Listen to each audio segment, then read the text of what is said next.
We are rolling. Definitely looking forward to any minor recaps. Yeah, so... Go Oh, ahead. go ahead. Sorry. No, we need Um, a recap for him. I'm sorry. yeah, so, basically what happened at the end of the session, and, like, we really only had maybe, like, a minute or two after you left in terms of real-time, Regan, is, Telemon pointed his ring at the Howling Knight, the Wolf Knight, whatever it was, and activated its special ability, and basically just blew him away with fire. Uh, what he did not know was that Krios was actually still alive. He was partially shrouded in darkness, and he was also laying on the ground, covered in blood. He looked like he was just dead. Um, there were a little bit of issues with me describing the scene last time. I thought it was fine, but I'm going to make sure after this last incident that I will be providing visual aids a little bit more readily, just to make sure everybody is aware. But yeah, he was caught in the fire cone, and Krios was sent for the second time into his last breath.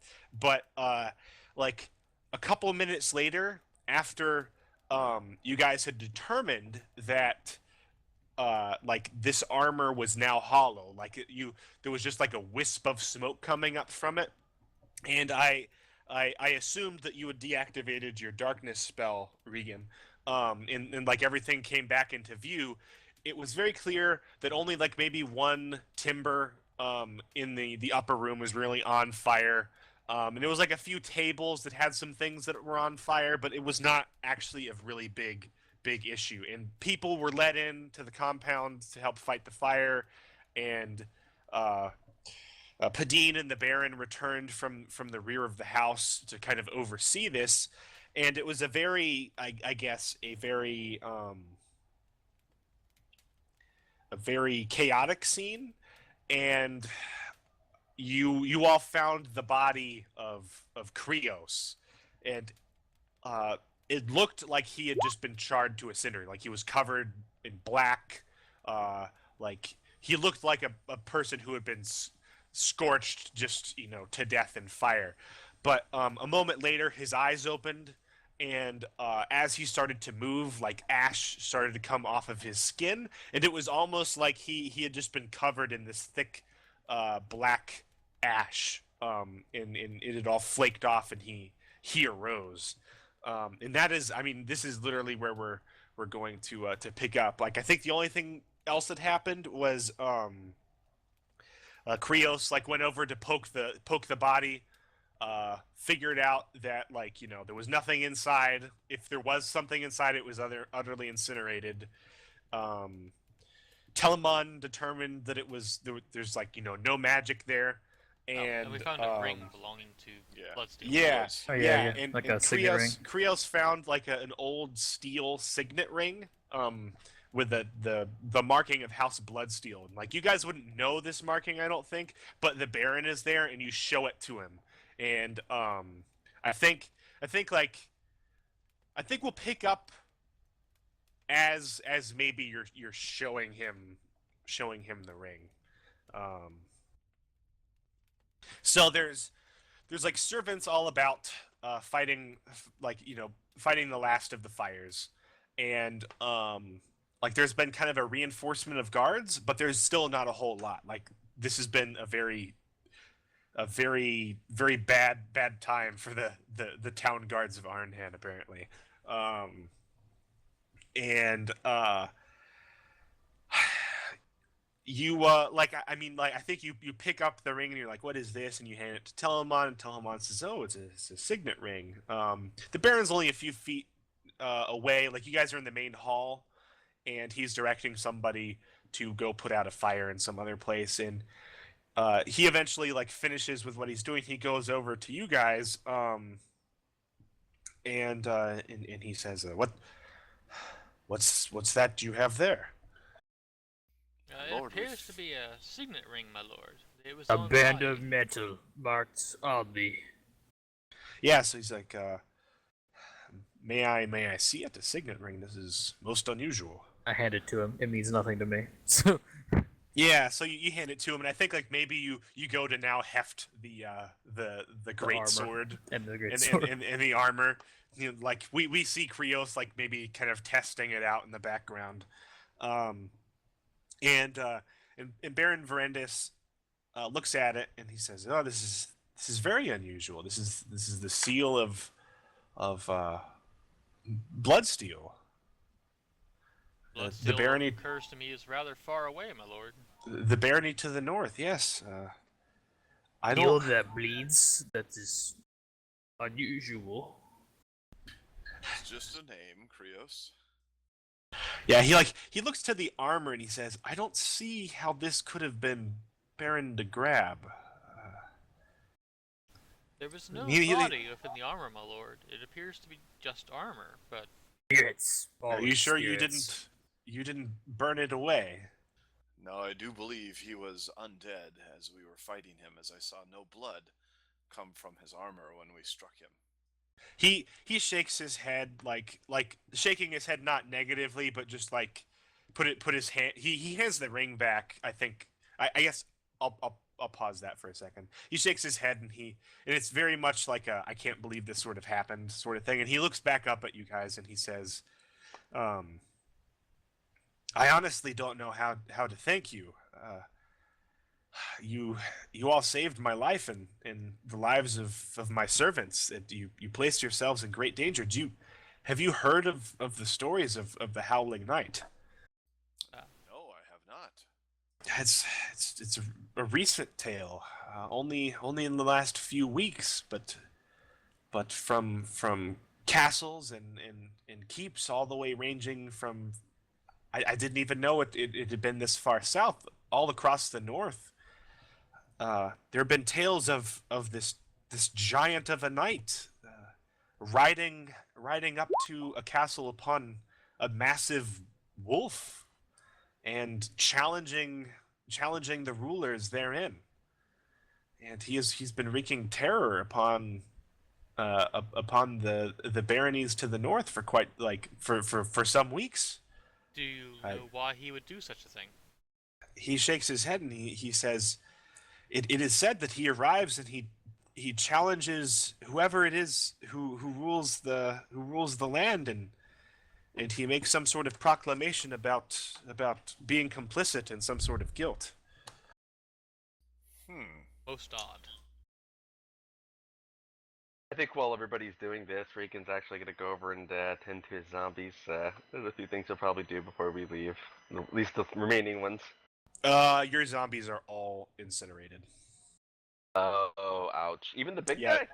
You had to use a like a defy danger pretty much to get out of the way of the fire blast. What of the gauntlet that was on the big guy? You find the corpse smoldering. The gauntlet is charred, but like it's still there. You want to peel it off?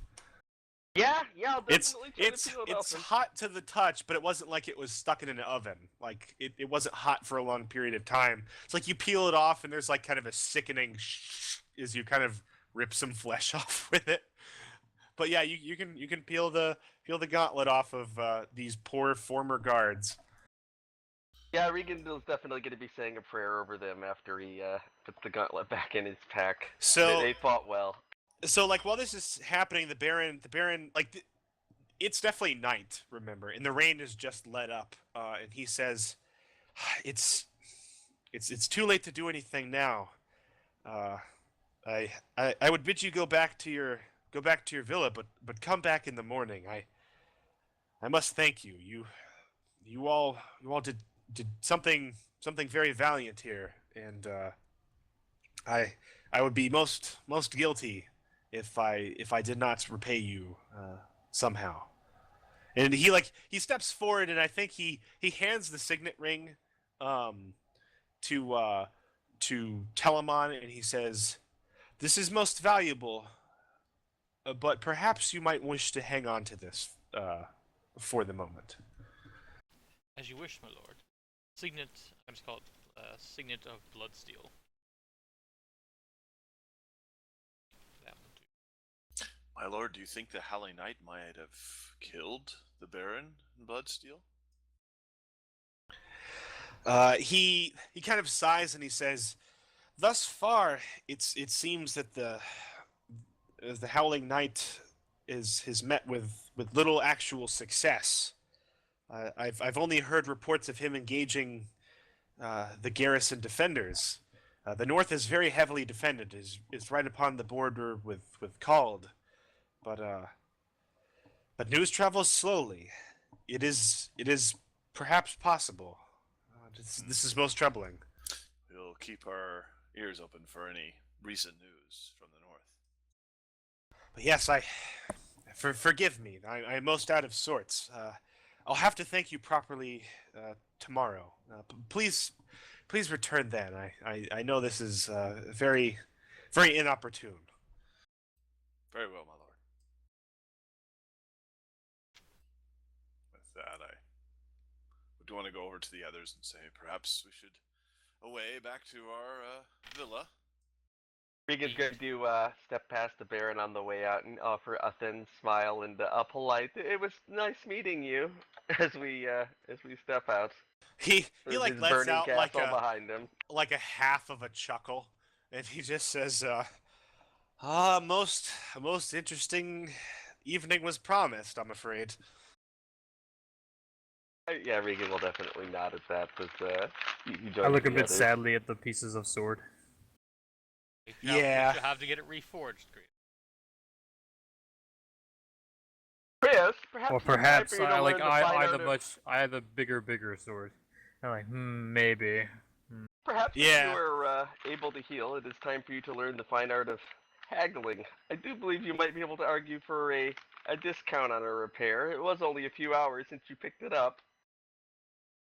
True. Perhaps you can. Paid for work. Perhaps you can Work get was done. the new blade on the old hilts, as it were. Maybe. So, so you guys like start making your way off of the property. Indeed. Yeah. Yep. We make our way back to the Rare's villa. Before we leave, I noticed that Krios looks pretty worse for wear. I will Yeah, like do you? attempt to you- heal him for Oh God. Oh god. or not singing though, but with the cure light wounds I will cast. All right, Hopefully. give me a roll.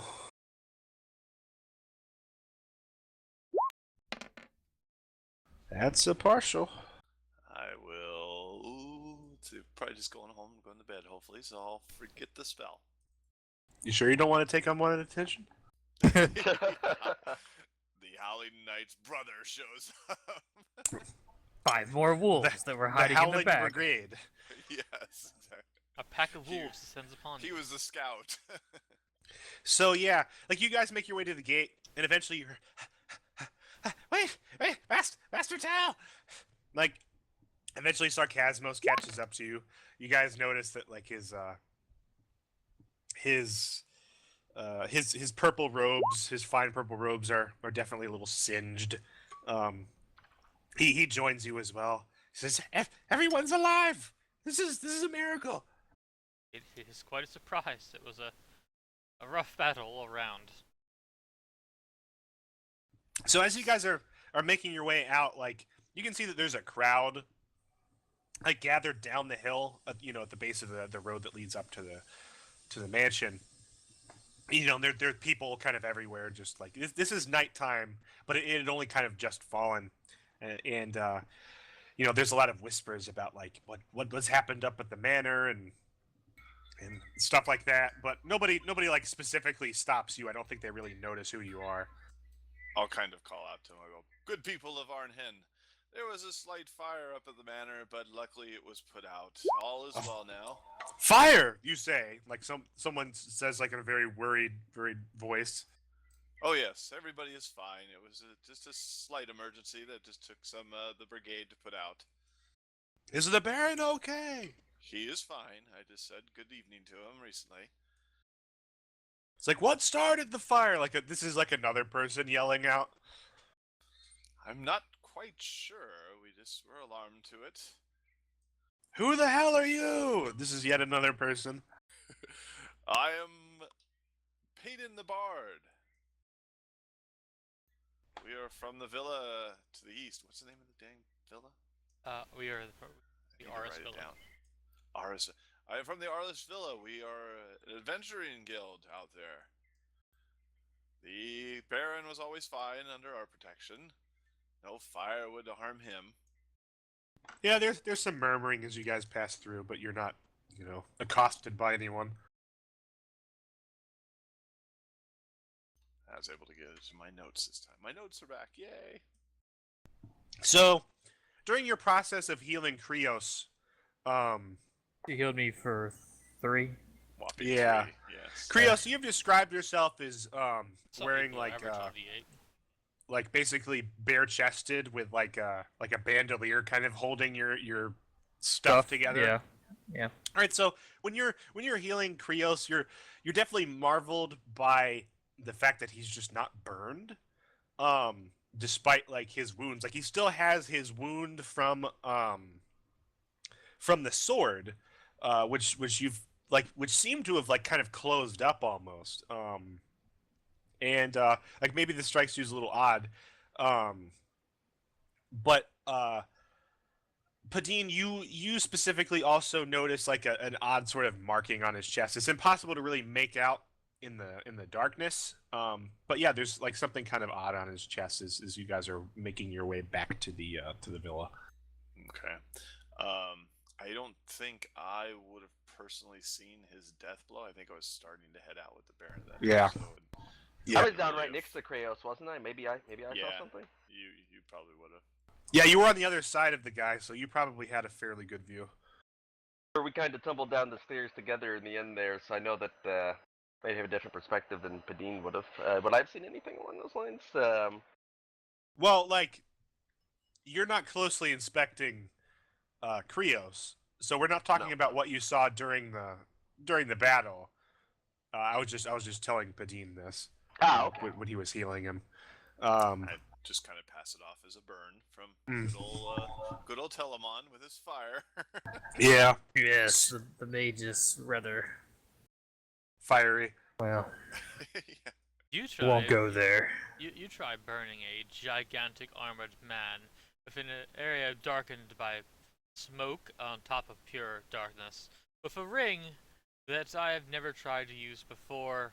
Desperate measures, you know.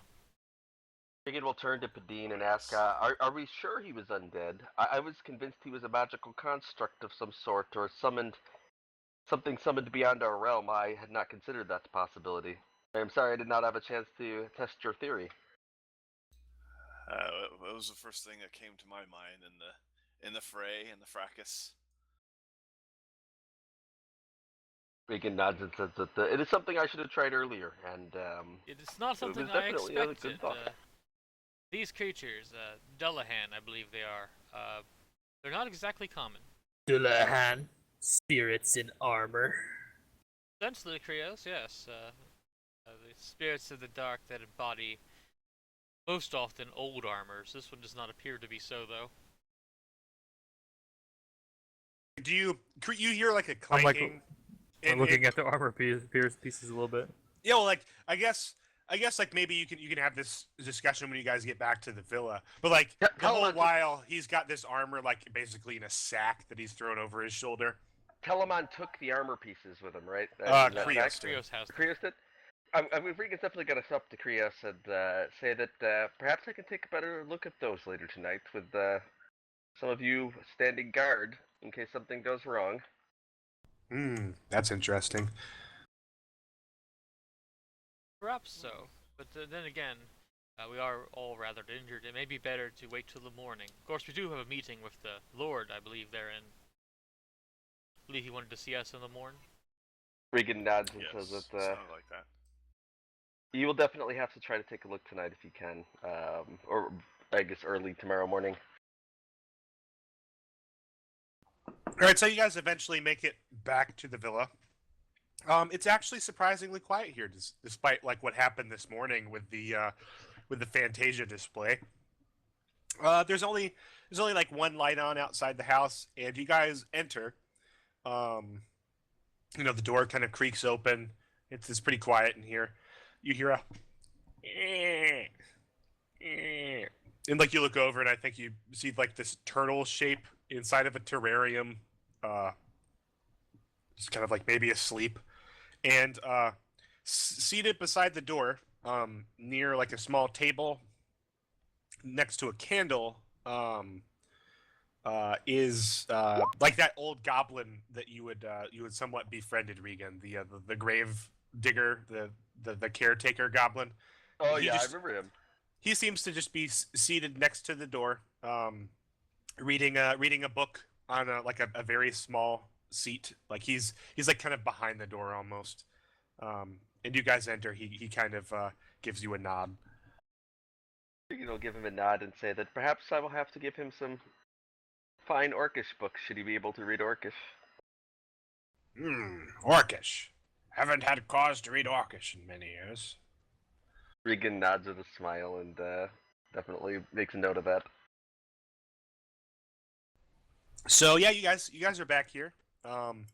It's probably about 9ish o'clock. Maybe 10. But remember that in ye old medieval days, everything was a little bit skewed to be earlier. So I think like the rest of the house is probably asleep. Yes. Early to bed, early to rise. Yes, so I take the armor down to the catacombs. All right. Is anybody doing anything specifically aside from like? We'll see what happens with Krios taking that down in a second. But is anybody like going straight to bed? Is anybody doing anything specifically? I'm going to go probably straight to commune, actually. I will want to commune before going to sleep too. Okay. It's been a long day. I'm probably just gonna go to bed. Prepare spells in the morning. I also intend to probably scribe Freezing Grasp. I don't know what the time period on that is. I think I said you can only scribe one spell per. Yes, like, once per rest period. Does it take like the normal time? Does it take any like Yeah. extra time or anything? Yeah. So you'll be able to scribe that during your rest period. It'll be fine. Okay. All right. So we'll just handle this in a little bit of an order here. So Telemon, you go up to your room, and you want to scribe what spell? Freezing Grasp.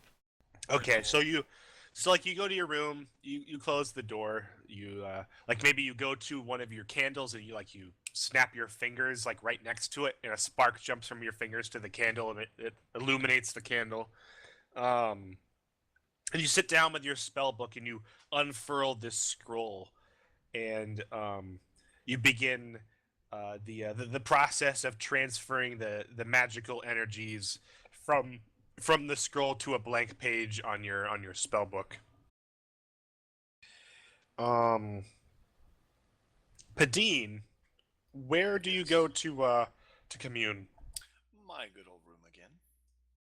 Okay, so I imagine your room is literally just down the hall from Telemon's. Telemon, you hear him shut the door, and then it's very quiet. You get to your room, and describe to me how you commune. Oh, this time I will probably be telling Daria like little stories, little tidbits about my recent comings and goings with this band that I'm with. Probably things along the line of Telemon is warping time somehow, and Krios is fireproof in some way, and Regan spent a long time in the undead, or in the beyond the veil, but came back after a long time behind there, and he's probably driven a little mad. But I've told him that I will not be aiding he who that cannot be named in any kind of way from now on. So, as with most knights, would you have gone to use your holy symbol for this? Yeah, I would have put it out in front of me. Okay, so you reach for your pocket where you placed it last, because if you remember, it had been very hot. Yes. You reach for your pocket and you don't feel anything in there. And you reach deeper, and you feel like some hardened areas of the leather, and like then you feel kind of like a gash, and you look down and there's like some scorch marks, and yeah, your symbol is not there, and there's actually some burn marks like where your pocket was. Oh. And actually, if you inspect your leg, um, maybe somehow you didn't really notice this due to the adrenaline of the battle and then like the heat of the fire, but you actually have like a little bit of a burn on your leg too. Like it's not a serious burn, it's just kind of like a burn you might get on your arm when you're interacting with an oven, sort of like that. Okay. But it's like on your thigh right next to where your pocket would be. Hmm. And if you're examining your pocket very closely, like you feel like maybe one like kind of smooth metal thing in there, and it won't immediately come out. And you kind of peel your pocket out, and you eventually rip this thing out. And it's like a tiny drop of metal, that's just like stuck to your leather. It melted. Fascinating. So I don't know if that changes your communion any. I would do it without my holy symbol. Do I need it for my holy symbol? Let's see here. Quiet communion. No, it doesn't say I need my holy symbol. You'll probably need to find a new one though. Yes. I think like you can go through the act of communing all you want. And you know, I think the holy symbol is more of a Yeah, mechanically, I think the only thing that requires the holy symbol is turn undead, right? yeah. Yeah, which I have the book for. All right, so yeah, you notice that you give these secrets unto the void. They're not like actual secrets; they're just things that you sort of learned. You don't get any real feedback, but you don't get any like menacing thoughts tonight either. It's very quiet. Like you don't Alrighty. like it's basically just like you're in your room alone. Do I feel my spell coming back, or spells, I should say, with what I'm resetting? What spells were you missing? Just cure light wounds, and I had a -1 spell modifier. Just looking to clear those. They come back, but your communion is like double the length. Like I think you don't feel them come back until like maybe you kind of do this for like 2 hours. Alrighty, then I'll go to bed after that. So, Krios and Regan are both like Regan. You go down to the tomb to do your communion, right? Like that's how you've done it in the past. Yes, yes. I'll probably head down All right, there. so Seems like a good so place both for me. Krios and Regan are down in the like the not catacombs. Why do I always forget the name of this? Crypt. It's a crypt. Crypt. Yes, the crypt down. You know, beneath the wine cellar, I guess. Krios, you brought the armor down here. Yep. This is also where you sleep at night too. So, like you guys can describe to me what's going on down here. Like I think I know what you're gonna try to do, Regan. I think you probably need to like commune before you Yes, you I do. interact with the armor to do that. Yes, But I do. Krios, you're down there too. Kind of like lay the armor pieces out on like crypt or something. Like yeah, like there's definitely a sarcophagus, a plain sarcophagus that's not up against one of the walls. It's probably in like an alcove that's in the center of the room, like between two support pillars. I'm just kind After of I, like standing there nodding at it, going, armor. And we'll say, if you can wait there Where for a metal moment, on the Krios. outside. If you can wait there and keep an eye on the armor in case it was an animated structure for a moment, Krios. I need to take a moment to prepare things. Stand by. Basically, I'm going to try and convince him to just stay there and wait for him for a few minutes, or wait for him for a little bit while he goes kind of in a shadowy corner and gets down on his knees and begins communing. Not probably his final communion of the night, because he plans on communing All before right, he goes just to remember sleep, it's but- going to take a bare minimum of an hour. That's fine. So, yeah, Regan's going to be over there chanting words and quietly speaking to his deity in the corner for about an hour. I'm not sure if Kratos would stick around, or... Yeah, what does Yeah. Krios do? I'll stick around and watch. All right. As soon as that's done, I'm going to smile and I'll see Krios standing So- here again. Around 30 minutes in, Yes. Krios comes up behind you and taps you on the shoulder. This could be interesting. I think Regan's almost probably in somewhat of a trance almost, so he might not respond immediately. Does he tap him again harder? I draw my dagger and cut Regan's throat. All right. Regan. This is where Victor goes, holy shit. What yeah. just happened? Tell me I my had to, diet. I had to think about this particular thing for 3 days. Please tell me my deity tells me something about this, given I'm talking to him.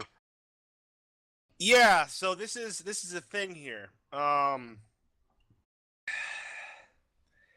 If it had been like two conscious sort of I guess acts, like if both of you were in conversation, I probably would have done one thing. I think I have to adjust very so slightly.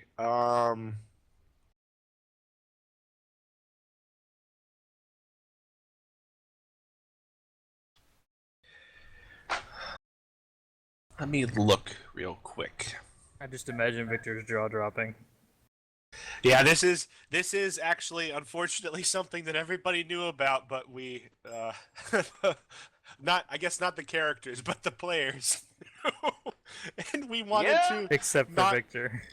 Yeah, we wanted to make sure meta was not involved. Well, the characters knew about this? Like No, everybody characters playing did it? not. We Oh, okay, players sorry. did because of the Players did. Well, Oh, because of his death sequence, Yeah. I'm guessing? yeah. Well, we'll get to that.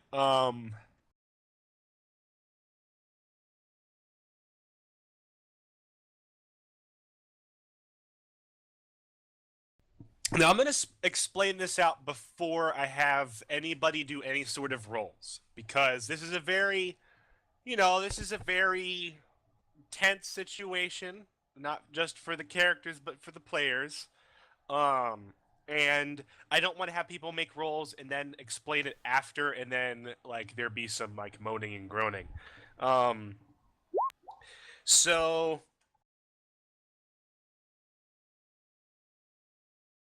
what I decided. Hey, Is- I'm gonna PM you one question real fast, Star. I'm just kind of curious. Okay. And we'll continue. It's very possible, Recluse. I think I'm they're gonna- the same hit points. I'm going to step away for 1 minute just to clear my table, and that'll give you enough time to send me that. Oh no, Regan's got the 1 hit point advantage. I'm not sure you can call it an advantage when it's a D6 versus a D10. True, yes.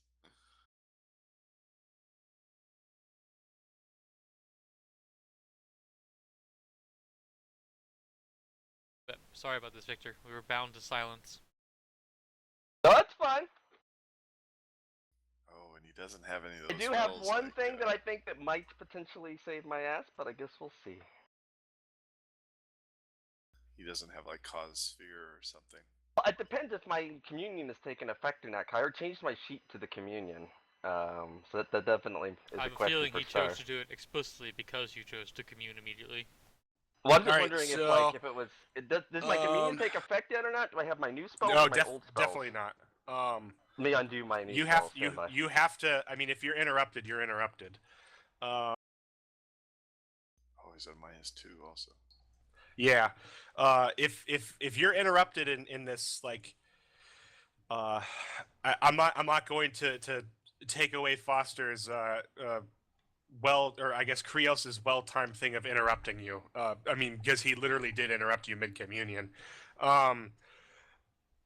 Let's see. Honestly, that probably works out in my favor. As bad as it Okay, is. I see what you're getting at there, Victor. That's going to be part of this role here. So let me explain to you guys how this was going to work and how it's going to work. If it had literally just been Krios walking up to Regan, I was actually going to have Krios make a roll, and it was going to be with charisma. And it was going to be whether or not Krios could hide his intent to murder Regan. But since Regan is like in the middle of communion, that's not really going to be a factor. The other two main considerations come into play. Regan, I'm going to give you one roll. Because remember, I told you guys that if it's like a guaranteed to hit that you guys have basically talked yourselves into, I'm not going to make you roll that. I'm basically just going to make you roll damage. There's basically no way that he can miss this unless you defy the danger. He's still going to have to roll damage if you fail, and he still might not kill you. But with his D8, yikes, and our damage yeah, right now. It's possible. Regan, you have one chance, and it's to have noticed something very important. Can I get a wisdom roll from you? Yes, you can. 1 second. Well, guys, this will either be really short or really, really long and drawn out. Let's see. God, I wish I had a shot at tequila first, but let's deal for it. Okay, all right, that's a success. So Regan, you're in your communion, and again, like all of your previous actions hold true. You didn't realize this before, but you're in your communion, you're praying to he who cannot be named. And, you know, this is not a back and forth conversation. I think your thoughts turn to, like, the events of the night, maybe. And, like, an image flashes into your head that does not make sense. And it somehow triggers some sort of memory for you. And you're trying to, like, you have basically two images, and you're trying to reconcile them. And I definitely need music for this.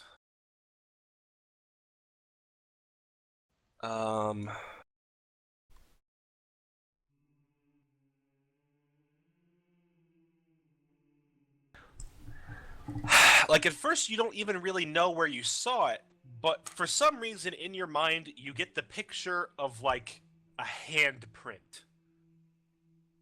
And it's not any ordinary handprint. It takes you, like, a little while for this to gestate in your mind. It's like a raw handprint on skin, but it's not like of a hand. It's of, like, the bones of a hand, like a skeletal hand. And you're like, I've seen this before. And, like, this triggers like a shiver up your spine. And you remember being hunted by a rider in the Wraithlands.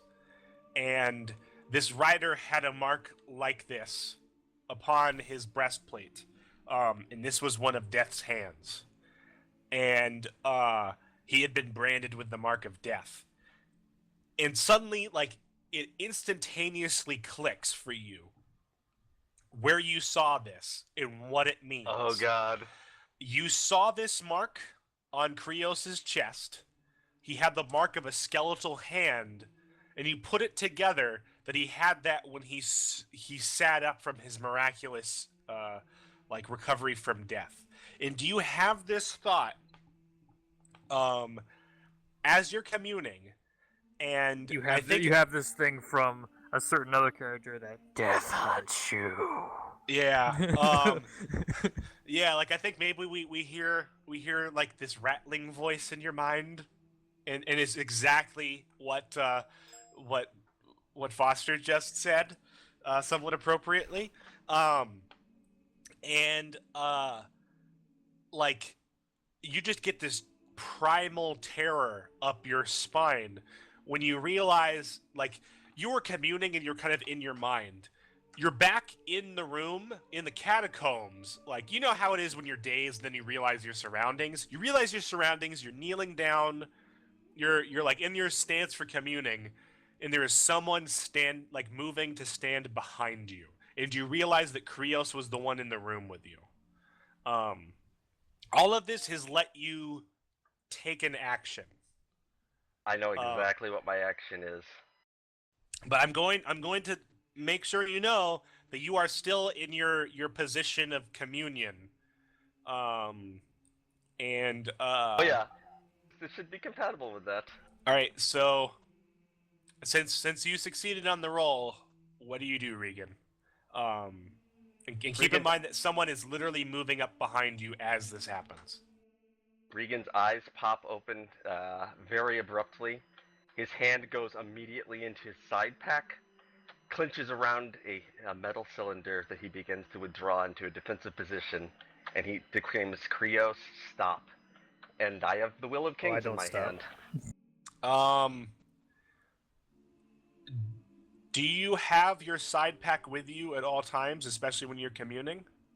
That one I do. That one's specifically noted as being kept on me at all times because of my paranoia about the Will of Kings. Okay, all right. Krios is now going to have to make a roll. Ooh, a will check type thing. You're very intuitive. So thus far, this effect has not affected another player. There's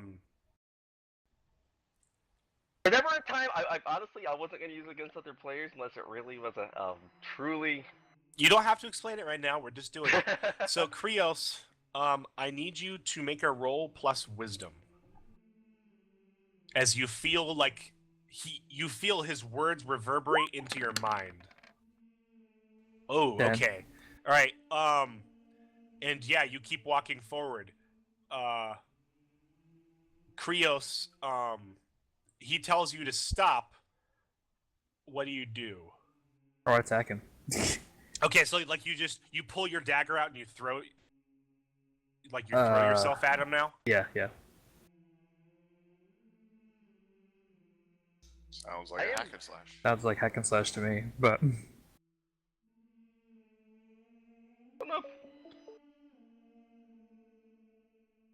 Was that Victor crying in the background? I heard a No, my phone started to ring. Sorry about that. Oh, we're getting some roboting. Is everybody present? Yes. I don't hear any roboting. Sounds fine to me. It was doing it for a little bit.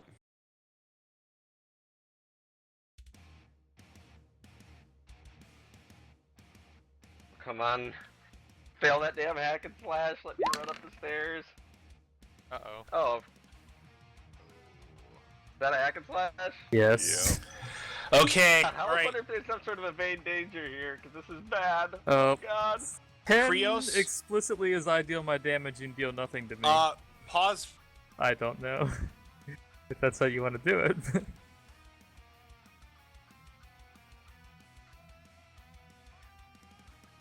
So I have to run? I heard pause. Yeah, he said pause. He's probably... Like, What? maybe it's like the I'm about to throw up pause. Hopefully not. Did say he has the flu. Yeah.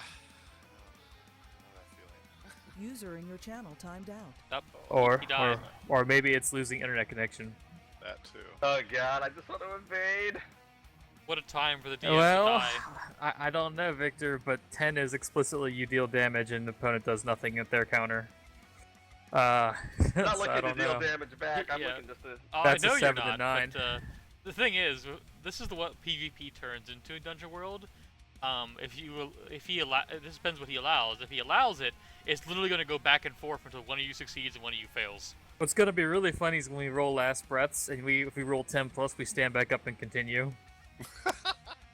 So that's why I said this might take a while. That'd be better if we kill each other and we're fighting at the gates of hell. That's Nick. what I That would be told Cloud the amazing. other day. I was like, we're gonna be fighting in For front of death. It's like eternity, the yes. battle continues for eternity, and God, Death's if I like, only had perfect that's gonna be summons, like, I would are you actually be guys okay with done this. yet?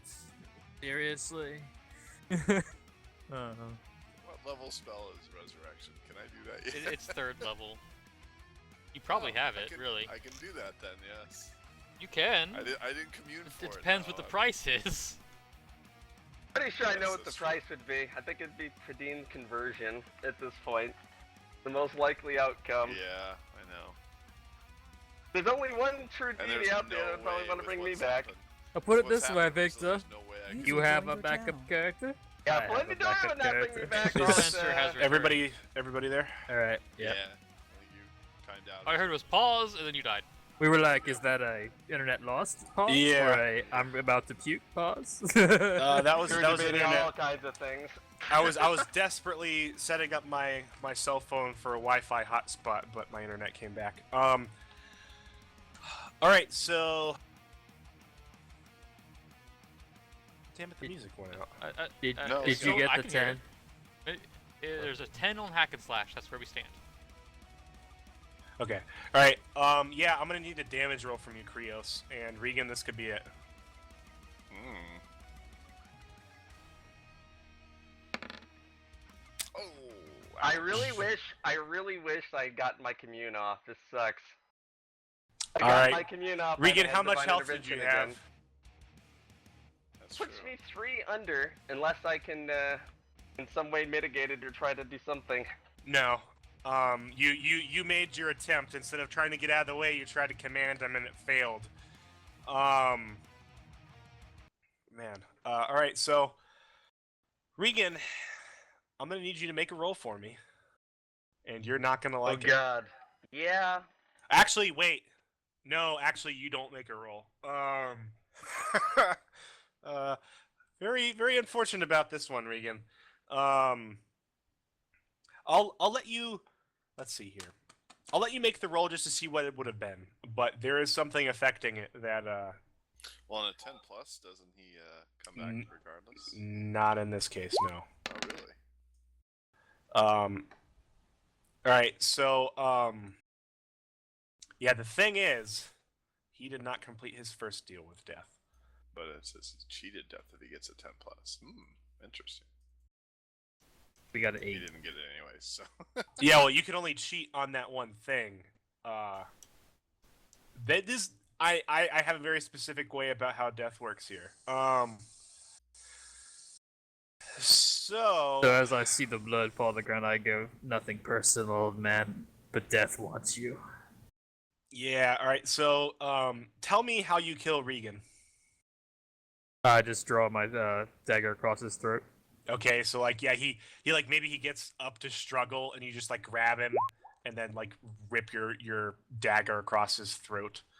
I know that was kind of ironic, Regan. I'm sorry, but Yeah, like I thought that was really hilarious that you spent your divine intervention on the guy who killed you. Oh boy.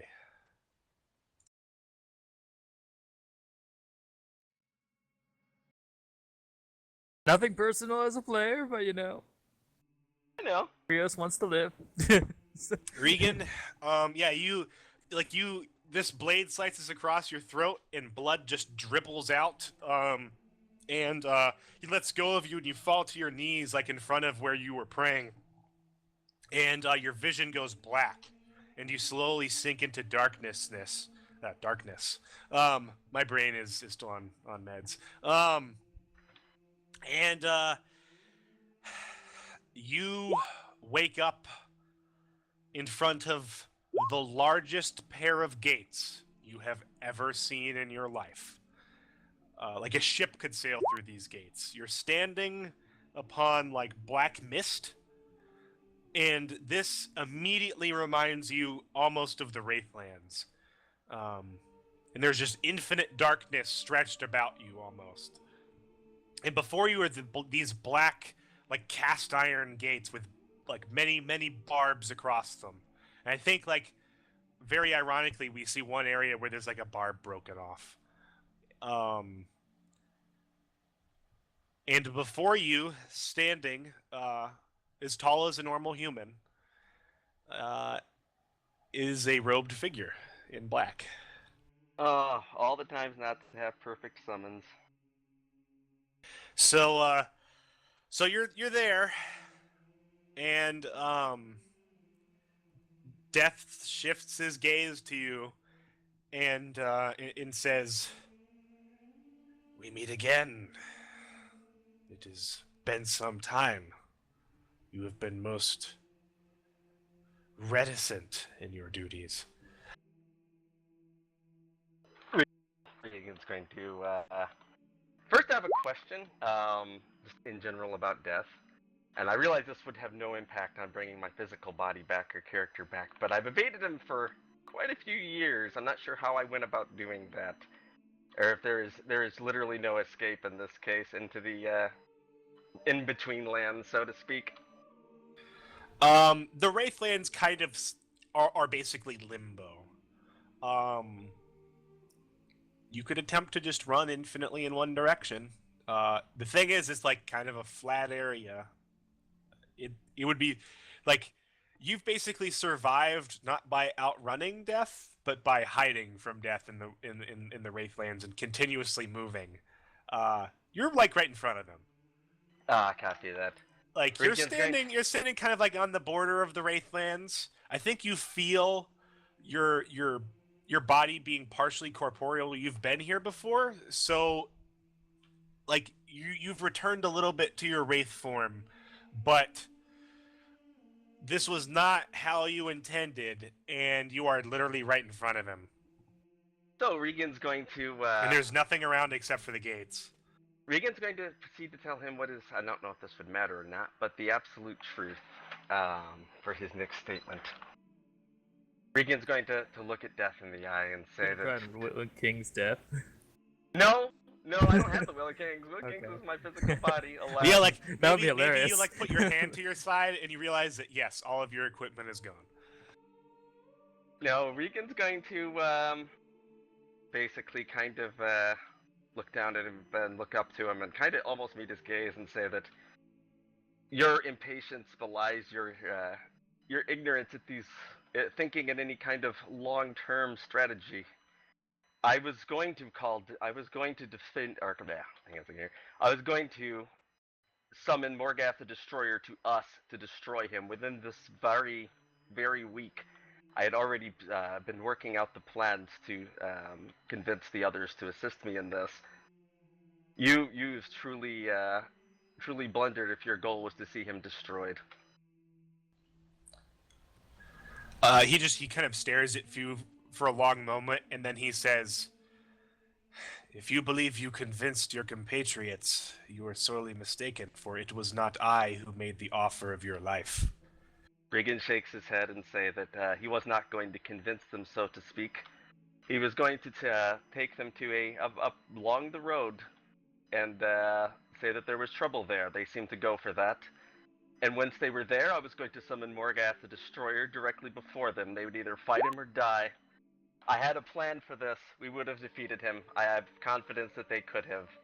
But alas, you've destroyed any chance of seeing that creature destroy the rest of the world. I think your jaw kind of like just shuts against the roof of your mouth for a second. And you feel like a slight trembling in your knees, not from being scared, but just like there's a tension on your, like the top of your shoulders almost. And he says, "That will be enough of that. You had a job before and you did not do it.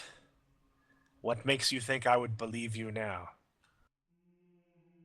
Regan will, and then, like, yeah, you feel like, I think you go to speak, and you find your jaw will not work, and then, like, after a moment, like, your jaw, like, relaxes. As soon as my jaw relaxes, I'll kind of take a slight breath and then open my eyes and meet Death's gaze again and say that he has shared with me the ways of the portal and the ways to call those that do not wish to be called. The others are not fully aware of the extent of this yet, but I believe that if I'm absolutely certain that if they were to encounter this creature, there is no chance that they would have done anything but either fight it to the death or die. But as it stands, they will not go looking for it. They will continue seeking this night and petty work fighting thieves, and there will be no one to destroy your Morgath or any other creature out there that needs to be removed from our realm. How did you intend to destroy Morgath? Twice you would have the means to destroy it in your hand, and twice you've let it go. It will not come back a third time, I believe. Regan says that there's a difference between perhaps killing and re-banishing to your realm. I had planned to convince Telemon to use his portal not technology, portal spells to potentially banish it, or potentially One cannot open a portal to the other realm. It is Regan. not. It is not so simple as that, or else you think there would be comings and goings all the time. Regan points at the gates and says that perhaps if I had a barb of the gate, this would be a very simple task. Once Regardless, you were given one of these. Again, you used it for something other than your assigned task. he destroyed the. Wait, backing up out of character. I thought we did what he wanted that time. He had absolutely nothing to do with the tree. So we used the barb to kill the mage, didn't we? The barb was No, used you guys as used the the- final thing to wipe out the tree. Yeah. In fact, we found the barb on the mage. Regan will kind of. He just says, like, you berate me and my own strategies, but you have blundered time and time again, thrown your only chance away, and then, once again, thrown it away again. Regan will turn to Death and say, "Give me 24 hours more.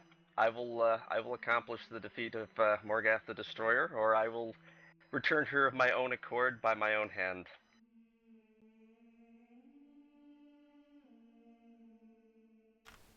You have no bargaining power with me.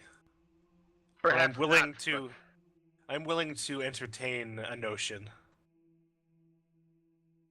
Regan kind of looks around the gates and back to Death and says that he wishes to see Morgath destroyed as much as you do. I do.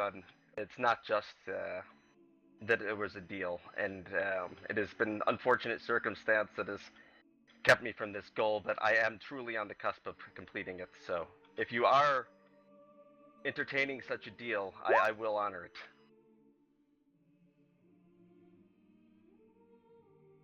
If I were to return you to your existence, you would have to do what you said. Return Morgath to me within the next day. If you do not, it is not only you who will pay the price. Regan will nod and Are you willing to sacrifice the lives of all you know to take such a deal? Regan will say that yes, I am willing to sacrifice the lives of all I know to take such a deal, but not for the deal and not for myself. I believe Morgath needs to be destroyed as much as you do. There's a pause.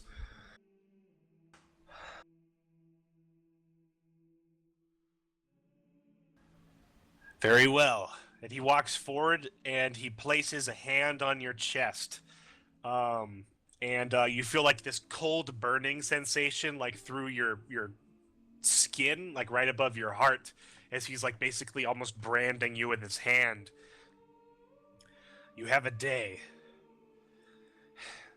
If you have not completed this at that time, you have sealed not only your own fate, but those of your friends.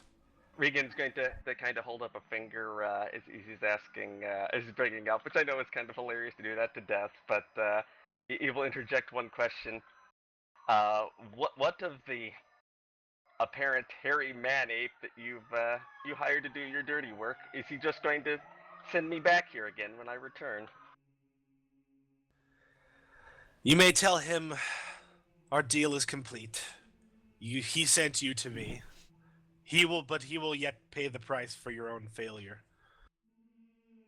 Regan will nod and say that is a price that he perhaps has bargained for.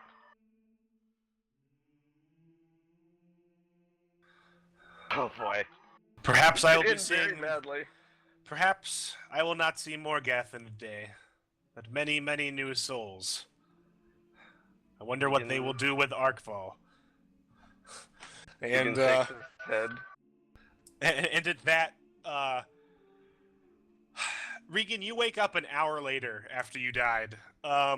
Krios, you probably would have just left his body there, right? For the first hour? Yeah, I was actually probably hacking up other bodies that I could find, like skeletons and whatnot. Hacking up skeletons? The idea was that I wanted to play off the fact that one of Regan's magics went haywire and it had killed him. That's unusually clever for the barbarian, but yeah, that like really it. works. Yeah, that really Oh, works. God. So So it became him. you're there, like placing like some false evidence around his body. There's like a dried pool of blood nearby, and then Regan sits up. I gotta step back and like, I killed you. You were dead. There's probably gonna be a cough and a. Regan will look up to Kraos and not looking particularly happy, as there's probably blood draining around all of his face, and he probably looks like he's in worse for wear, to say the very least. He's gonna kind of feel his throat as he kind of again. There is a scar there, but it is healed, and your throat is very hoarse and raspy and very painful, but you can talk. Krios, you have. Or I'm gonna pause for a second, and I'm going to say, he has another job for you. I look down at this mark. Is it still there? No. The mark is gone. My deal is done. Your last deal, perhaps. And then I'm going to kind of try to clamber to my feet as I'm looking at Kraos, just kind of blowing off the fact I'm just stepping up out of being dead, even though I'm not looking particularly happy and looking more than a little annoyed at seeing all these corpses hacked up. And I'll probably make a comment like, that is going to take me a very long time to stitch these back together. But, yeah, then he's going to kind of look back at Kraos and say that Morgath has found us. I just look at you blankly, like, who the fuck is Morgath? The Destroyer. He makes it Big means Fang nothing look. to Krios.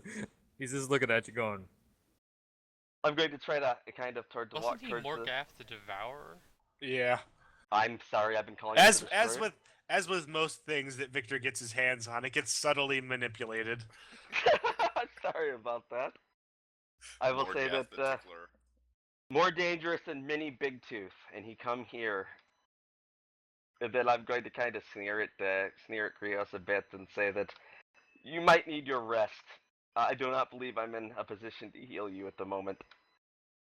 Then I'll just say you leave the mess as I try to walk up the stairs, provided Krios lets me in my bloody shape. Krios. my So you deal is send- done. I'm not gonna send him again. All right. So yeah, you tromp upstairs. I made a deal with Death to send him there once. Yeah. Do we have any goblets of water or? Yeah. Probably wine Yeah, and shit. Probably gonna go. Maybe a goblet of wine in this case might not be such a bad choice. Once bloody Regan is going to emerge from the basement, walking like a zombie that's just coming out of being a zombie. It's like midnight, and you don't see anybody. I'm going to grab the drink and you know what? I think it's time for a meeting to get some attention to people. I'm going to take the glass goblet after I take a very large gulp and throw it as hard as I can on the floor to wake people up. Get them hopefully down here. You hear some the pitter patter of goblin feet, and 3 or 4 goblins come down the hall, like in their 90s. One of them has a long cap on, and they look in with wide eyes. Regan's Like, got to move over. Is it a burglar? And then one of them's like, no, it's just the crazy one. Which one's the crazy one? The big one or the smelly one? They're both big and smelly. Regan's gonna look up and say with his probably still raspy voice, like, "Get Telamon!" And they just flee. You just hear ah! They just scamper away, arms flailing. Upstairs. You hear the pounding of feet on the stairs, and then something slams into Telemon's door. Telemon, I think you've probably just now got to bed. You snap awake. What is it? The crazy one, the the one that lives in the basement. He wants you. You just hear like the pitter patter of feet as they run off. Why does Krios want me? I get out of bed and put my robe on. And I walk So I think downstairs. I think next door, Padine, you probably hear some commotion. It's up to Yes. you if you want to get up or not. I get up. I just recently went to bed too with my longer communion, so. I'm just wondering if Prius is gonna burst in. No, I stabbed him in the throat. Like, is he going to admit this loudly or not? It's a good question. Especially when I start spinning. All right, so you guys hear like a rummaging from the kitchen. It sounds like a bear has gotten into your house. There's like there's like some broken glass on the floor, and there's like some banging from the kitchen. You come around the corner, and you see like a figure like I think hunched over maybe the table or something. And he turns around, and it's Regan, but the front of his robes are drenched in blood, just like from head to toe. Regan, what happened? You look horrible. Regan's going to kind of stagger over to Telemon and grab I him walk on up the the stairs and stab him again. No, I'm kidding. I'm kidding. Do you walk up the stairs? I probably walk up the stairs though. You guys hear the heavy booted steps of Krios. And he kind of wanders in. Regan's going to almost shudder as he hears Krios stepping up the steps, but then stop for a moment. Yeah, you guys doesn't see a advance. little bit of a flinch. He's going to grab Telemon on the shoulders, and as he kind of like sits down, obviously still a little woozy and in need of some healing and rest, and Telemon, what I warned you about, what we've all warned you about, to come to pass. We should have gone after. We've been spending time with bandits and feuds between kingdoms, and Morgath has found us. Morgath, who? Morgath the Devourer, and I'm gonna cough. From what was the name of the dungeon when we first were in? Exandus. We never actually Back got to before- Xandus. Like, you guys are going to Exandus. You guys basically took a detour to go through Fenris Woods to find, like, a back way in. The thing I told you about from the Fenris Woods, I'm going to kind of try and, like, hold at Telemon's arm as I'm, like, obviously still a little woozy. It will be here tomorrow eve. It's going. I look around and he said, if it arrives in this town, there won't be anything left. How do you know this? It seems most precipitous at this time. And, like, still nobody, like, he's Comments still that not, he's covered in blood. like, put an explanation for, like, the gallons of blood on him. Regan's going to look wild-eyed and kind of lock Telemon right in the eyes, get very close to his face, and say, "Death found us!" Isn't death always around us? I don't think he'd have to look that hard. You would be surprised the limitations of the one that calls itself death. Judging by like, the blood, I'd Regan- say he found Regan, you say that? recently. And nobody can see it, but that brand over your chest, like, it just kind of pulses and squeezes a little bit, and you feel like the slightest pain on your heart when you say that. Hopefully Bess will understand. Everybody need to can't say what see I him am. wince, though. Given Can my I current attempt a spout lore on this Morgath the Devourer? He's a deity, right? No. Yeah, You've it never. was. He's not in your wheelhouse. Okay. No heroes have ever lived to tell about Morgath the Yeah, Devourer. okay, yeah, you told me that once before. All right. He's prehistoric, from what Telemon and Regan have been able to put together. Like some sort of Telemon- primeval deity, like not like one that gets worshipped by anybody. Telemon, is Again- this true what he speaks of? Is this Morgath coming to here? I have no recollection of such matters. Regan, are you sure about this? I mean, you have seemed a little out of sorts in recent days from your time beyond the Veil. Regan's going to stand up and kind of point to, like, even though it obviously is a bit painful at the moment, and kind of, like, point to the fact he is literally covered in blood everywhere right now, and kind of say, "Yes, I'm sure, Padin."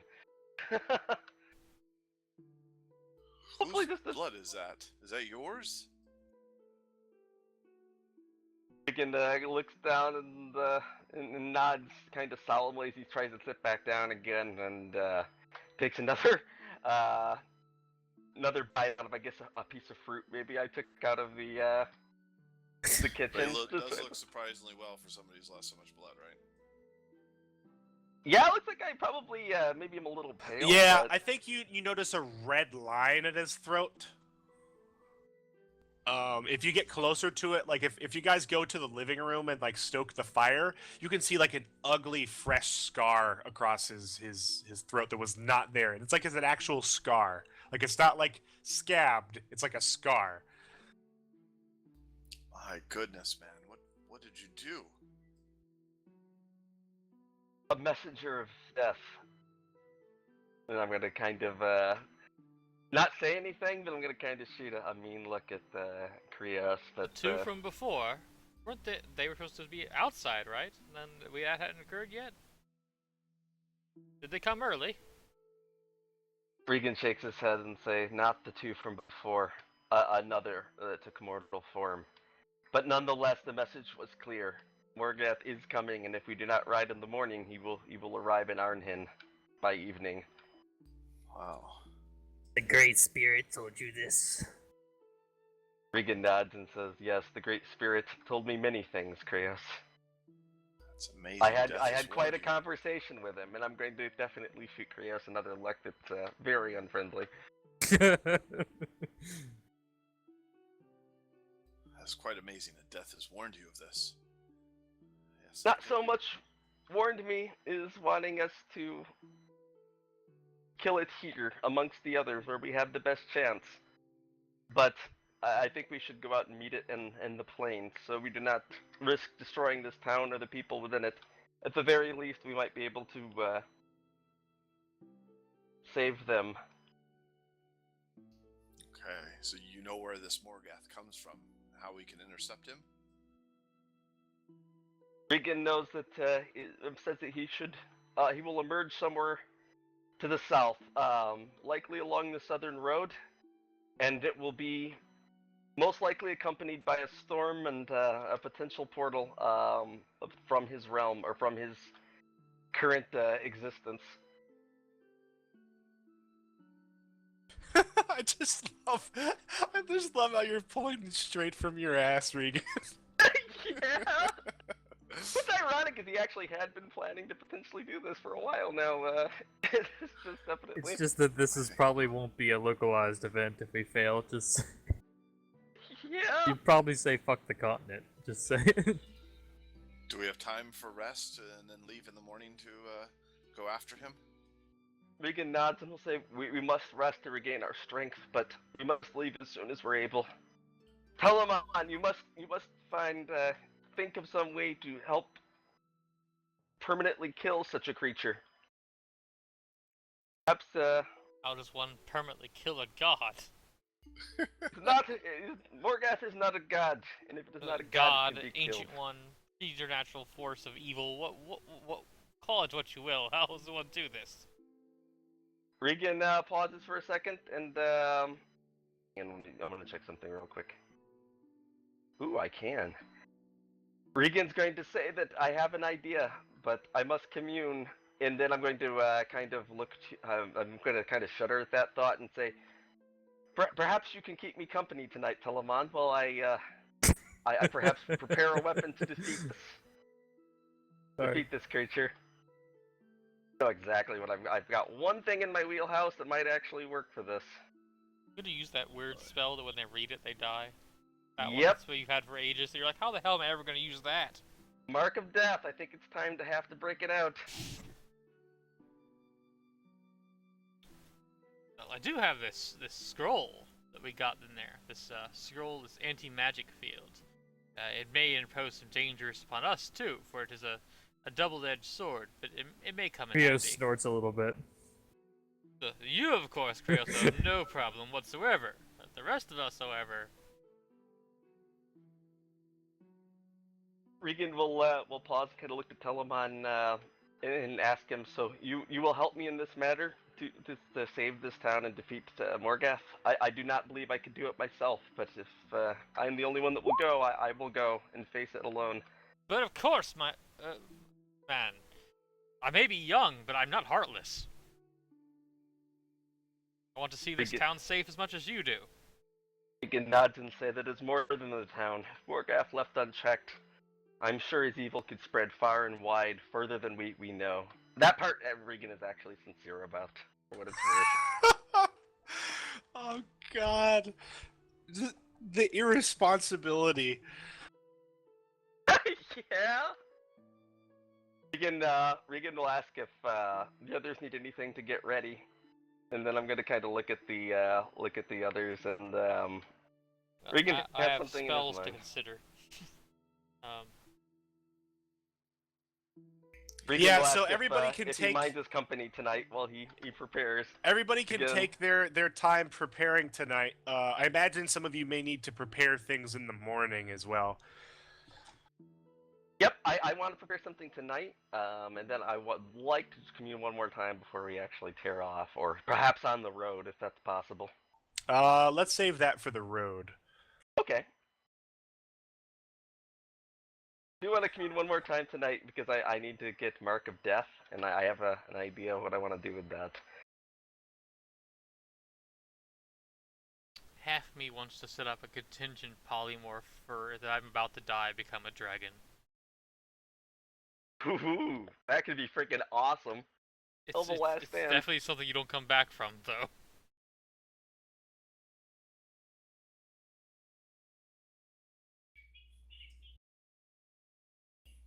I will ask Regan, do we know anything of this Morgath? Perhaps any weaknesses that it might have? Regan Yeah, pauses you for a could moment. say, no adventure has ever returned. How would no one know its weaknesses?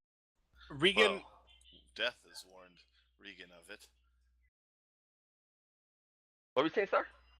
I was gonna say you made your trip like halfway across the world to try to find some speck of lore about this creature.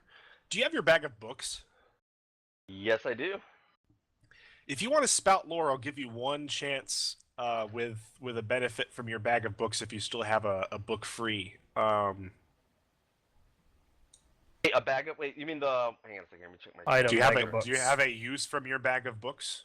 It has to be his because he would have had to have had it his entire time. It would have been something he got back. All my books are like actually out as labeled books now. Okay, all right then. But technically, You could the- potentially Tome of still Death spout and- lore. the You can bag still of spout books lore, that, but you will not get a bonus. The bag of books that Regan has he got while we were in that area. Anyways, he didn't have it the whole time. Is it the wisdom that I'd be rolling? I need 4 here. Spout lore is intelligence. Oh, intelligence. Okay, hold on one second. I think that's a +2. This Pretty represents your spent resources and time traveling across the seas in search for any.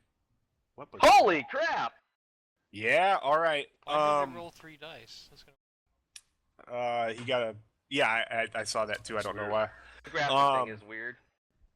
So One of them's the wrong kind of dice. you were able this like the crit basically gives you like at least something, despite all odds.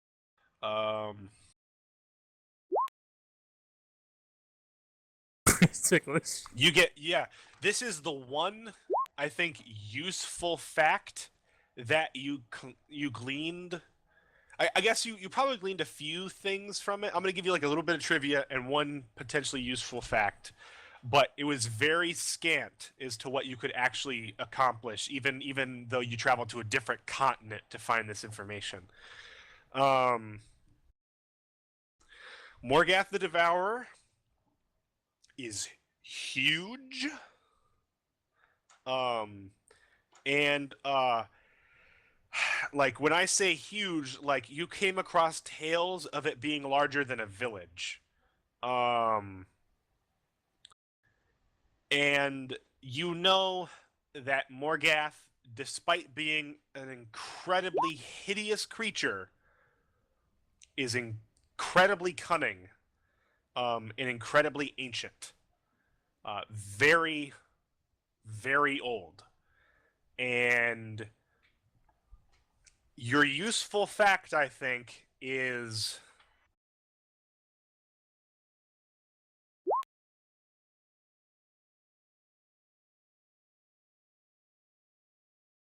it is highly resistant to most spells.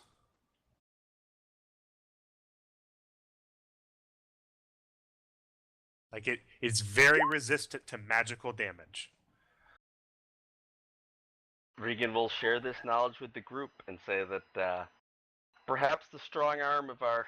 I think you found this out by reading, like, you found like the oldest book in that tower, and it talked about how a hero cut off one of its many tentacles with a giant sword, and somehow the sword managed to do it when like the ancient guild of archwizards was not. I'm going to say that I have a plan to perhaps aid our brute force. I'm going to kind of put in quotes as I kind of glare at Kieros again. And potentially damaging this creature as Again, well. I've become an elven pilot. It's your own fault. Regan will turn to Telemon The and R is say, even in a different place. I mean, no, okay, fine. we will need everything at our very best tomorrow if we are to ambush this creature. So it would Perhaps seem- out by along the road, somewhat similar to where the thieves' camp was, far enough away from society we did not run into anyone for some distance. I like how you say ambush on something the size of a town.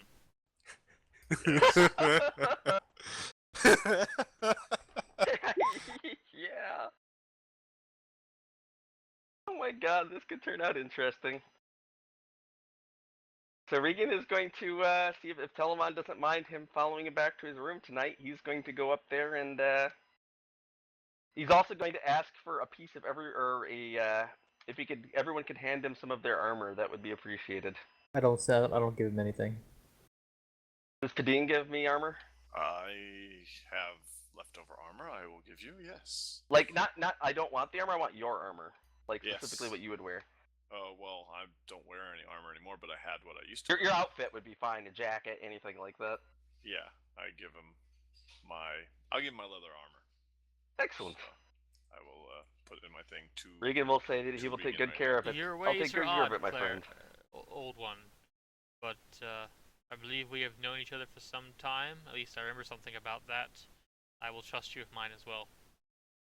Regan will laugh and say that it is a pity that I do not think a bath is a good idea after our last experience, as he kind of notes the fact he's covered in dried custody blood, but he seems intent on just rolling with it. No time to worry about that now.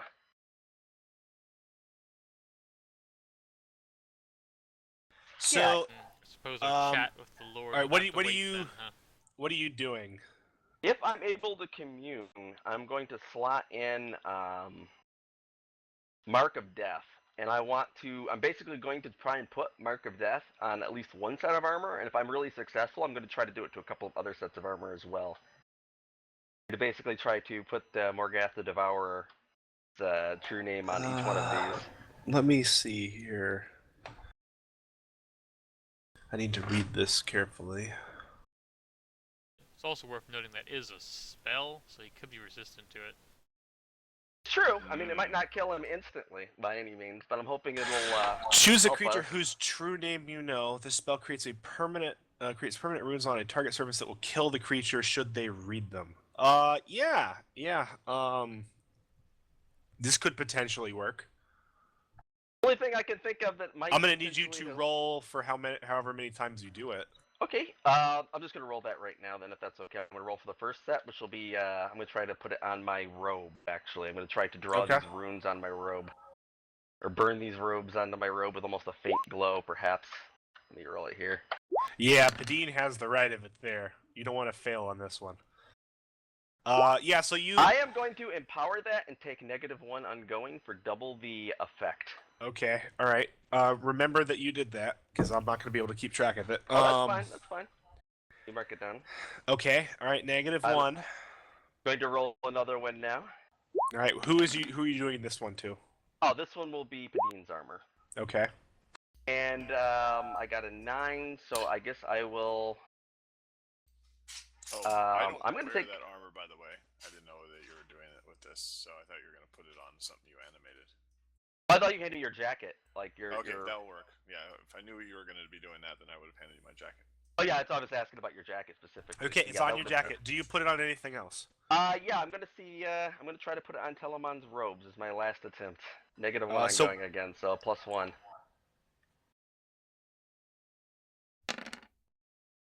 And I Oh, will you forget got really the spell. lucky. All right.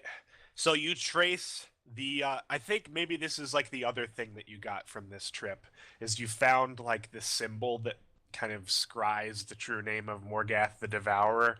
And it like you don't want to look at it for very long. Like it's actually kind of disturbing. And it's not actually very clear to you when you're wearing it that it's actually even there. Regan's going to look at the symbol and we'll try and show it to Telemon and say that this may offer some measure of protection should the creature read it. And then I'm going to go. And then I'm going to kind of start to stand up and look utterly exhausted and say that perhaps I will need to sleep and commune in the morning and we're prepared for our. Does anybody else do Sure. anything before they go to bed?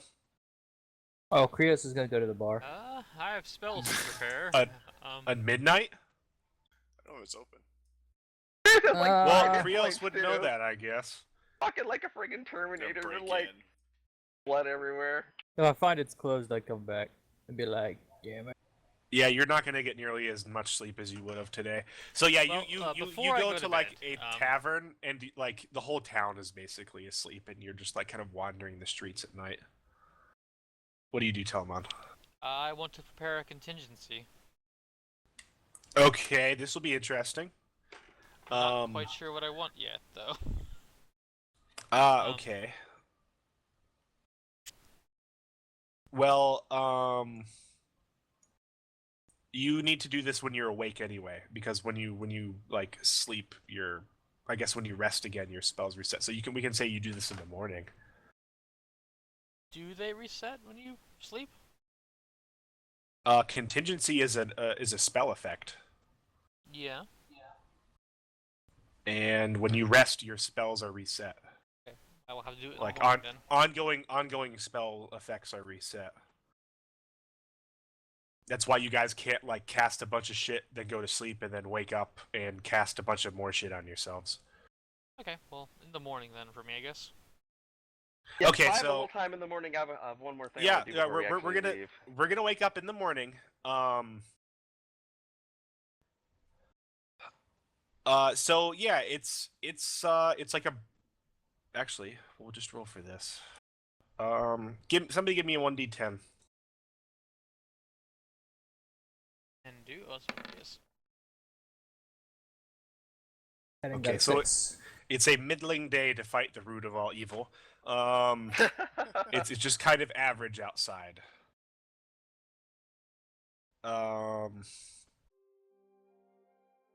You all wake up. Some of you wake up later than others because you stayed up all night attempting to find tail and found none. And yeah, like there's probably a big tension throughout like the manor, even, or I guess the villa, even though nobody else knows what's going on. I think Telemon, you're preparing your spells. Do you have your do you know what you're gonna do for your contingency? Oh. You know what?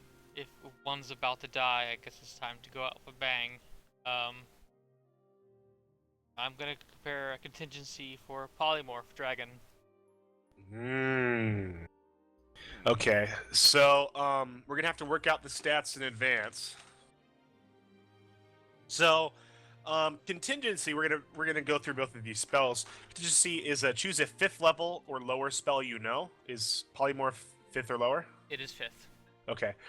Describe a trigger condition using a number of words equal to your level. So, what level are you? 6? I am level 7. Okay. All right. What is your trigger condition in 7 words or less? if my health drops below 4 points. That's 7 words. Okay. If my health drops below 4 points. All right. The chosen spell is held until you unleash it, or until the trigger condition is met, whichever happens first. You don't have to roll for the held spell; it just takes effect. You may have only one single contingent spell held at a time. If you cast contingency while you have a held spell, the new one replaces the old one. So I'm going to need you to make me a spell roll for contingency. Okay. 8. Well, I guess I'll forget it then. There's no reason to keep it. Yeah, right. Now for the details of polymorph.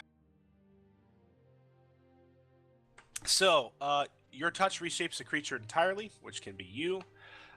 They stay in the form you craft until you cast a spell. Describe the new shape you craft, including any stat changes, significant adaptations, or major weaknesses. The GM will then tell you one or more of the following conditions. So, I was talking with Cloud about this before. You could say D100, but one of my conditions is, like, I might say your mind is now jelly. So, it pays to be a little bit reasonable here. What are you thinking the stats are going to be like? And feel free to ask questions if you want, because I can give you stats for a dragon if you just want me to read those out. What are the stats for a realistic dragon? All right, let me bring up dragon. I think this is lower depths.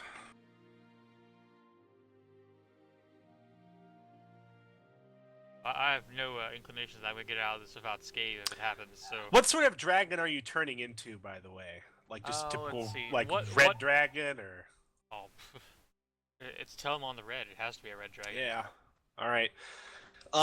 So your typical dragon has 5 armor, 16 HP, a bite attack that does 2d12 plus 5 damage, 4 of which is piercing, reach, and messy. And it has special qualities, elemental blood, and wings. It's solitary, huge, terrifying, cautious, and a hoarder. You don't have to stick with those stats. Obviously, if you have more HP, I'm probably not going to penalize you for telling me the HP you have. Do you want to just go with the base dragon stats plus your normal HP? That seems fair. Okay. Alright, so I'm going to jot these down here. Oh, it's actually not 2d12, it's the... Wait, so, that's written. If I'm a dragon, does arcane armor still apply then? No. Okay. You have 5 armor as a dragon. I think it's because, you can't... I don't think you can keep ongoing spells when you cast this. Like, if you had, like... If somebody else cast it's not an ongoing spell, it's just if you have a spell memorized, basically, it's oh, well then armor. no, because you basically lose your if you were becoming like a different person, then you might have your same abilities, but you're becoming a dragon. You're probably not going to have your level ups for this. So damage will go up, but that's so basically damage it. I have 5 actually armor by default. best of 2d12. So B 2d12 plus 5, comma 4 piercing. How much HP do you currently have? 16. Wow, really? It's exactly the same? Yeah, that's what I was saying. Like That's the armor hilarious. The armor would be the same. The hit points would be same. The only difference is that the actual melee damage would go up. And you could fly and smack things around. But that's and gain forceful and messy. Otherwise, it's basically the same stats I have. Damage goes up on average by like 6 or 7 points. That's about. Well, the only difference. now we get to the point where you could tell me you want to be a really beefy dragon and give yourself more HP, but there could be a back and forth cost to that. Yes. Well, if I'm going to activate it at 4 hit points, I'm definitely going to want to increase the hit points, because I don't know if it actually... I assume it doesn't reset the hit points or anything when the polymorph happens, so... I'm gonna say... D&D That's a good handles question. it with temporary say- hit points that go away I'm when gonna you lose the form, but... Yeah, that's how it's gonna work. Like, you would basically go back to how you were before, unless you died, like, of course. So, what's the elemental blood? Is this like, if you're fire, you're immune to fire, that kind of thing? yeah. I think you can basically choose, like, it doesn't specify what that is. I think it's up to me. Oh, like, let's see here. You can basically bend an element to your will. So, like, if you want, you want to choose an element, I'm assuming fire, because it's you, Telemon. Yeah. This would give you basically, like, immunity to fire and the ability to, like, breathe fire and shit. What does the fire breath do? Just the normal damage? Normal damage, but it's going to be you know, like, area. Can you control it's gonna your have... fire breath? Like make it like a homing projectile with that kind of thing, or? No. This doesn't sound like it's like magical. This is not like a magnetized ball of plasma that you can steer.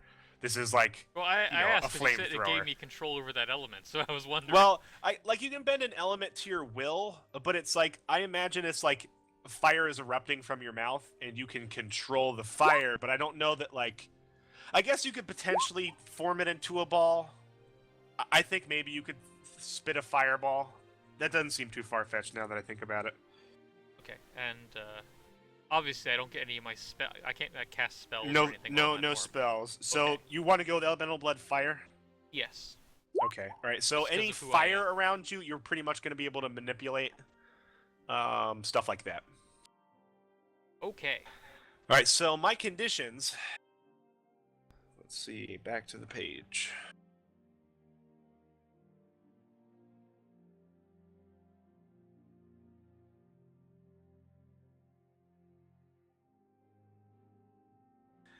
Um.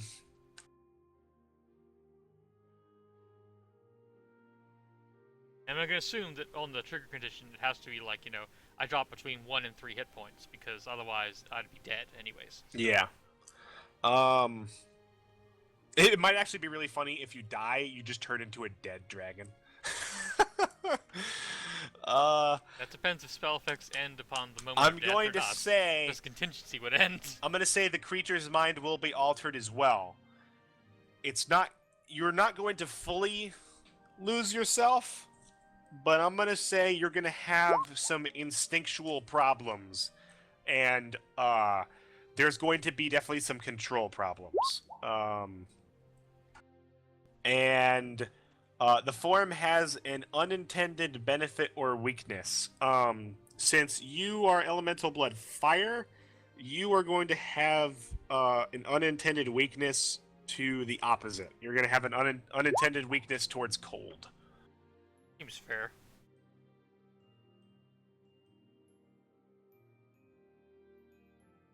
I just find it hilarious, because really the only thing going up from this spell is flight, the ability to cast fire breath, which I kind of have. Well, how Fireball. much HP were you jumping up? Because you said you wanted to do that. Let's say, well, if it refills my hit points, I'm fine if it's staying. If it's like, if I become a dragon with 4 hit points, it's not gonna like save me. It will go to max hit points for its form. Yeah. Okay. I'm fine if it's staying then. Okay. All right. All right. So basically a normal red dragon. Yeah. All right. So, Telemon, you're preparing the spell, and I think like maybe like you're pretty scared about this, right? Like this is maybe something your master told you never to do. Oh, it's definitely the kind of thing that one does not do. Yeah. Like you finally finish and you let out a sigh, and like you notice Sarcasmos just kind of like quietly sitting in the room, like seems like he's been waiting for you to finish. Yes, Sarcasmus. What? What's going on? Everyone's doing weird things. It appears that we are going into battle against what is possibly a prehistoric god of sorts. Very dark, dark His god. eyes just get huge. Yes, I feel much the same. Well, why? It appears that Regun has gained a sign that it is coming to destroy the town of Arnhen. Like, I his will eyes not are still allow that. huge. This is really serious, right? It would appear so. It's coming here? So it is said. He looks around. He's like, we have to get all the goblins away. Like, they're goblins here. And there's children in the town. Perhaps we should. Should we be intend- evacuating? We intend to engage it somewhere outside the city, on the plains, I believe. But He looks like just the slightest amount of relieved, but then you say we and like his like his terror comes back and he just gulps. Loyalty roll begin. you are, of course, my apprentice. I do not. This is, of course, a task beyond the normal magnitude. I do not expect you to come along. Whether you come or not is by your own choice. Ah. All right, so now we do need to make a loyalty roll. Can you give me a 2d6 plus 2? Healing is always half hit points.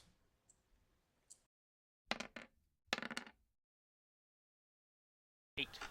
Okay, he says, okay, all right, battle primordial god, just another day as an apprentice. We're gonna have to. One would hope for quieter days afterwards. We might have to talk about like your curriculum or something, because I don't. Do all mages have to do this? I would certainly hope not. If all mages I had to don't- do this, we certainly would be much fewer in number, I would think. He just gulps again. He says, "All right, I'll go get ready. I'll tell Plata goodbye." Oh, wait, what? He turns around. He looks back and he's like, "Well, what about the Baron? We should perhaps Weren't you inform him. supposed to go back?" We were indeed, but And that's a good point. Like, shouldn't we tell him that his town might get destroyed? I will ride out to the Baron now and warn them. I'll come back if you're already on the road. I'll join you. Regan will come down. We'll come downstairs as Padine is saying that, and say, Padine, while you're in town, and I'm going to toss you my entire, still covered in blood, though I look much chippier, much more chipper than yesterday. I'm going to toss you my whole bag of 33 coin, and I'm going to say, perhaps anyone here that has some spare coin should chip in to have Padine pick up some supplies in for our cart and potential potions.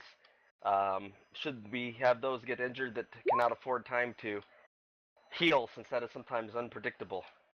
I think you see Sarcasmos gulp again, and he looks around, and then he looks back at Telemon, and I think Telemon, for the very briefest of moments, you see like the reflection of a fireball in his eyes, and he just goes and he hands like 50 coins to Padine. Padine, feel free. I have something for you and Krios, actually. I take out my poultices and herbs and hand them to you. Apply these. That should help. What else do we need in I town, put them in my pocket instead of applying them. As many potions as they can sell you that we can afford, Padine. Anything that might assist us.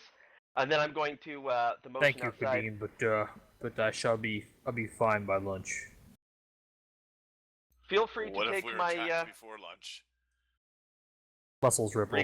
Regan nods and says that that is wise, and thank you, Padine. Your friendship is truly valued, no matter what your beliefs may be.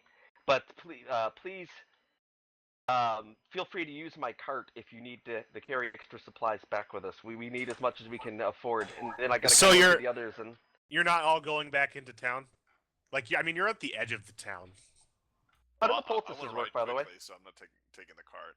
So I ride quickly to warn them, and I'll be Poultices are out of combat healing, back. essentially. Yes, How can I heal myself with them? Like if I'm you going to just use supply this? them, and then you get 7 hit. Functionally, it's just out of combat healing you can use twice for 7 hit points. Well, I have 2 uses. I handed each of you a use, so. Oh, excellent. So I have 7 hit points back then. Okay, just making sure. Thanks. Sorry, Didn't mean to interrupt things. that. Appreciate that, man. Definitely. Telemon, are you going into town with him?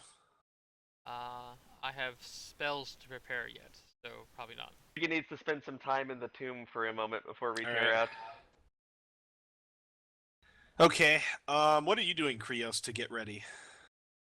Like, are you like, what are you using as your weapon now? Like, have you been looking at this great sword? I've been looking at this Wolf's Knight's two-handed sword.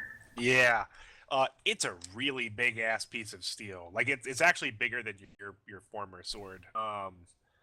And it's very heavy.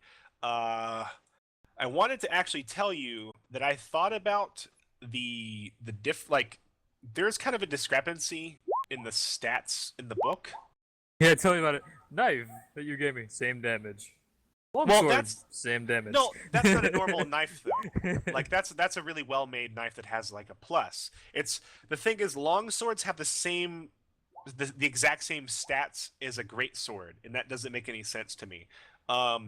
So I'm going to mandate that great swords have +2 instead of +1, because you're basically giving up a hand to use it.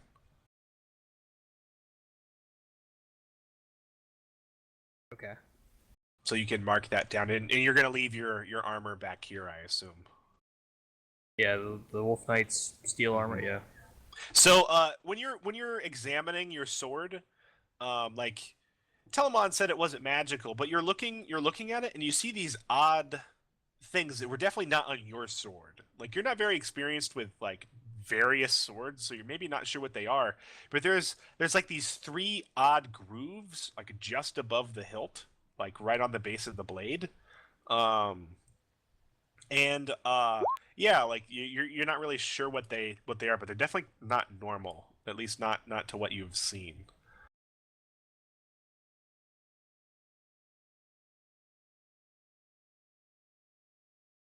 But yeah, make sure everybody, if you have something that you're gonna whine about your carry weight later, make sure you leave it here. Actually, I want to, since we have the one horse, I want to bring one of the carts for anything extra if we, granted our cart could get smashed pretty horribly and terribly, so I wouldn't recommend putting anything safe in it, but I'm willing to bring my cart to help people if we're traveling with this stuff. Seems reasonable. Regan is currently downstairs in the tomb, sewing together bodies, and also if I run across that It's like older... the other bodies I chopped up. Oh God. Regan's really making chopped up. he's making a golem, a big one. Oh God, I've actually got something for this, but before, if I actually see the old goblin on the way, I'm going to do something kind of insane here, and this is something I would never normally do. I'm going to give him a bag, and in that bag will be a letter and the Will of Kings, and I will tell him if I do not return, it needs to go to my order. Yeah, like I think he greets you, and he gives you the typical old man sort of, grunt. And he moves his jaw a little bit, and he says, "Busy morning." And then, like, you hand him this bag with this really heavy thing. He takes it, and it like almost lopsides him for a second. And you tell him these instructions, and you say like, "Make sure this gets to my order." And like he looks at you for a moment, and then he gives you like an old person's like nod with like a kind of a squinted eyes. I'll pat him on the shoulder and say, "Be safe, my friend. I hope to see you again in this world or the next." May he who cannot be named go with you. It'll make Regan smile with quite a considerable smile. So in town, Padine, you you end up, traveling through the market. It's actually like a fairly active day today. I want to ride to the Baron first. Yeah, I mean, you're gonna have to travel through the market to Okay. get to the other side of the town.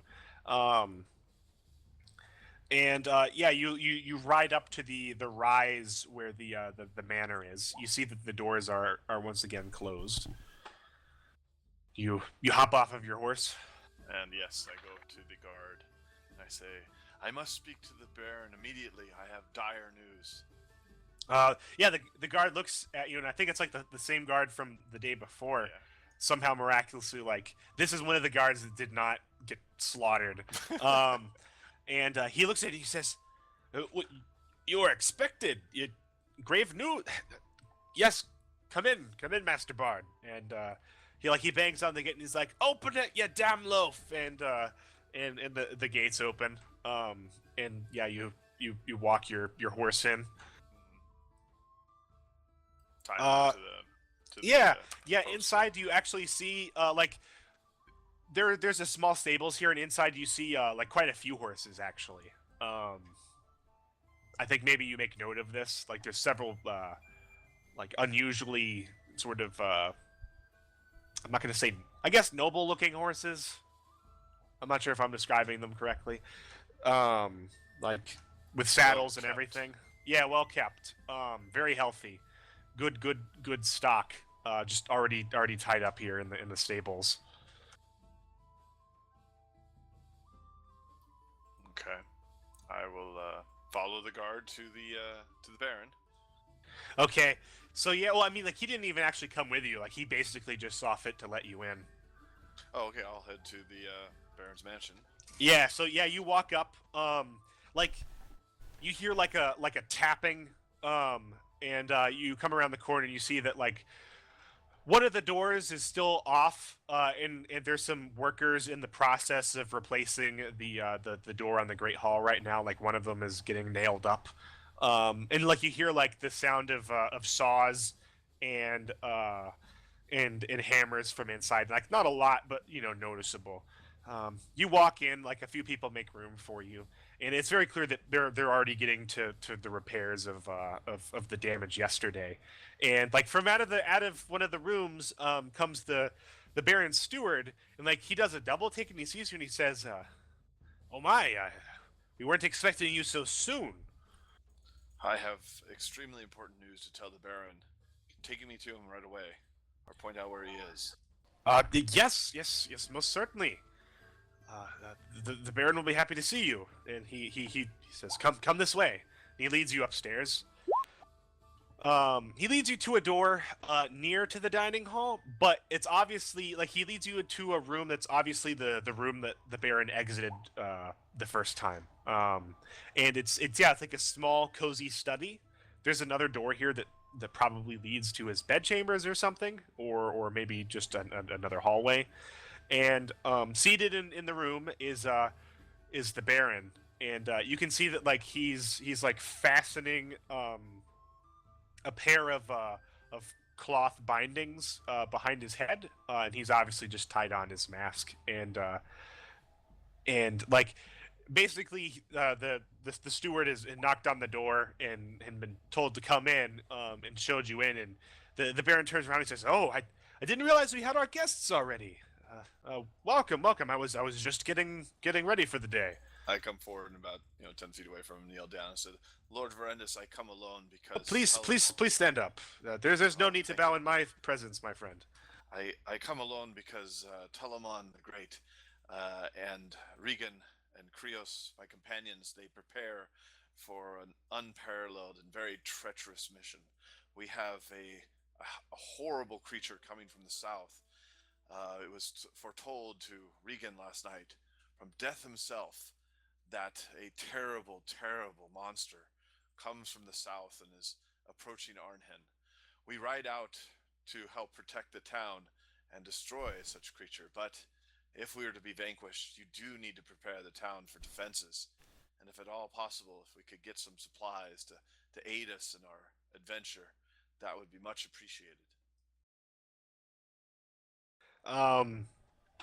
Like he's listening to you, and he's standing there very stolidly, and you can see like through his mask, his green eyes looking, like very very seriously taking into what you're saying. His steward, meanwhile, is like turning gray and like looking very grim next to you. He says, "This is two days in a row." He puts his hand to his side. And he says, Yes, and I fear yesterday might have been much easier than what we might have approaching now. "Well, is there anything I can do? I prepared to receive you today, but you said you've come alone." Yes, just to get supplies and ride back so that we can head out to fight this horrible creature. What is this creature you speak of? They say its name is Morgath the Devourer.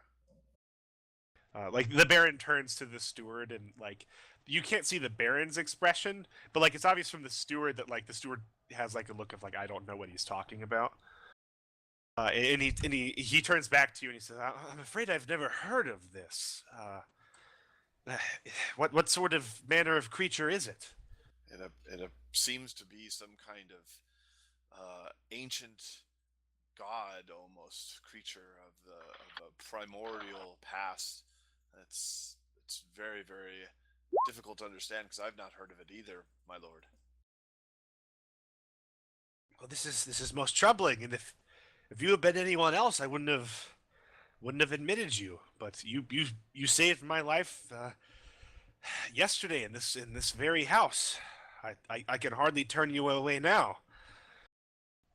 And he looks to his steward. He says we need to make preparations. There's very little we can do on such short notice. Thank you for coming here to warn us, but surely there must be some way to help. I'd prepared to follow me outside. Okay, I follow. All right, so yeah, he leads you outside and like back to the stables, and while he's doing so, he says, I'd prepared to meet you each officially and greet you in a meeting in front of the town and hail you all as heroes, and to offer you each something of value to yourselves. But That will have to wait, my lord. If we it seems so. survive as heroes from Morgath the Devourer, then we will most welcome such a clamoring effort by you to reward us, my lord. Well, in the meantime, I was going to send these with you anyway. I was going to present them to each of you personally, but and yeah, you round the corner and there's the four horses. Nice. He says, these are of the best stock in Arnhan, and I would see that these get to your friends. Oh yes, my lord. This will definitely speed us towards that oncoming force that we will hopefully defeat. Well, I must send one of my men to help take these horses with you. That will be muchly appreciated. And then like during this time, you've noticed that the steward has disappeared, and he actually reappears. And In armor. no, like he reappears, and he's like carrying something. He's got basically like a tray, and it's got like several small pouches on it. And he says, "Again, this is not how I had intended it, but forgive me for being crass enough to just hand these to you." He says, "Give these to each of your friends." And he hands you like a pouch, and it jingles with coin. And then he takes another pouch off of the tray, and he says, "Times have been rough in the barony, but I hope this will help." Anything can help, my lord. Thank you very much. I would of course send I would send men with you, but after the massacre last night, we have very few to see to the town, especially if we are to prepare it for some sort of the protection disaster. of the town, if we fail, comes foremost to your mind, I'm sure, my lord. I understand. Well, Oh, one last thing. I had intended to present this to him in person. This is something of a personal matter, at least to him. So I hope you have some discretion. And he takes from his pocket a small envelope, like obviously a letter inside, and he hands it to you, and he says, "Can I entrust this to your care and see that it gets to Krios?" Krios. Is it a letter, my lord? Yes. I don't believe he can read, but would you want me to read it to him? Ask him if you are one that he trusts with sensitive matters. Then yes. I will ask him, and I will broach the subject with him in private. Well, very well. I wish I could do more. I can't tell you how often I feel helpless despite my position here. I suppose the only thing I can offer you now is good luck. Thank you, my lord. You say you ride to the south. Yes, that is the direction from which Regan is foretold that this horrible creature will come. Well, we will look for you in the coming days. And he gives you like a. I think he reaches out and he actually extends his hand. I grasp it and shake Yeah, firmly. yeah. Like he's got like a white thin glove around it. It's not like a very prissy sort of white glove, but it's like a white glove. And yeah, he shakes your hand, and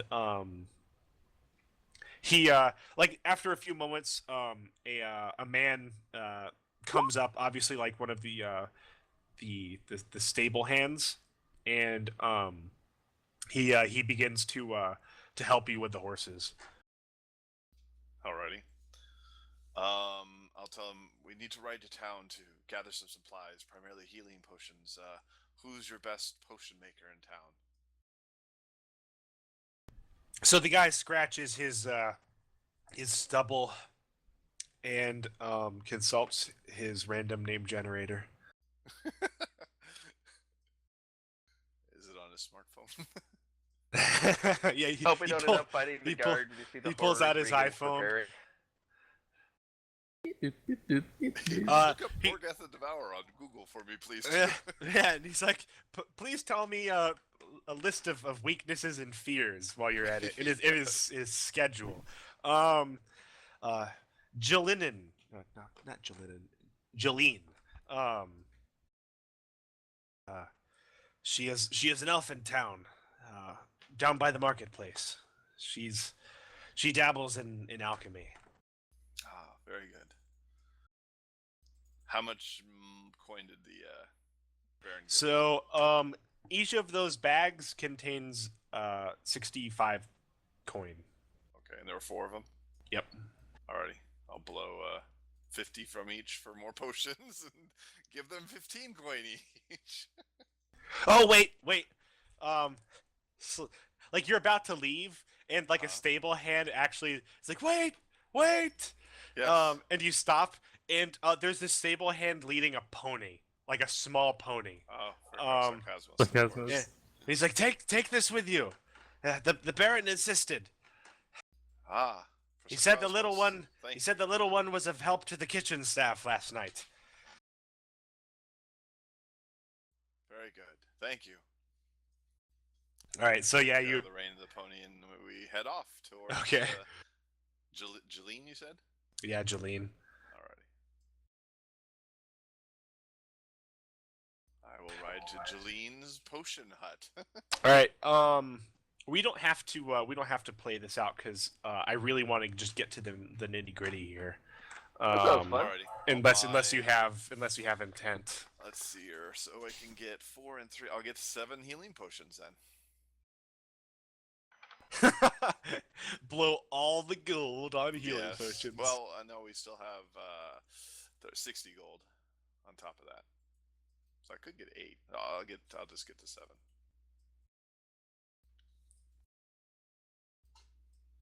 All right, mark down that you've got 7 healing potions. I think like maybe there's like a part where she's about to haggle with you, but you're and you're like obviously in a hurry. And the guy who's leading the horses, he just says, "For the gods' sakes, lass, this is one of the men who saved the Baron last night. They're off to fight some sort of monster. Hurry it up. Give them what they need. Just take his coin."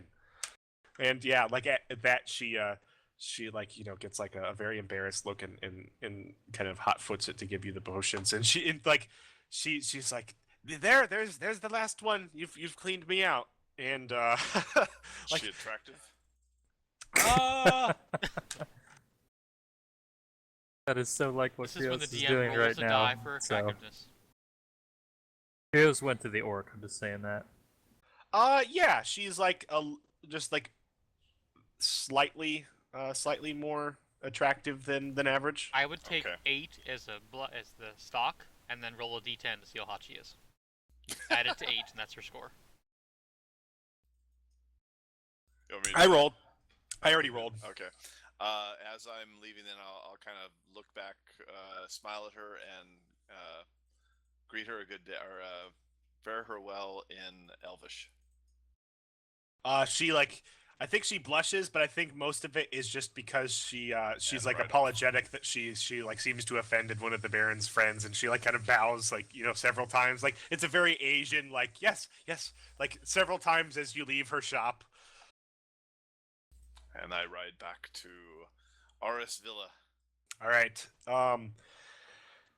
So Regan, I think you're outside getting the wagon, or I guess the cart ready, right? Actually, the thing that I would probably be doing first would be down in the tomb with with some sewing thread, because I had something specific I was gonna do. Oh, Well, sorry to- tell me. Yeah. Sorry to butt in about it, but if I can't cast spells while polymorphed, how do I end the form? You cast like you attempt to cast a spell and it ends. Okay. It's like you can't cast spells and have them work. It's like as soon as you cast a spell, the form ends. Yeah, that's what polymorph says. When you cast Yeah. a spell, it ends. Yeah. So it's not like you can't cast spells. It's just like if you cast Fireball in form normally, the form dissipates. But arcane armor does not affect it. Just be clear, right? Because arcane armor is not a spell; it's an ability. You're gonna lose your abilities, I think. Okay. Again, there's no guidelines as to what you take with you. Yeah, that's why I'm asking, because there are no guidelines that I can read for it. I see that as part of your stats, and if you wanted to take your abilities with there, I may or may not give you more conditions. Seems fair. Okay. Like, I mean, that's literally as essential as like your health number or something like that. So, all right. So Regan, what are you doing? I think quick Padine question. is gone for an hour and a half. How many corpses were down in the basement? Oh, there's at least the one from before, right? There were at least 2. I'm not sure if Well, there's one any more. died. Well, yeah, one blew up, but I'm not sure if there's more. There's only 2 remaining. There's 2 remaining. Okay. Since they're all hacked to pieces, I am going to kind of hastily sew them back together as a 4-armed, 4-legged, Oh Three-headed. God! 3-headed zombie. And Where's the third head come from? the third head is going to be the crispy head that I returned to it. It's going to be the Oh central head. God! Okay. I don't think you can do this in an hour and a half. Well, would you like to reanimate them together? Yeah, that's kind of what I was hoping to do. Okay, Like all right. piecing together there, maybe some light, just a All light right. sewing Because needle, and then I I'm gonna cast wouldn't it. normally have you roll something with a fail on this, like to just sew something, but I certainly can have you fail on a reanimation roll. So yeah, I will, go ahead. All right, Give gonna roll it. me a spell roll. Ooh, and I am of course going to What? Empower. What am I going to take? Yeah, I want to empower this for sure. Double the effect. Okay. All right. I'm just So trying to think what I might take for the disadvantage. I think I might take You know what? Given the guard's gonna show up, I think unwanted attention might be to try to explain this thing to him to calm down. So yeah, I'm gonna say unwanted attention. That should be pretty horrifying. Okay. All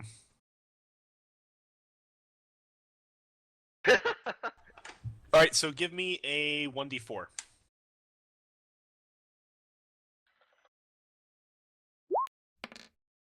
All right, so you can. Trying to pull up the spell wording right now. I've got it almost up here. Oh, here we go. You can choose. I guess roll me a second 1d4. Copy that. This is really kind of no point, but wow. All right, yeah, you can. Well, I already know what I want. Everything, but it does not obviously appear dead. This thing very much appears dead. Well, you get all of the results because you double the effects, right? Oh yeah, I didn't think about that. Okay. What should I assign for just the standard hit points and everything on him? No. 2d6 plus 2 for damage. Everything else will be your standard hit points and stuff like that. Okay, I'll set him up here. You empowered it though, right? Yes, I did. All right. So, all of your things there are going to be doubled. Ooh, nice. Is it durable? Yeah. Would be plus 4 HP for everything I've got? Let me look. For every level, I mean? Yes. Wow. I will take that.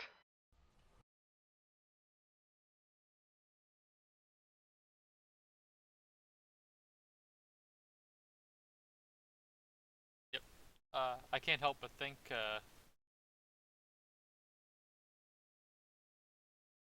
Yikes.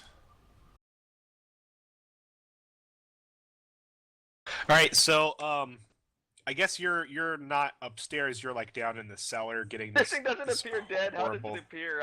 I'm just curious. I Does it think appear like some wild mutant? it doesn't appear obviously dead.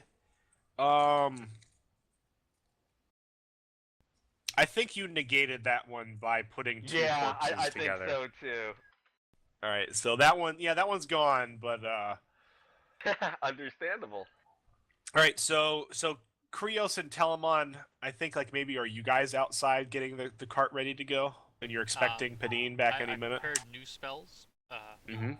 I'm preparing Fireball, Magic Weapon, Spell Magic, and probably Mirror Image, because Freezing Grass probably isn't going to work. Oh, this sounds very, very good. All right, so Krios is just now coming back downstairs, so. okay,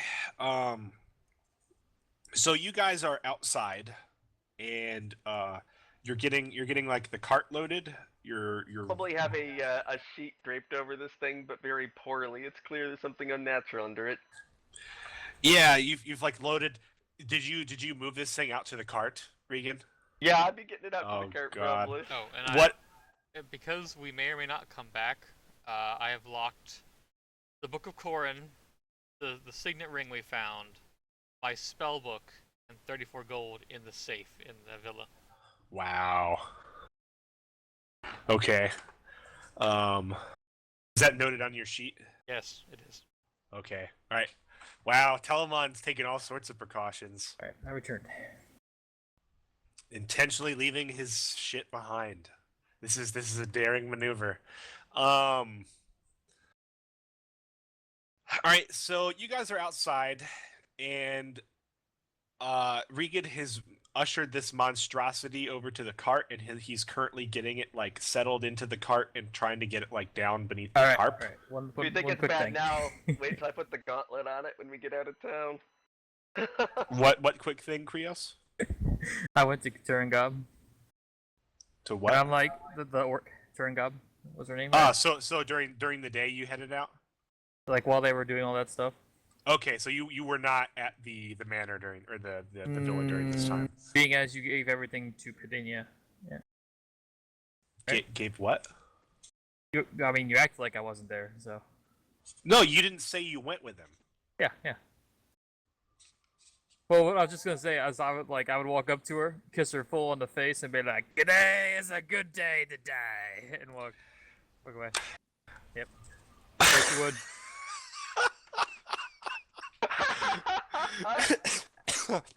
That is great. You've killed the DM. Good job. So like you find her. It's like again, it's like 9:30 in the morning, and like you find her there, and like she's like surprised to see you. And then you grasp her and you just like pull her in for a full mouth kiss. And I think like there's definitely a moment where she like resists and like you feel her not so like subtle muscles start to tense up and she's about to like push you away, but like you're like really manhandling her. Like after a moment she's like, whoa, he's really going in for like the full barbarian kiss. And like eventually you pull away and you say like today's a good day to die and you just like trek off. And like maybe you like take a look like back over your shoulders, you disappear around the corner and you see like her cheeks are flushed a little red and she's like looking after you and she's got like this weird expression on her face like what the fuck was that? She's like that that was is great, a man. weird way to start off the day. All right, so you guys are outside and then you see like I guess you hear and you see horses like trot up and five horses, I guess six horses and a pony make their way up the road. And Oh.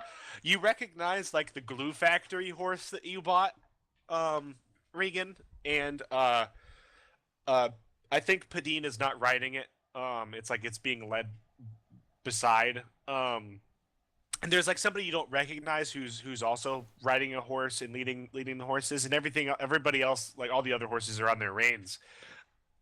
Excuse me. And they like come to a stop and these are like really magnificent horses. And on the way Padine the guy described to you like who these horses were supposed to go to. And you're riding like I think the one that you're riding, Padine, is this jet black stallion, very sleek. It's like a very beautiful horse, and the stable hand said that its name was I have this written down.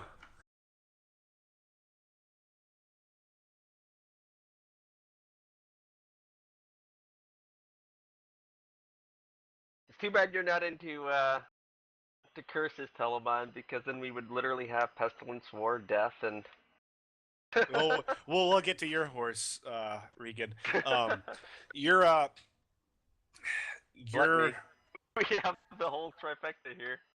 your horse, Padine, is named Sadan, like Sadan.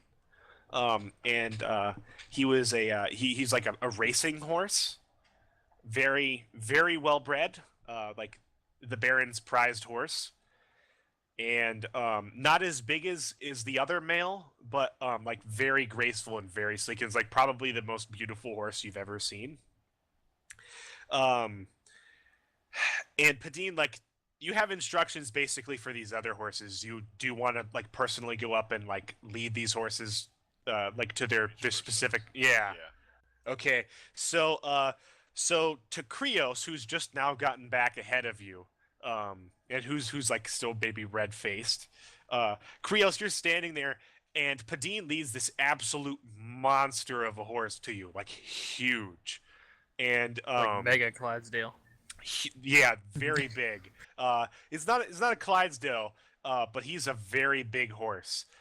He's like he's got a dark reddish brown coat with a like a I guess like a black mane, and he was described to you, Padine, as being named King Vandal, and it was simply because like he is a very uncontrollable horse, and he's always vandalizing the stalls in the stables because he wants to get out.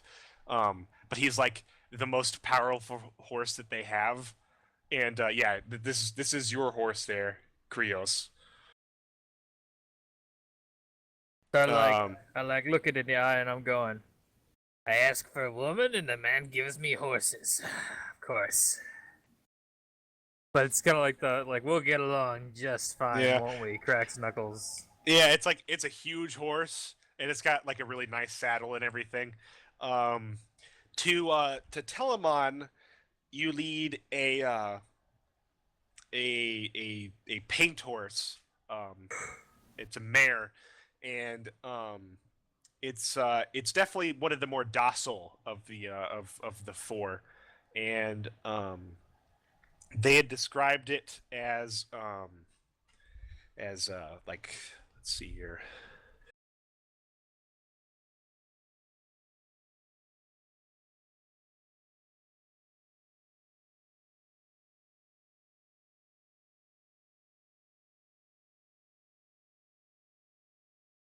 Uh, Whisper is her name. And she's like you lead her up to Telemon, and like Telemon, like the horse, like immediately kind of like nuzzles against you, like it's just like a very very friendly horse.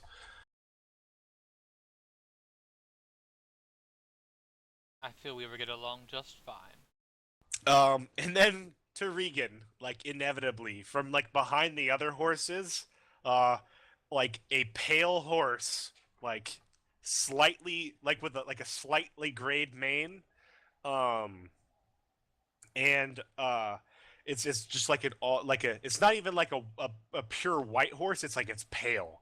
Um, but unlike his previous horses, like this one's not like sickly, and this one's led to you, and it's actually told to you that this one does not have a name, and it was only actually recently found in the wilds, and its name is up to you.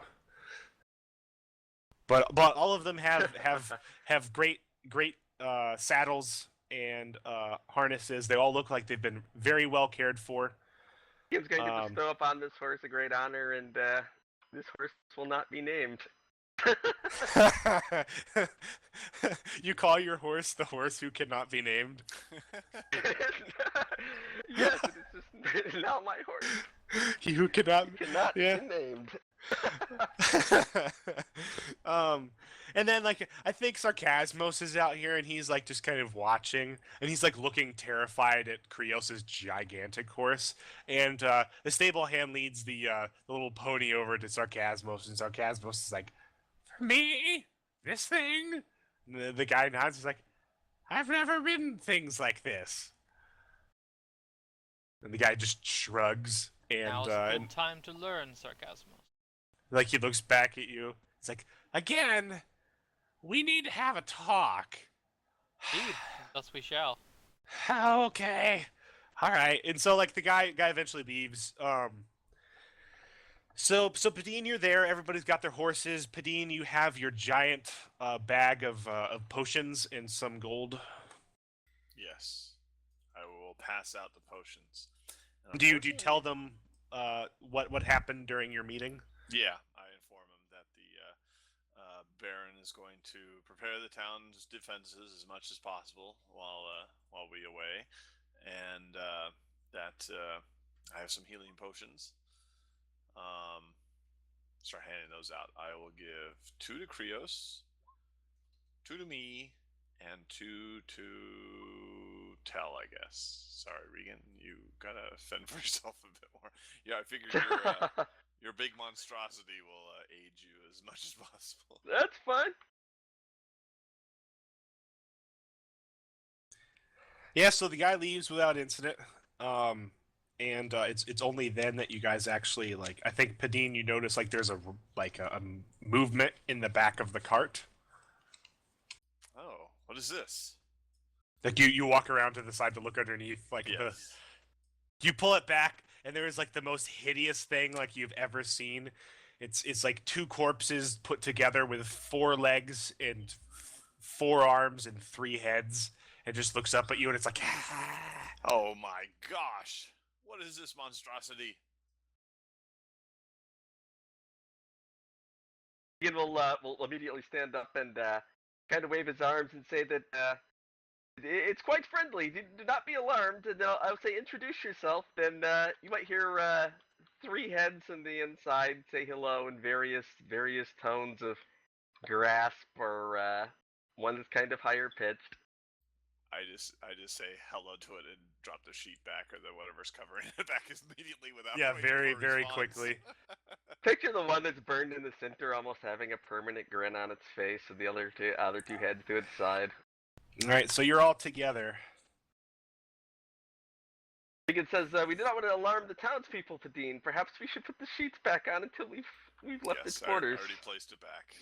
When I said hello to it, I just immediately covered it without waiting for a response from the thing. Sarcasmos just says, like, I could have told you, the first rule of the guild, you do not look through Regan's cart. Do I get a moment alone Thought with we were all Padine? using it. What, Regan?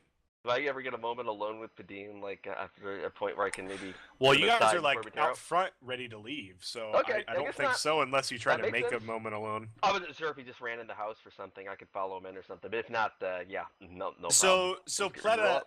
Pleta, the female goblin with the red hair, comes out, and she walks up to Telemon and she says, Sarcasmos says you're going to go battle something. Keep it away from the village. Is this correct? Yes, Pleta. And if it does come, get everybody to the basement. That should provide the most protection. And Sarcasmos says, just not the back north corner. And if you see a lever back there, don't pull it. Just don't. She gives him like an odd look.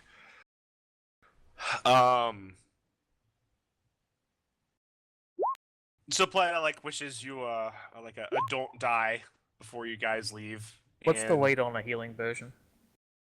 I think it might be 1. Let me Healing look. potions have no weight. That might be true as well. Dungeon gear.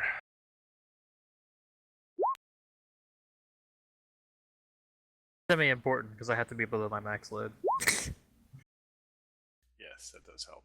Healing potion is 0 weight.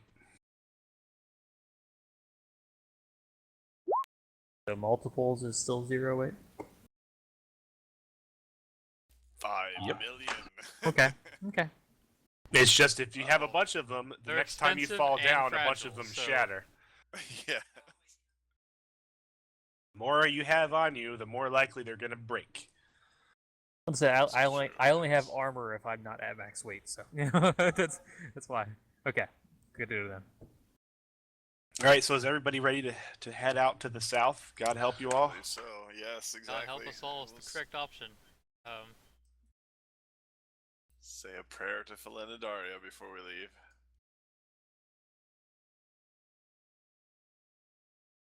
Begin will be offering many prayers to he who cannot be named.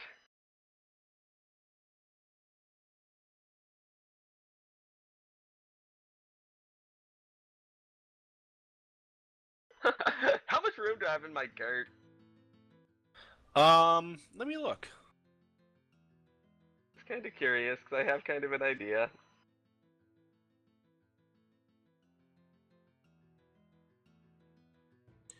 You have a cart. Its load is 20. Okay, if I've got any room in there in my coffins, I believe are currently empty, aside from the big thing in the back. As we roll through town, I think I might start ringing my bell and saying, "Bring out your dead!" Try and get a few more bodies onto the cart as we tear through. All right, so you guys are making your way through like the small bit of town you need to go through to actually get out of town, and no, nobody brings out their dead. Aww. Oh well, worth a shot. Like it's a It was worth it just to do it one last time, should you Yep. die. I think Sarcasmos looks over at you, Telemon, and just says, "This is an ominous way to begin the journey." It always is if we get around. Remind me again how you've lived this long. That is a difficult question to answer in most cases, I think, being as I don't remember most of it. All right, so you're traveling you're traveling all the way back to the thieves' camp where that ridge was, way out in the middle of nowhere. Yes. That's Okay, where... that's like a day's travel away, or most of a day. I guess you're setting out early. You guys should get there maybe a little bit before nightfall if things go according to plan. We're gonna need some rolls though. Once we get a little bit out there, Regan will start suggesting that you will actually speak to Pidine and Telemann to look for a place that would be strategically advantageous to us to intercept the creature. Ready for rolls. I divvy out the coin too, by the way. All right, so who is scouting, who is trailblazing, and who is rationing? What is that one? Quartermastering. I guess I'm quartermastering. Okay. All right, so give me a wisdom roll, Krios, for quartermastering. Oh, and I can actually Flash toll. Yeah, what turn on our movement grids now since we haven't used these before. Nice. What's that? Quartermastering. No. Movement grids. Oh, is that like Oh, that's cool. So, by horse, traveling across one of these grids will take you approximately a day, as long as you're on the road. If you're off the road, things start to slow down. On foot, it's even slower. So actually, what would have been most of a day for you guys is actually less because you are now on horseback. Taking the cart with you slows you down a little bit, but it's still a lot faster than you guys were before because nobody has to walk. I'm thinking if Regan's leading the way, I might go for Trailblazer if everybody's okay with that. Okay. Does this sound good? All right, give me a wisdom roll, Regan. Notably, I definitely am not turning my back to Krios. Maybe your throat aches a little bit.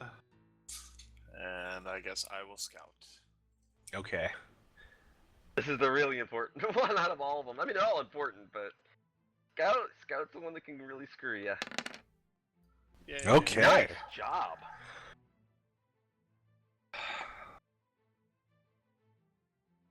That is a solid roll, man. Can somebody give me a D10? Go ahead, Tell. You haven't rolled yet. And the ominous rolls begin. Yes. You get the first one. Oh, 2. As I said. Oh. That didn't sound like a happy groan from the DM. Okay. All right. So you guys are about 3 hours into your journey. You're making very good time. Oh, one more thing, Star. I'm yeah? thinking about the... Well, actually, you know what? Never mind. I'll wait for it in case... So, Regan, you are very keenly aware of the passing of time. Because, the sun is rising up, in the direction you guys are traveling, because you're traveling southeast. It's rising, basically in the direction you're traveling. A little off to the east. And, as the day goes on, you're, seeing the sun rise higher into the sky, and you're realizing that, the further it gets, the less time you have to live. I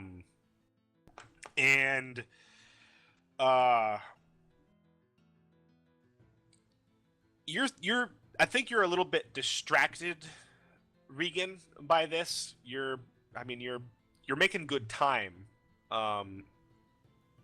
Pidine, ahead of you on the road, you see an overturned cart. I will alert everybody. There's a cart on the road overturned ahead. Regan will pause. Probably more bandits. I do not sense the presence of Morgath. I do not believe this is something we have time to deal with, Pidine. If there's, we should be cautious, but we must hurry. There's greater things at risk than perhaps one looted cart. Is there a easy-ish way off the road around the side, kind of into the plain that we could easily go, or is it going to be tough for the cart if we do that? The cart, I expect, would confine us mostly to the road.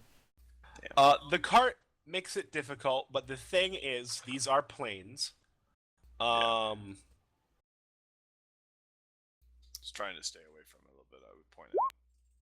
Like you guys could go through it. It's just like the thing is, you're not going to be hidden. True. You can detour around this cart, but I mean like it would be a detour, and the entire detour is going to be visible if there's like somebody at the cart, or like for any like you can see miles around almost pretty much. Like this is probably like a mile up on the road.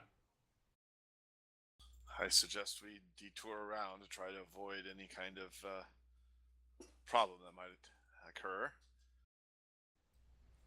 There are bandits ahead, though. They will see us. If they are going to see us anyways, why not just proceed past the cart? If Regan they're pauses. going to see us, we have already been seen. So- Regan turns to Bedine and says, "Perhaps this is time for your wordsmithing. I believe that bandits may fear us, but any minute now, Morgath will be here, and perhaps we should go through and scream warnings to them, and if they attempt to rob us, then I believe it will be too late for them." Yeah, I think Regan, you hear the word detour, and you like mentally you're like nope, nope, nope, nope, nope, because Alright. like you're on a clock. I'll begin singing the Elvish traveling song, I guess. This would be a good one. Okay. Situation. Regan is going to be screaming at the top of his lungs, I think, as we start passing the cart path, because as pointed out, we've already been seeing Morgath is coming. Morgath is coming. Are you ringing Old your man. bell? Yeah, I'm Are you gonna go full. All I'm right, gonna so go like full tilt with it. you're starting to pass the cart, and you're ringing that, and like there's just a and an arrow just thunks down straight into the path about like 12 feet ahead of you guys, and like another one thunks down into the path behind you, and like from behind the cart, like rising up from a crouch, like a guy with a like a battle axe kind of comes out, and he says, "What's all this hollering about, you crazy old coot?" Regan will stand up and greet the men, and then give him a courteous bow, and then say, "Morgath the Devourer, he comes this way. He will destroy everything on this road. We are seeking to fight him up ahead to try to stop his reaching of the town of Arnhin. If you have any able-bodied men, I'd suggest you either send them with us or flee." The guy like is just like staring at you, like his jaw dropped a little bit. He starts laughing, and there's like a guy that kind of rises from a crouch next to him, and he's like, "Do you believe this old coot? Well, able-bodied men, you say?" Like he raises a hand, and from all about the field, you start to see people raise up from either side of the road, like in the tall like wheatgrass. I draw my two-handed sword. Yeah, you draw your two-handed sword, and they're like there's easily a dozen people out here. Like you're seeing people just rise up from like amidst the fields around you, and he like the guy kind of steps out onto the road, his axe in his hands, but he's kind of like holding it cockily, and he says, "So, what's that you got in the cart?" Oh, yeah. Check it Heading out. Why don't you take a look? heading to Nander, are we? I didn't roll my singing, by the way. Should I do that? You Are were you singing. You, I could think could you you might have gotten sing? interrupted. Would you have sung would've started for it, like yeah. 12 minutes? Serenaded Regan. Well, no, to do the arcane art to I- forward.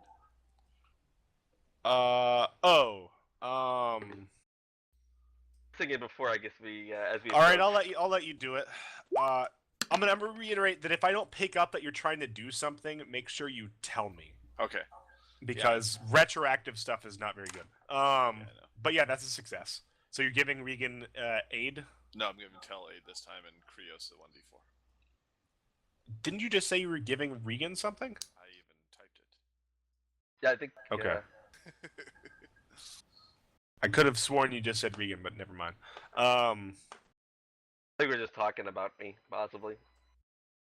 All right, so like somebody else is like, "Quit that singing."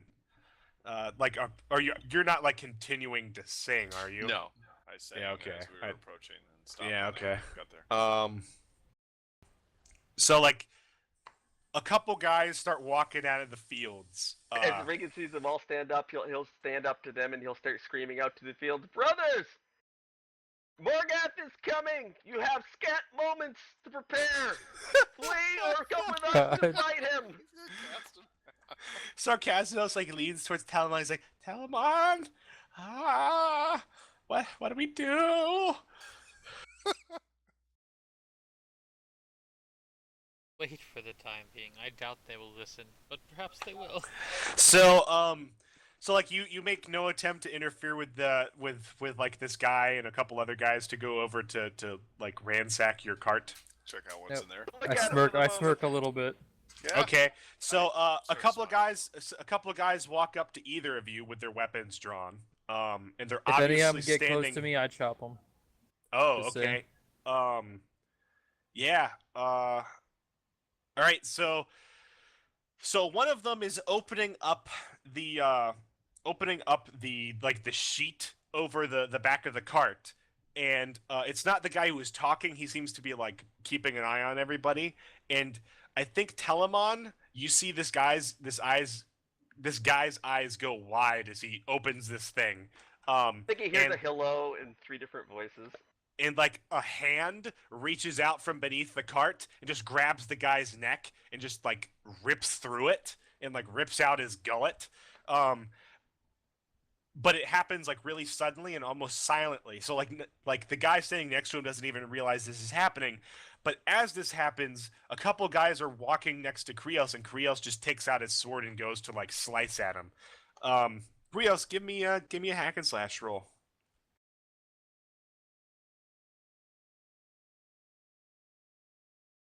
Let's do. Patash. 7. All right.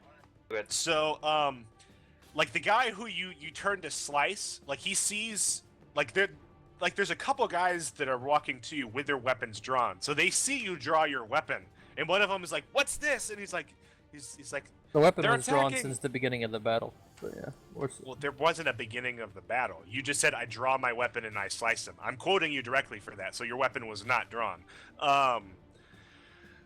You pull your weapon and you go to slice him, and like he brings his sword up to block, while the other guy slices at your back. So roll damage.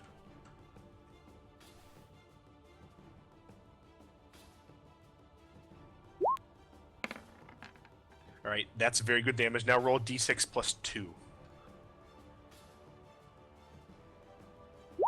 Or like d6 plus 2. Okay.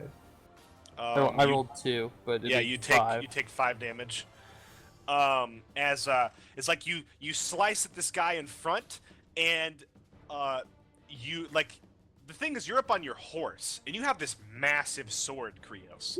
You bring it down at this guy who's trying to block you with like a long sword, and like you just bat his blade down, and your sword goes through his shoulder, chops his arm off, and like a bright gout of blood just shoots out. Behind you, you get stabbed in the back by this guy with another sword, and like everybody else just hears like shouting and the scream of this guy who's just got his arms sliced off, like at the shoulder, and every person there is now like raising weapons, and the guys still in the fields are now like releasing their arrows. I think as all of this goes down, Regan's going to immediately drop to his knees in the most innocent, non-combative way possible and start issuing a desperate prayer. So you're trying to look like an old man? Trying to look like an old man dropping Give to me his a knees defy and danger praying. roll with charisma. This Ooh, is that's so interesting. awesome. What- We've never done this before, but you're trying to pretend like you're just a feeble old man. I'm also offering a very specific prayer for what it's worth. I guess we'll see. Okay, Oh. Regan, you get shot with arrows anyway. Oh. I need everybody to make a defy danger roll because they all had arrows trained on you. I ducked behind the so- cart. Yeah, so you're gonna hop off the horse and just jump Yep, down yep. behind the cart. Okay, so that will be acting quickly. That's a success. I'll be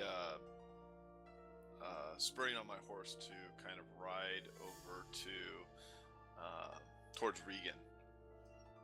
So I'll Okay, be, so riding quickly and ducking down. Okay, so arrows. yeah, give me a dex roll then.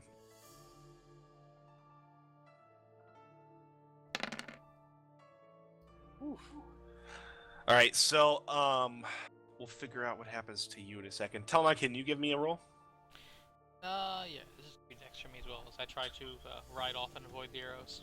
Oh, Krios' damage should have had the other D4 too. I forgot. Did we pass off the damage That yet, or chopped we his haven't got arm that off yet? even more. Multiple people talking. What were you saying, Regan? I just want to make sure if we hadn't rolled damage yet, just the hits. We have not rolled damage yet. Okay, cool. All right, so Padine and Telamon both partial successes. The first few, like, Telamon, do you just like ride out into one of the fields, Yeah. or do you ride further down along the road?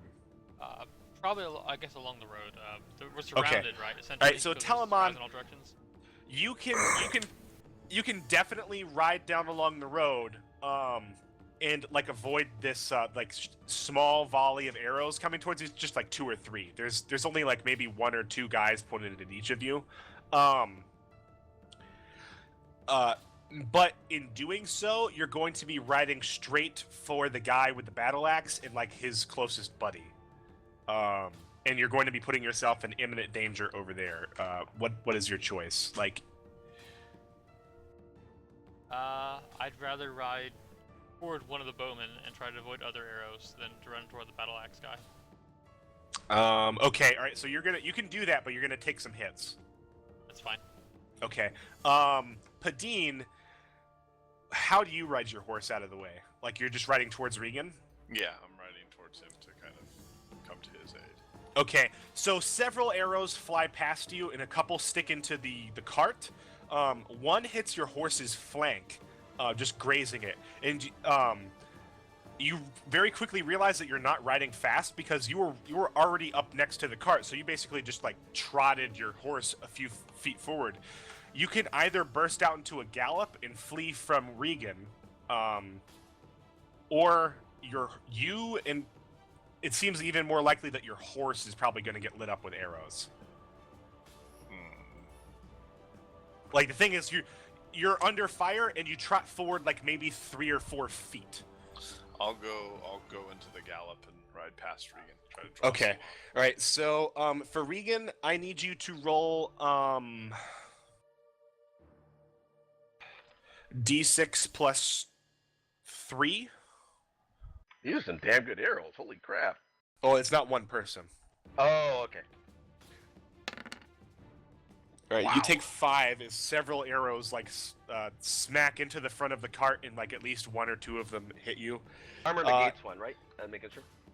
If you have armor, it negates. Awesome. I'll tell you if it has piercing. Telamon, can you please roll D6 plus 2? Okay, 4 to you. Okay, armor absorbs it. Yep. I think you hear like a scream, and you look over, and Sarcasmos gets yanked off of his pony, and like down to the other side of the cart, and I think nobody can see him. Krios, you dive off your horse after stabbing this one guy, just lopping his arm off and getting stabbed from behind. You jump off the horse and take cover behind the wagon, and you jump off and land right next to the guy who just stabbed you. But he's like amazed by the fact that you just leapt off your horse and landed in a crouch. What do you do, Krios? I'd cut this guy in half. Yeah. Give me an attack roll here with hack and slash. 10. Yeah, give me damage.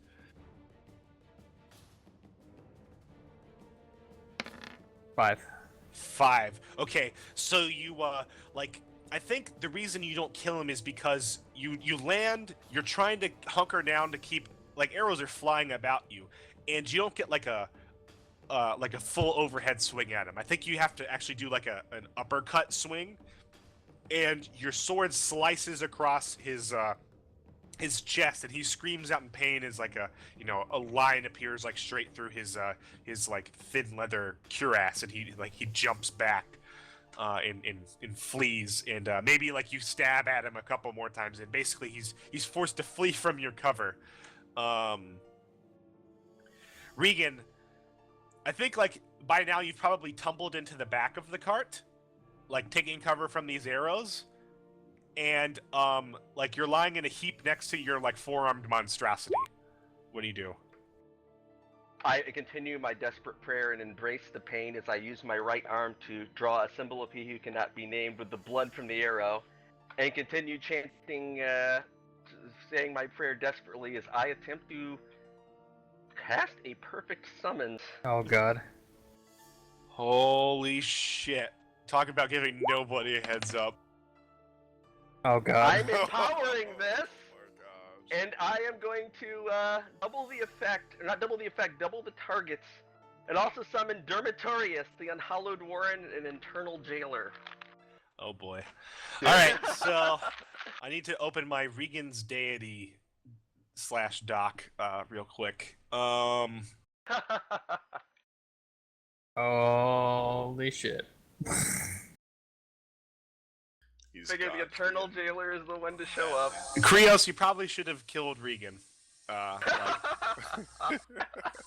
pretty sure you guys all are pretty much dead at this point. What was Eternal the Jailer, the Eternal Jailer?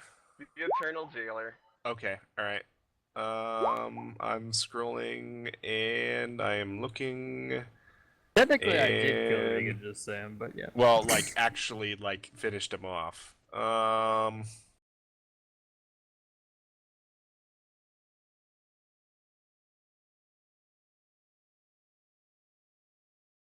There is no jailer in that document you gave me. It might be, let's say the Unhallowed Warden is how it's worded. Then it's in brackets the Eternal Jailer. He has two names. Unhallowed Warden. I can link. I'll paste the name to you. See if you. Okay. Yeah, I There you found go. it. All right, so I'm gonna need 2 minutes to prepare, guys. No problem. Everybody, take a break. Like to run to the bathroom. Because you're gonna want to be able to sit down for this. We're gonna have two big gods battling each other in the plains. We are very likely to be killed in the next Yes. very couple minutes. I'm glad I'm already Yeah. gonna gallop. I will And just very galloping likely away. the surrounding countryside. Yeah, particularly Just- since perfect summons, Regan has no control over it once it's summoned. No, I do not. Great. Just hoping the Eternal Jailer will hopefully Everybody, the, go take a break if you need to go get Okay. water or use the bathroom at this point. Alright, because I'm gonna we're gonna sandwich, be back. Oh, yeah. we're gonna be playing this to the end. That's very an ominous wording, I have to say.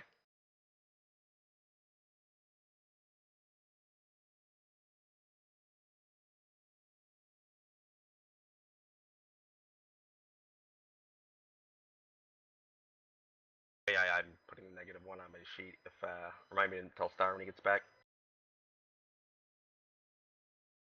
I'm still here. I'm just reading. Ah, okay.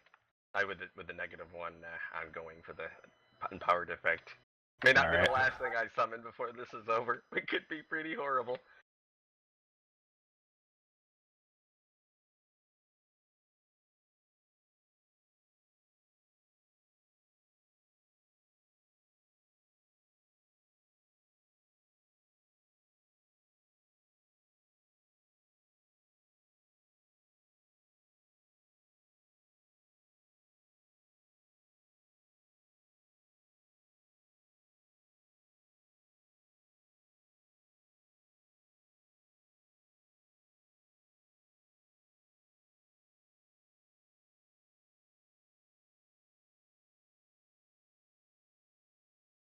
Oh wow. Okay, this is gonna be interesting.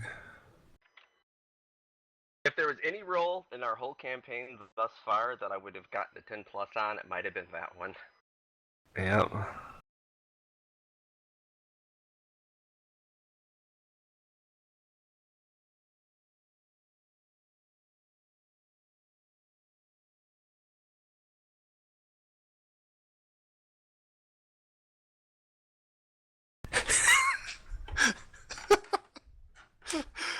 I'm laughing so hard. This is gonna be a nightmare. Yeah, I can imagine it will It's gonna be like a battle within a battle. God.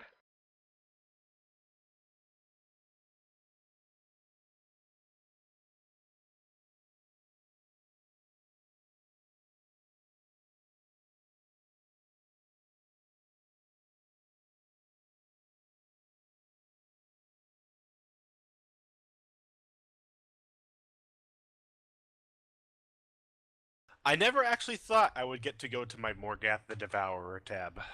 This has been something I've been planning for a while since Regan's been increasingly concerned of the party's been led astray by riches and nobles from greater concern. So Well, straight my ass. it's really pushed it up.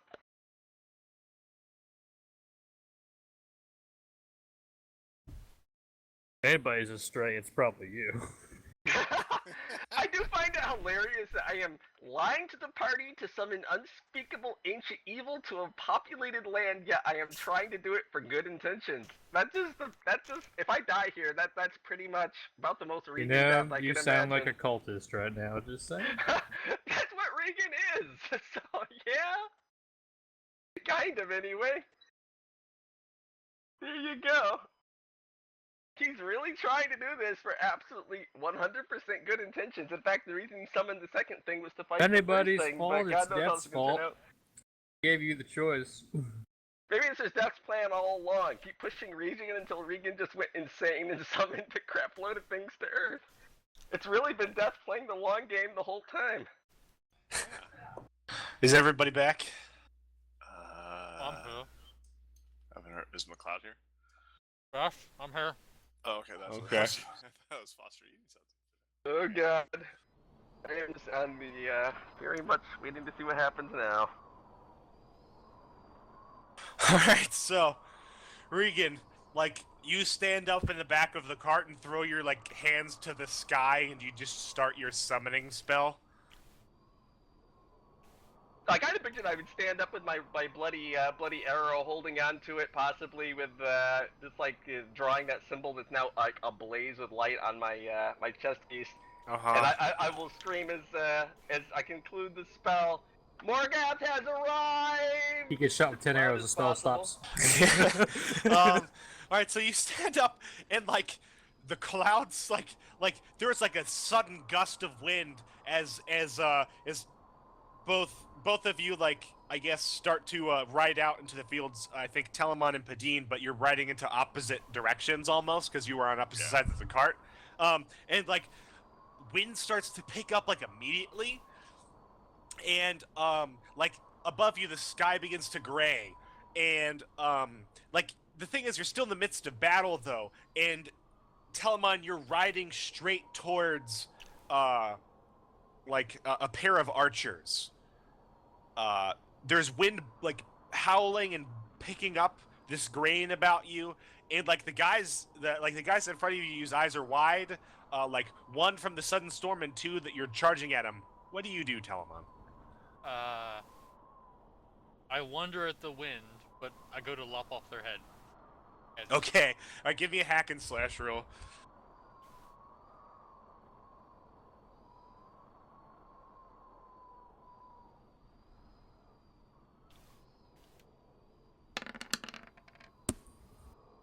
All right, roll damage.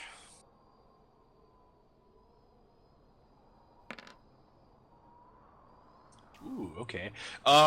Yeah, so you ride forth, and one of them looses another arrow at you, but you duck out of the way to the side, and the first one like dives away from you and rolls into the grass. The second one though, like he was trying to notch an arrow, and he basically he fumbled it, and when he looked up, by the time he got it re-notched, he's looking up, and you're like literally riding straight over him, with your hand out like in like the reaver position, like your blade flat like out to your side, and you just cleave his head clean off.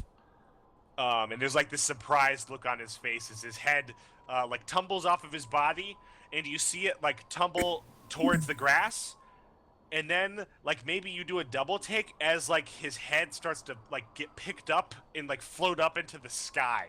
And it's only now that you realize that like this storm about you that just suddenly arose is really freaking powerful. And you're seeing like debris starting to pick up around you, like it's almost like a tornado is forming at your location.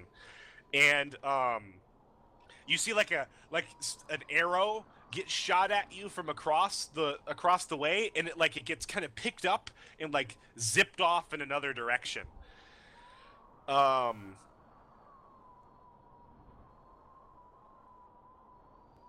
All right, so Krios, you're still taking cover behind the cart, right? Yes. What there have was- you done, old man? Yeah, like you see like the guy who you sliced who's still alive, he backs up, like his eyes wide looking up above you, but you can't see what he's looking at because like you're kind of like down beneath the cart almost.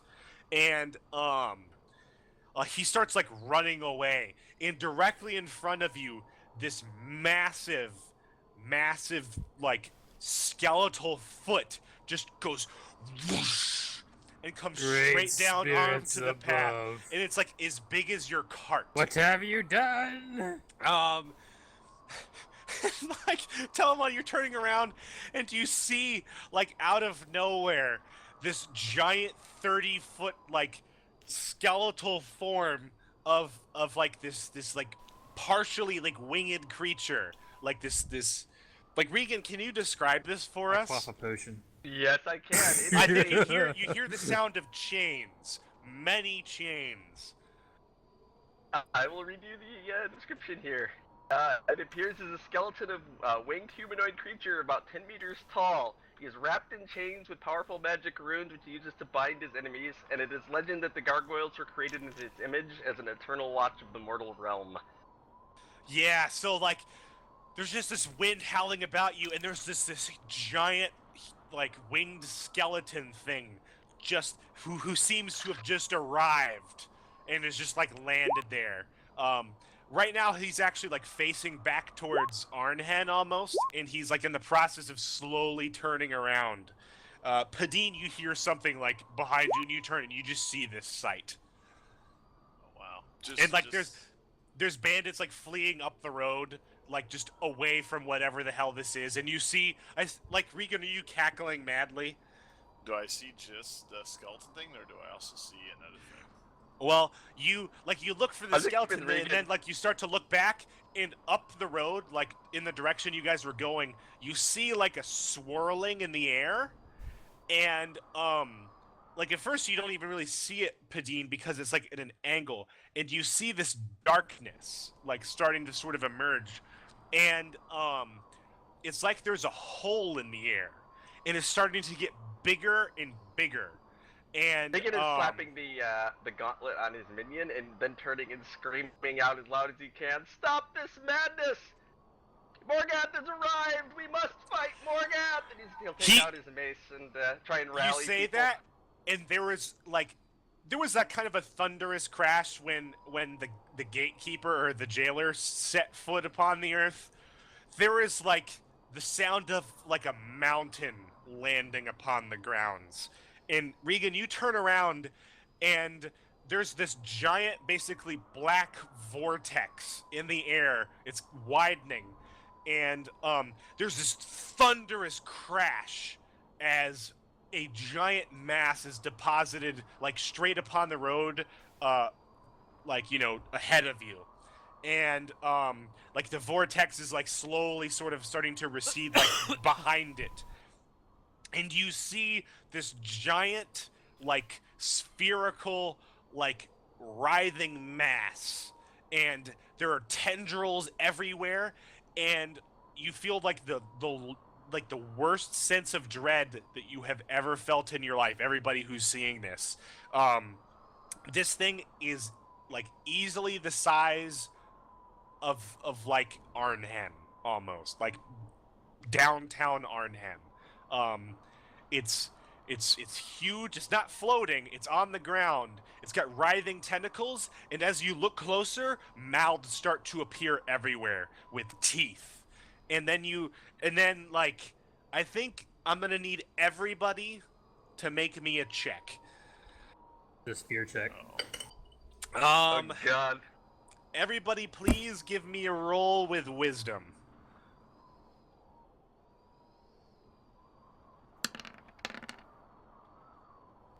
Pass for Regan, partial for Krios, pass for Padine, partial for Telemon.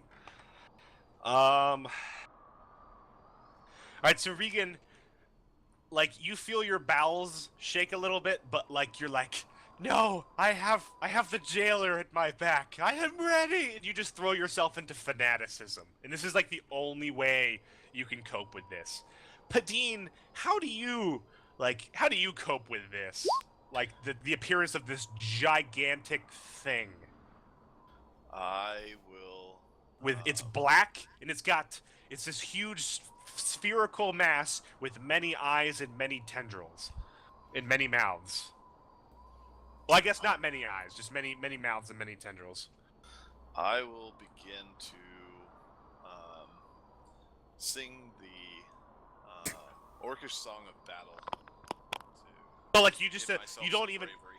yeah, you don't think about it. You start to remind yourself of like this orcish this song of like this brave warrior, and it's like Yes. you're afraid, but you're like singing to yourself to like remind Exactly. yourself I won't not. be infusing it with arcane Yeah. art, though. I will just be singing it. Yeah, you're like it's that moment in the horror movie when somebody's like singing like a nursery rhyme to themselves or something, and they're like Exactly. trying to prepare themselves, and there's like maybe like a stuttering in your voice at times or something. Or maybe it's almost to the point where you're like saying the Lord's Prayer. Like that's like it's the same effect. I think Krios, like there is a part of your mind that just goes partially mad at this sight. Like the giant skeleton thing was pretty freaky. This thing though is not something that is supposed to exist. It should not exist.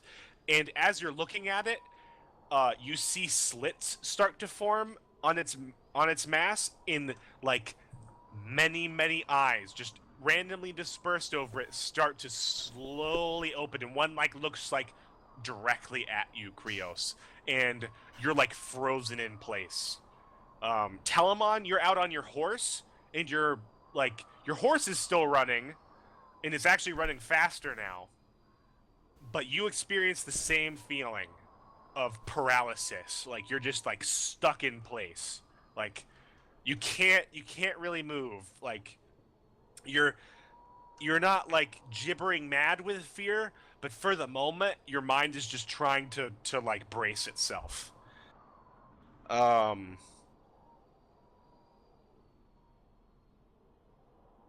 There is like a quiet here amidst the wind where like I think this thing, like you hear like a scream maybe when this thing lands, and it's very clear that it probably landed on several of the bandits. And like some of the bandits are like going mad and ripping their hair out and like clawing at each other as they're looking at this thing, and several more are just running to like the corners of the earth, like through the fields. And they're just like fleeing in every direction possible. And there's this massive as the skeleton starts to turn around behind the cart and like take stock of the situation. Regan, since you're the one who initiated this, I'm gonna say you probably get to go first, but not before you feel this mental shudder through your mind. As you feel one like powerful voice like almost break you in half, and it says, "I am free," and like you realize that this definitely comes from Morgath. Like it radiates it, and it's like this unrelenting viciousness, and it's just like free, and you get the sense that it's like it's been waiting for centuries. Oh man, yeah, this is not good. I guess we'll see in a second. What do you do, Regan? I'm not sure if I noted before, but I'm definitely locking the gauntlet on my my minion before. Okay, so like you're paused at this moment, and then you're like, okay, finish locking the gauntlet, and it clamps on. What do you do next? What happens to the minion at that point? Do I need to make any notes on Like it real quick? the muscles start bunching up. Excellent. Regan's going to turn back, and I was going to do something with the Dean. Who's closest to me? Telemon right now? No, Padine and Telemon are off in the fields. You look off to your left, and Telemon is atop his horse. He seems to be staring at this large black creature, but his horse is running just wild, and it's running away, and it's running for like the nearest woods. And it's just flat out galloping. You don't see Krios anywhere.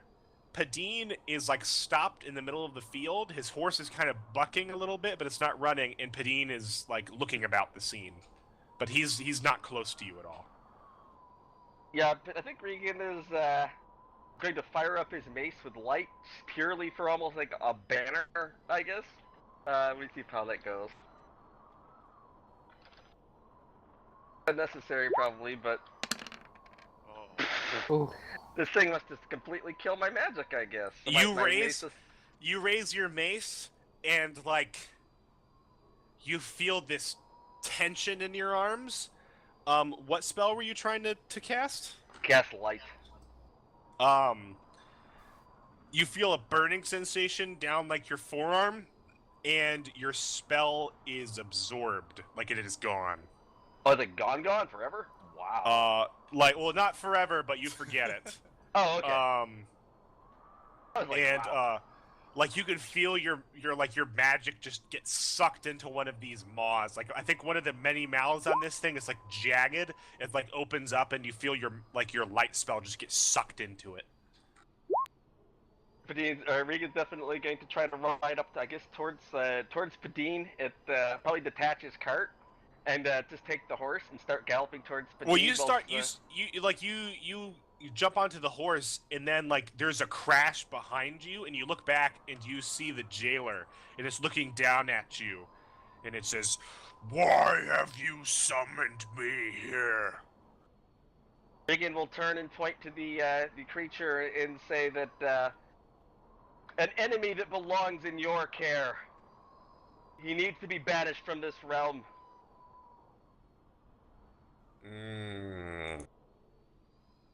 I wonder if the jailer knows when you're fibbing. I'm not 100% sure in character if I am, though. Not sure. You're just assuming he's an enemy of your god. I'm assuming Morgath the Destroyer is not something that would be in line with my creature, and generally given the way that I've attacked other primordial beings on the same kind of mindset. That's why I'm kind of thinking that. Anyway, that would be my best guess. Like the skeleton turns to you again, and like when it talks, it's like the rumbling of like 1,000 horses beating their feet across the ground, and like your own horse kind of quivers beneath you, and I think you quiver as well, and it says, "You play with powers that are beyond your comprehension." And does the jailer have a weapon? The giant chains that he has, I figure Okay, he can kind of so like it starts to move its arm in a circle, and it wraps its chain around its arm, and it says, "Very well, but you have overstepped yourself. He will not be pleased." And he just steps, and he crushes the cart. Oh, wow. Your minion is just destroyed. I thought I got the minion off the cart just now when I You never did you say it? Because you said yeah. I guess I probably. I just figured when I gave him the gauntlet, he'd be leaping off and running out. No, the thing is, you have to tell the minion what to do. You've neglected to tell the minion. I'm gonna give you a chance here because you've never done it before. But I'm not supposed to I tell you what happens, but it's not on me to command your minions for you. Yeah, it's a million apologies because I was thinking that he would be getting too big for the cart, probably be out running on his because he's big and fast now. So No, what I no, was he's been on the thinking, so- cart the entire time. Remember, he ripped that guy's throat out. Yeah, I mean after I put the gauntlet on him, that's what You I was never, thinking you never in my told him to mindset. get out. So Yeah, that's fine. If, I'll if say, he's I'll been- say, if you would have brought him out of the cart with you to go to Badine, he's out of the cart. But this is your last chance of yeah, I of a apologize warning for here. any communication. Okay. I'll Yeah, be yeah, much it's fine. clearer. It's fine. It's just I can't keep track of what you want your beast to do. So We're doing a bunch of other crap. it back still there, it still crushes the cart. Krios, you are nearly crushed to death. Like it steps over you and the cart just explodes behind you. And like splinters of wood like pepper your hide as you roll away from it. Regan, your glue factory horse is just smushed. Aww. It's Yeah, good. Regan will definitely fall to his knees, not even showing the slightest blink of that, and saying, "Your judgment is eternally wise. I will accept whatever judgment you give me." And act very, very revering this thing until it starts It moving starts on. It starts very slowly, like imagining like a titan lumbering across the road towards Morgath. And like Morgath is like starting to shift. Like it doesn't have an obvious face, but it seems to be turning like to like face you anyway. Like it's getting a glimpse of the scene. Padine, like you see this all happening, and Regan's like stumbling away from the area, with his monster in tow. What do you do? Let's see. I'm gonna try to draw him away a little bit, so I'm going to fire Stormcrow at Morgath. Oh wow! All right, the battle begins. Roll a volley attack.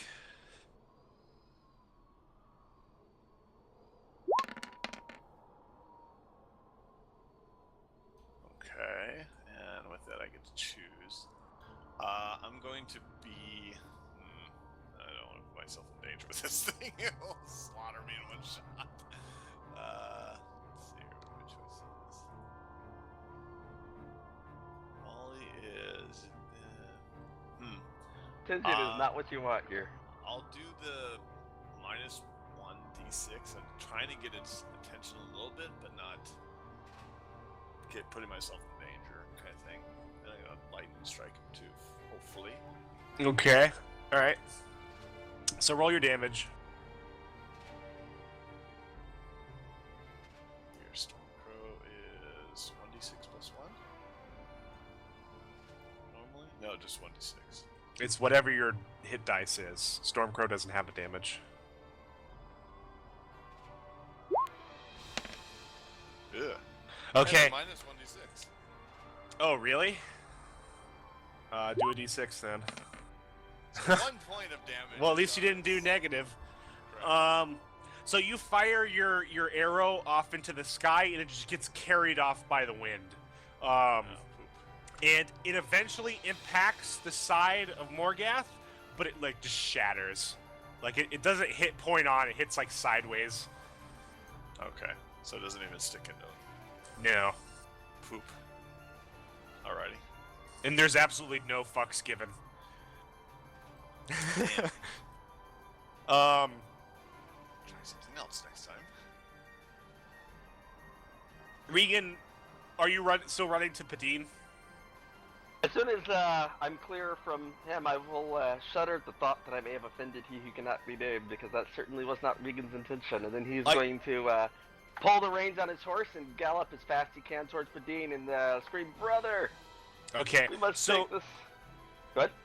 So while this is happening, Telemon, like you're still looking at this thing, and your horse is still riding off towards like the far distance, just absolutely terrified. Your mind is beginning to slightly uncloud, but it's taking every last bit of will that you can. And you shudder to think what might have happened if your mind had not been shielded at all to like the effect of this thing. Krios, the same thing is basically happening to you. Like you were almost like crushed by this giant skeleton thing, but you're basically just like on the ground, not able to move. Like you're just kind of paralyzed with. It's not even fear; it's just like almost incomprehension. Regan, you get to Padine. Padine, like you see him launch this arrow, and it just gets carried off, and like the arrow is like a tiny white little blip against this giant mass, and it just you see it like maybe disappear. Regan's immediately going to tighten his or like maneuver his cloak around to proudly display the symbol of the Morgath the Devourer, and I will ride up to Padine and scream, "Brother, it is a day to. If we must fail, we will fall, bringing down in great evil in this world. We are protected, and he has chosen us.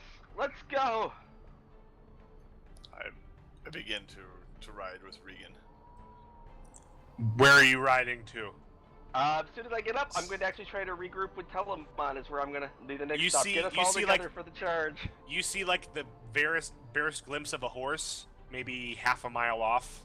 Oh wow. He was on the other side of the road, wow. riding on the opposite end, and his horse is at a full gallop. What And about has Krios? been at a full gallop. Krios, you're looking around, and you see near the wreckage of the cart, you see Krios like on the ground, like maybe Roll propping towards himself Krios. up. Yeah. I will follow him to Krios. As soon as I roll up near Krios, I guess it depends if Krios can actually talk or move yet. Yeah, so you Oh. get there, do you, like, he appears like, you shout his name, and he appears unresponsive. Regan's going to actually try and see if he can halt his horse, leap off the side of it. Actually, yeah, know what? He'll actually motion to his minion to give Krios a hand up, and I'll say, "Krios, all is forgiven. We have but one task now. Do what you do best." And So then So you tell your horrifying minion to, like, help Krios to his feet? yes, I Oh, tell him to God. give him a hand to help him to his Alright, feet. so your horrifying minion helps Krios to his feet. Krios, like, in a daze, you kind of allow this to happen. Krios is just kind of standing there, like 1,000-yard stare. I will sing the Elvish healing song to to clear their mind of one enchantment to Krios. Ooh. And Ooh, nice. healing to Regan. Oh, I like sweet, this. I'm glad That's this a has cool finally idea. come up. Yeah, Alright, if it works. give me a roll.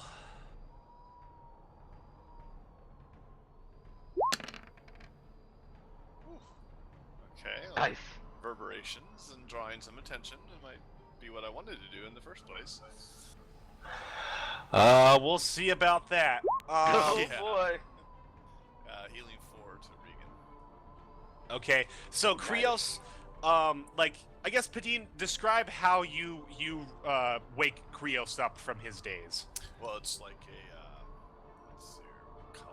An amberish? No, that's Like, do you hop off your horse and, like, get over to him and well, no, help him? I'm singing, so the arcane mist that is kind of an off greenish would come to him. It's like a sickening green, I guess. Uh-huh. Would kind of encircle him around his head and everything. What is this? What? Yeah, Krios, you find your mind suddenly unclouded.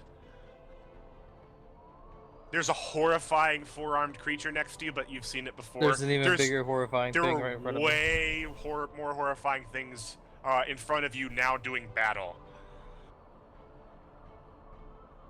Regan will holler to Krios, "Not the winged one. That one is on our side. The other one."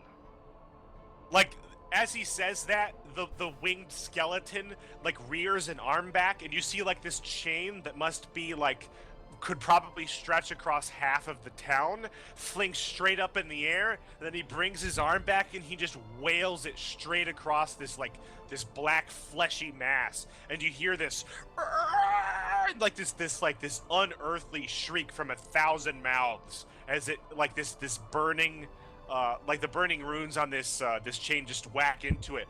But as that happens, this is all kind of happening in slow motion because these things are so big. A tendril comes out and, like, it flails at the skeleton and knocks it back, like, I would say a few feet, but probably 30 feet. Wow. It's like it makes him take 2 steps back, which is the, like, you know, like maybe 10 feet. You're riding in as ants, but to Godzilla. Yeah, Regan will definitely look to the others, and do I see Sarcasmos? Is he anywhere to be seen after he was pulled off his horse? You're looking everywhere. and you're looking for Sarcasmos. You hear a. You look, and you see a green hand from underneath the cart. I'm gonna tell my minion just to flip the cart right over and free Sarcasmos if he can. Okay, so the minion goes over, 4 arms, 4 legs, and just like bowls the wreckage of this cart off of Sarcasmos like a forklift, and you see like the bloodied, partially crushed form of Sarcasmos. Does he look like he's still within the realm of healing magic, or no? He's like obviously kind of like partially curled in pain. He's obviously still breathing, but like he looks very bad off. Recluse, or not Recluse, Padine. Your healing potion that we purchased. Do you have one? Yes, I do. I'll give it to Sarcasmus. So you get off your horse and you kneel down next to Sarcasmos. It's a really, really pathetic sight. Like he's crushed.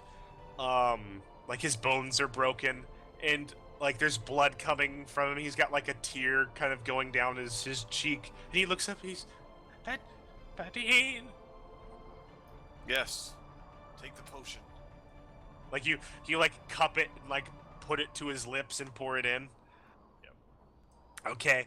You pour it in, and he coughs.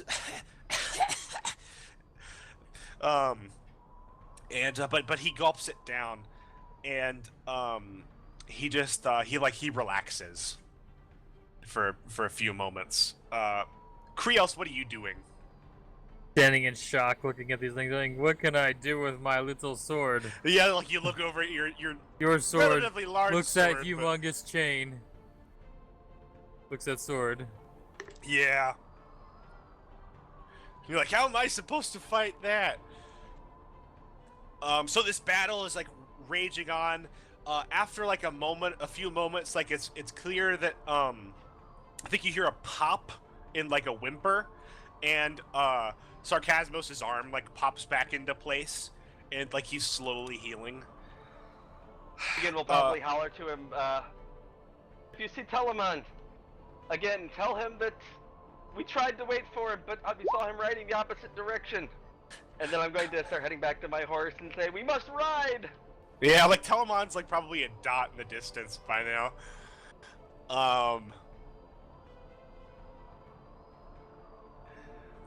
He'll probably be the only one that lives. Doesn't matter. So- If Morgath doesn't die, we all die tomorrow. So yeah, you Not that I get know back that. onto your horses. Yeah, I get up. I'm All right, getting so on my horse. you go back to your horse, Padine, and you're just about to mount up, and you hear something behind you in the field. You hear the sound of like a shing, like a steel on leather, and you have a second to react as you hear footsteps behind you. I will. Like one foot is in the stirrup, and you're about to hurl yourself up onto your Yes, horse when you hear I'll this. hurl myself up and over to the other side of my horse. Okay. Can you give me a defy danger with dexterity? Tell him. Yeah, so you fling yourself over the horse, and you hear a curse, and like your horse like just shrieks and bolts off away. And like on the other side of you, there is a man with like a bastard sword. He's got like a terrified look on his face, and he just like he screams, and he just like he's like looking about, and like he goes to like charge at you again. What do you do, Padine? I'll be stabbing him with my rapier. Okay, all right. Give me a hack and slash roll.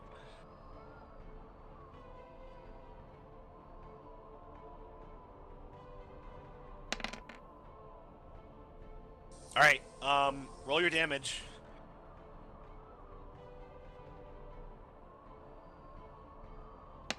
All right, and then roll another d6 plus 1.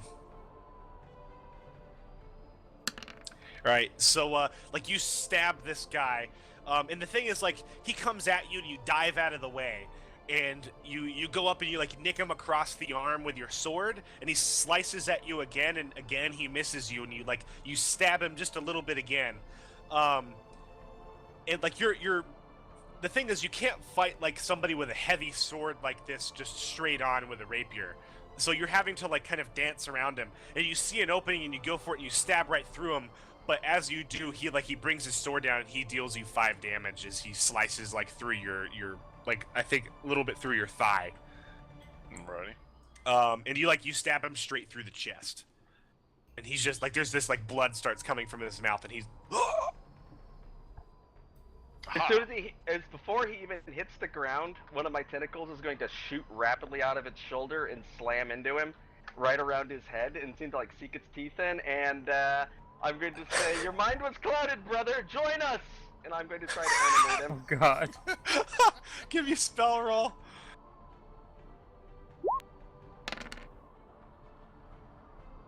And I will take, because that's where we're going to go in a second anyway, unwanted attention as I will roll my 1d4. Great, and we're all in unwanted attention from this blob the size of a village. It's gonna kill us all in one shot. At all. Okay. I'm not there, remember? Oh yes. Yeah, that's a good point. 3 of I'll us take all everything in one but looks alive. I don't Not that care I if have he any looks control of alive. what's going on Blood will right be now. spraying out of him. Bread will be spraying out of this guy in every possible direction. All right, yeah, you revive him. Like he doesn't even really fully die almost. You can get like obviously not dead for free. Like, like, like I think there's still like a wound in him, but like he's not rotten or anything. And yeah, like you God. retract your tentacle, and Padine, like you retract your blade, and this guy is just like, from either side of you in the fields, Regan, like another couple people, like arise from the grass. They're like, what have they done? They have summoned this monster. And like another bow, like you see somebody draw a bow and point it straight at you.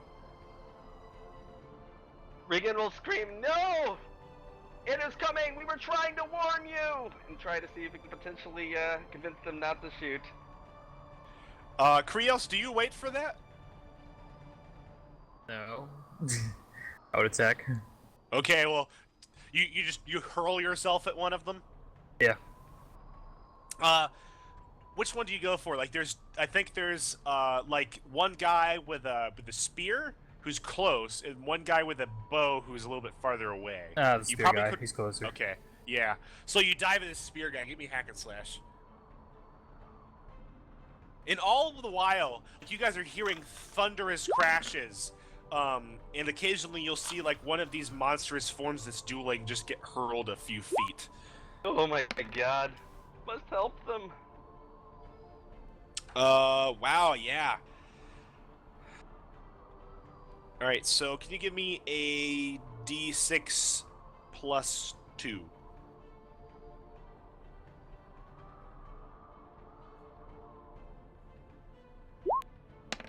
Alright, you take 6 damage as, like, this guy nicks you with his spear, and then the other guy fires an arrow and hits you. But you do manage to cut down the spear guy. Like, tell me how you kill him. I just, like, overhead slash him from, like, right shoulder to left hip. Like, you want to cut through his spear, even? Like, Yes. he holds it up, Yes. and you just slice through his spear, then, Yep. yeah. You just, like, slay him outright. Padine and Regan, whoever wants to go. Telemon is, like, I'm sorry, Tel, but you're still, like, if you weren't on your horse when this happened, but you're galloping away still, Telemon. You have that long-range magic missile spell? No. I have the long-range fireball spell. A tomahawk cruise missile. Regan's going to say, we can delay no longer. He's going to try to make his way onto his horse and prepare to see if he can start riding out with the whole group. Regan, defy danger as this guy shoots an arrow at you. Okay, he's gonna shoot an arrow at me. Crap, I guess about all I can do is maybe try to catch it in my chainmail at this point. Alright, so you're gonna endure, like with con? Okay. I think that's probably the best bet. Alright. I think I'm +1 con. Yes, I am, okay. Oh. Okay, yeah, you take it, but your chainmail is damaged. Ooh, my chainmail doesn't give me any. Okay, I'll mark it down as being at 0 armor right now then. Yeah. You can get it repaired, but like it's not permanently broken, but it is damaged. Looking around it really quickly, do I see any of the other bandit guys around, or is the arrow shooter guy the last one, pretty much? Pretty much just the guy firing the arrow at Regan. Okay, I will. How about I will cast Hold Person on him. Ooh, this is gonna be interesting for a reason you don't know yet. I think Regan does though. But yeah, cast Oh, Hold yeah. Person. Uh-oh.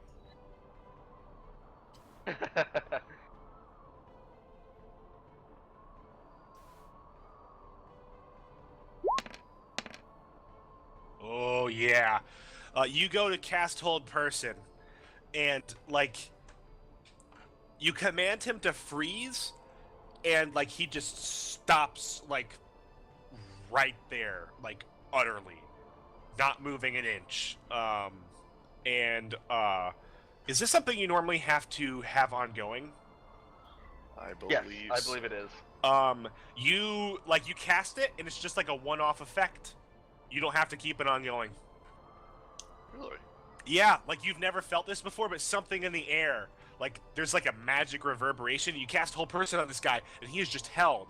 And like, Gives this guy to smile at that. yeah, you see like maybe a quirk of Regan's lip. Yeah, like you do not have to keep this up. Like that guy is held. Oh, cool. Indefinitely. So when it says until you cast a spell or leave their presence, they're still held? Or does said it was ongoing, right?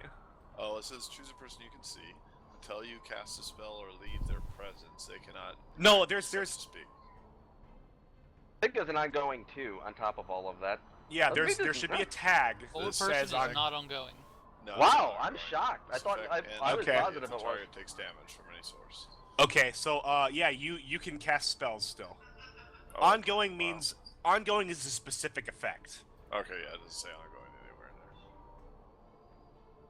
Wow, So yeah, change that things. guy's frozen. Really interesting. Krios, you just cut down this guy, and you see an arrow zip by you, and like smack into Regan, and are you running towards the archer? Yes. He's like drawing his bow back, but he seems to like pause for a really long time. You go cut him down. Yep. Give me a damage roll.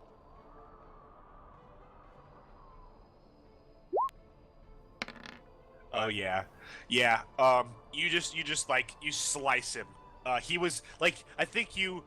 How would you go about trying to kill him? Like, just you run at him and like bring your sword down. Yep. That would be. Yeah, you can see he's actually You're already like, injured a little yeah, bit. slash. And like you just slice straight through his forearm. You see his eyes go wide as his forearm starts to sever. Then your sword goes through his bow, and then through his like, I guess like into his face, and like we don't want to go further than that. But yeah, you kill him. Regan, you've mounted your horse. You've got like a pain in your side, but it's not bleeding. And there's like an arrow sticking out of your chainmail. It's just like wedged there. Something was horribly wrong with the pain in my side. Yeah.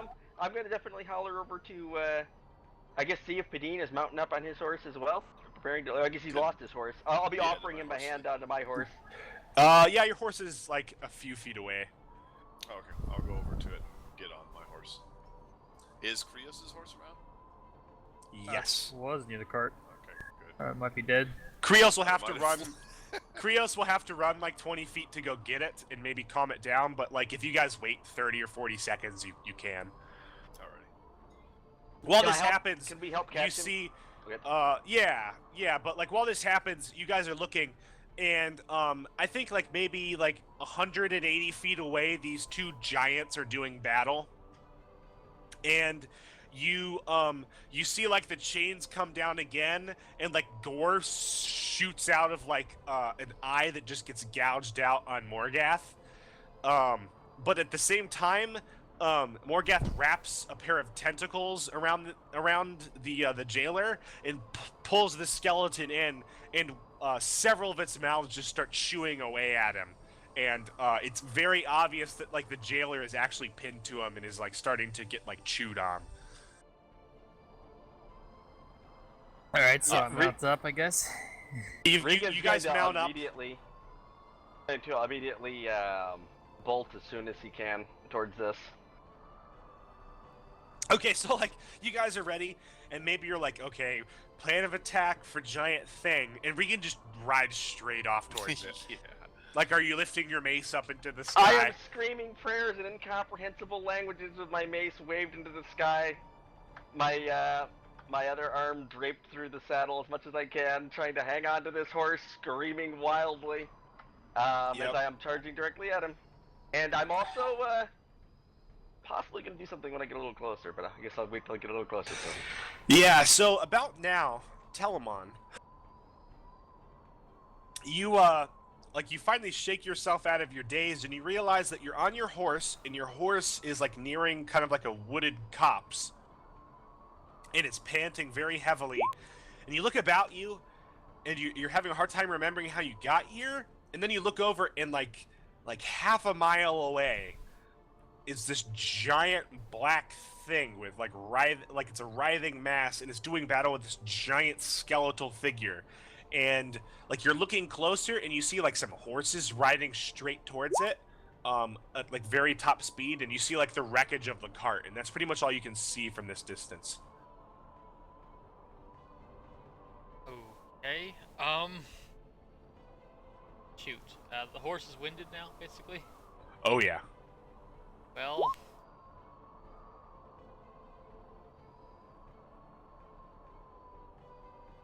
Yeah, there's a light coating of foam at the mouth from the poor painted horse. What's the range, theoretically, on Fireball? Because it doesn't have anything about range in here.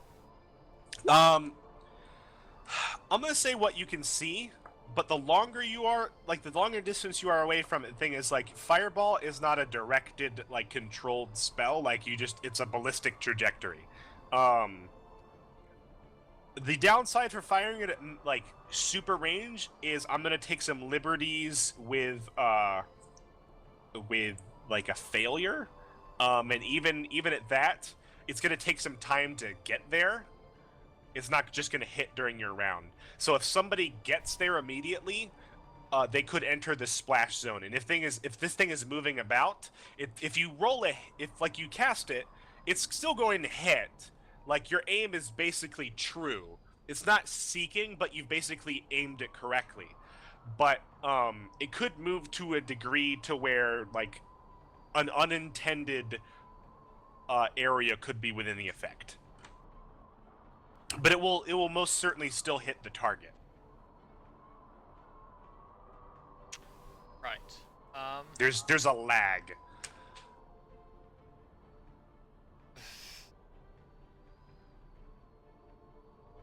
I have friends in need, and I'm a long ways away on a horse that can't actually get there very quickly. So, I'm going to get off the horse, move a ways away, and trigger the contingency. Oh my god, I did not expect that. I was thinking you were going to teleport or something. Can't. Yeah.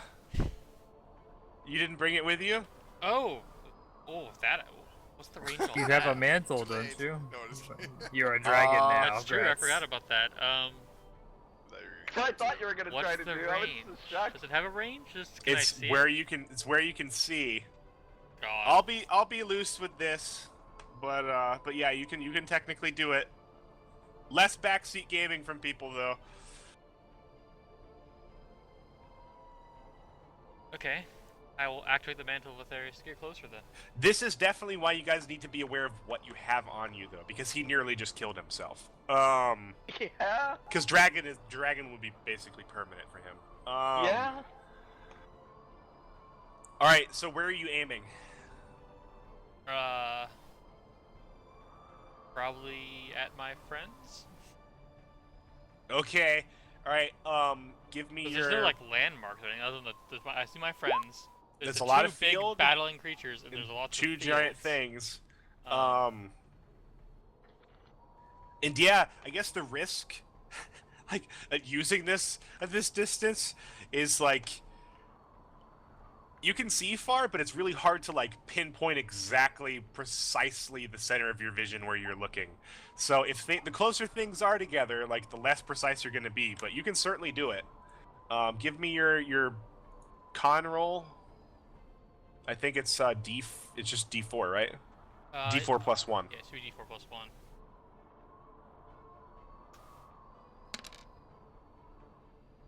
I lose 4 hit points. Okay, yeah. So your maximum hit points go down by 4. I'll take care of that, unless you've got it done already. Yeah, I'm doing it. 4, and these dropped. And you yeah, you just go and in the air, like right next to one of your horses, this like fluttering red robes just appear, go and Telamon just like appears in the air between your horses as you guys are charging straight at Morgath. I think you guys are probably like 60 feet away from Morgath, and you guys, I mean, like, you guys keep riding, like, there's no way you have a chance to react to this. So, like, Telamon, you fall to the ground roughly. You get the slow-mo side-by-side shot as we ride Yeah. through what could be the final run for anybody in the group. Yeah. Everybody getting their weapons ready and stuff as you just charge madly at this thing. Yeah, though I am actually going to, I'm going to attempt to cast Perfect Summons with a -2 one more time. I'm sort of waiting for it to sling down tentacles. I can grab it and ride it to the top. I can't take this thing from the bottom. Actually, I'm gonna not summon it just yet. I'll wait for a time when it's Right. truly necessary. Got my thing probably galloping of its own will. Regan, you hear like a curse, and like you see bits of bone start to flake off from the warden, as like these thousands of mouths are just like chewing at him, and Morgath seems to have him wrapped up in its tentacles. So yeah, all right. You're charging into battle. These tentacles, now that you're close, seem to be in the range of 15 to 30 feet long, depending on their extension. What is the area of this thing that looks like it's been wounded, like a gash? I'm figuring these gashes are pretty big. Since you summoned a creature that is large and is tall, I'm thinking it's doing mostly overhand swings, so most of the slices are down from like the top, and it would be unreachable from the ground. If you're going for one of these gashes, you would have to climb this thing somehow. Yeah, I'm probably gonna try to blitz in as long as the others are with me. If I see them breaking off to come up with a more clever plan, I might swallow, but other than that, I am blitzing straight in, mace held high, screaming prayers that he cannot be named all the way.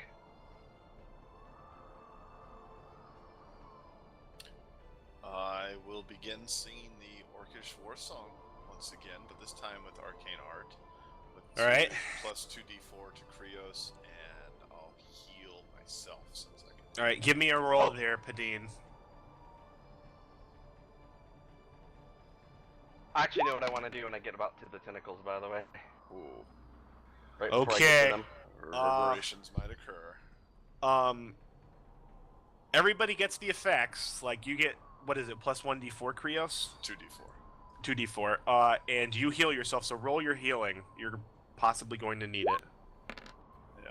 There we go. That's good, because, like, you hear your horse whinnying beneath you, and, like, you look up, and there's, like, a shadow, and there's a giant tentacle coming straight down towards you. How do you react, Badine? Like everybody, will- like the others are having to get out of the way. You guys are riding kind of almost in formation. The others are able to peel off to the sides, but you're straight in the middle. You're like the most in danger. I maneuver to a point where I think I can grab a hold and climb on top after it hits. All right. And I'm going to hard rein my horse to the right as much as possible. Kind of grabbing it from the one side, pulling back. Like get trying out of to- the way of this damn thing. Okay. Give me a roll to act quickly.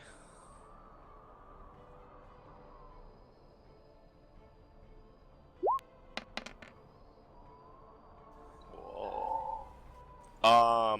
You start to do that, and you're almost out of the range, and then you realize it's just an incredibly long tentacle, and the thing is, it's got eyes on it and chomping little mouths, and it's still going to hit you. You're going to have to jump off your horse. All It's right. got mouths on the tentacle. Yeah. Oh, that changes All over things the a little tentacle. bit. Never mind. Never mind. It's I basically- didn't see that. It's a gibbering I'll jump off the mouther, horse but then. bigger. That's basically what it is. So you jump off of the horse? Yeah. All right, your horse is crushed. It's just slammed. There's a whoosh and then a splat. No more racing horse. I cut the tentacle though. Okay, all right. So Krios, like Padine, you roll out of the way. I think you're partially concussed by this blast. I'm gonna say you're stunned for a few seconds. Alrighty. Krios, I think you would have probably been stunned if you hadn't purposely been like preparing for this, and maybe you're like jumping at it. Give me a Yes. hack and slash roll.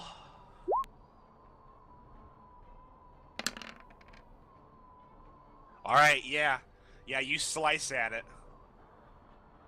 Roll thine damage, barbarian.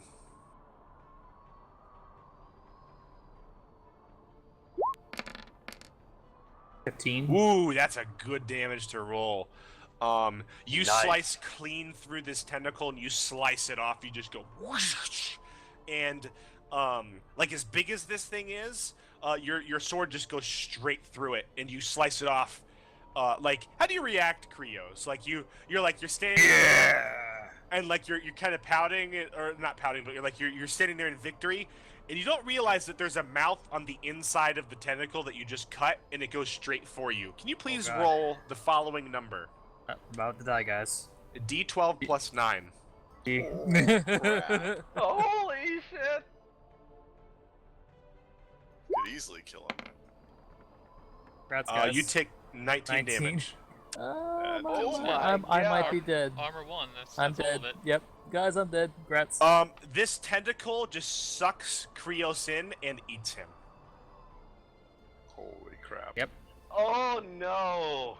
Yep. This is what you wanted to summon, Victor. Just I saying. warned you, Victor, that this was a primordial deity.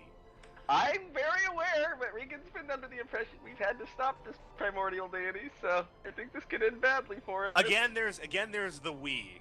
Like, I love how you splice this onto your companions. That's Regan's doing, not mine. Yeah, I know. I really appreciate the role playing. Krios, give me your 2d6 plus 1. Oh god, man, good luck. If there's anybody who may survive this, it could be Krios. He's done it before. Oh, he Oh, lives! wow. All right, Krios, this is gonna be epic. Hang on. Burst through with it. Tell us how you cut your way out of the tentacle. So I kind of do a 360 spin from inside the mouth. Yeah, like you guys see Krios just get eaten by this tentacle that could swallow a wagon. And like it's a chomp, and I think everybody's just standing there stunned for a second, and you're like, oh god, Krios, and then like, and Krios just like slices his way straight out of it, covered in like this dripping green gore, and the tentacle breathing starts heavily. flailing everywhere. And Krios is like there. Krios, roll,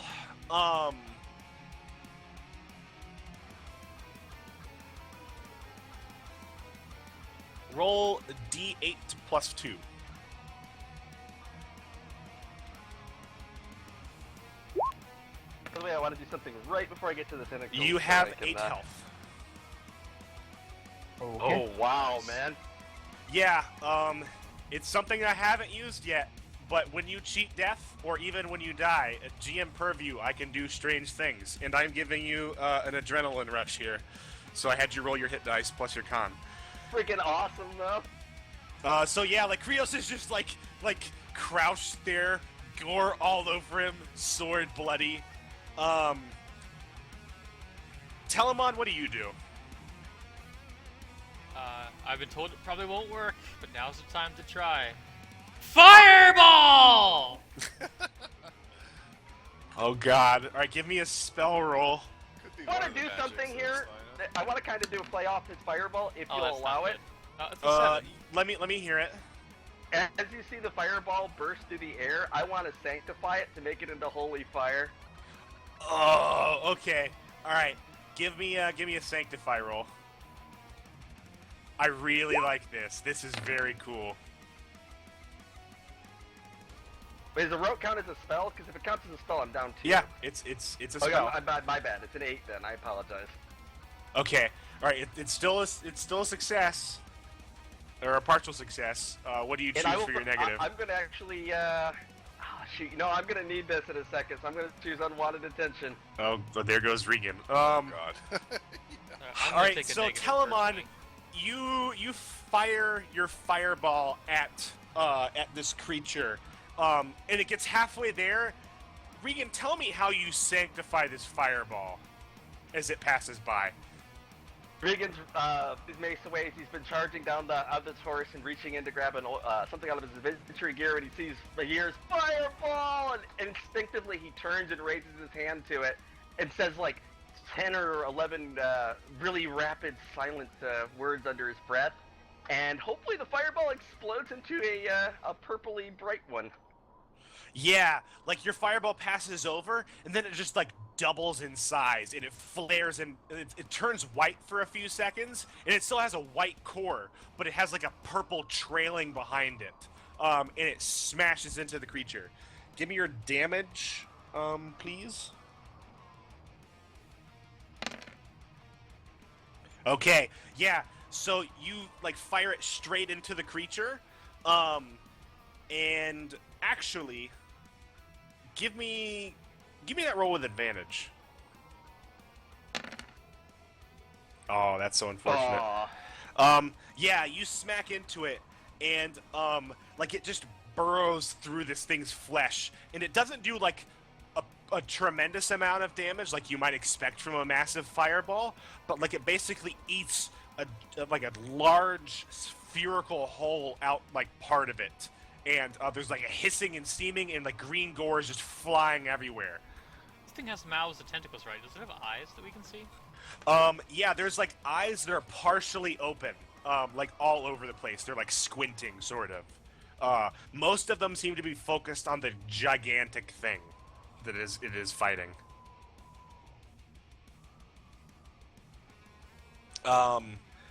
Regan, you attracted unwanted attention.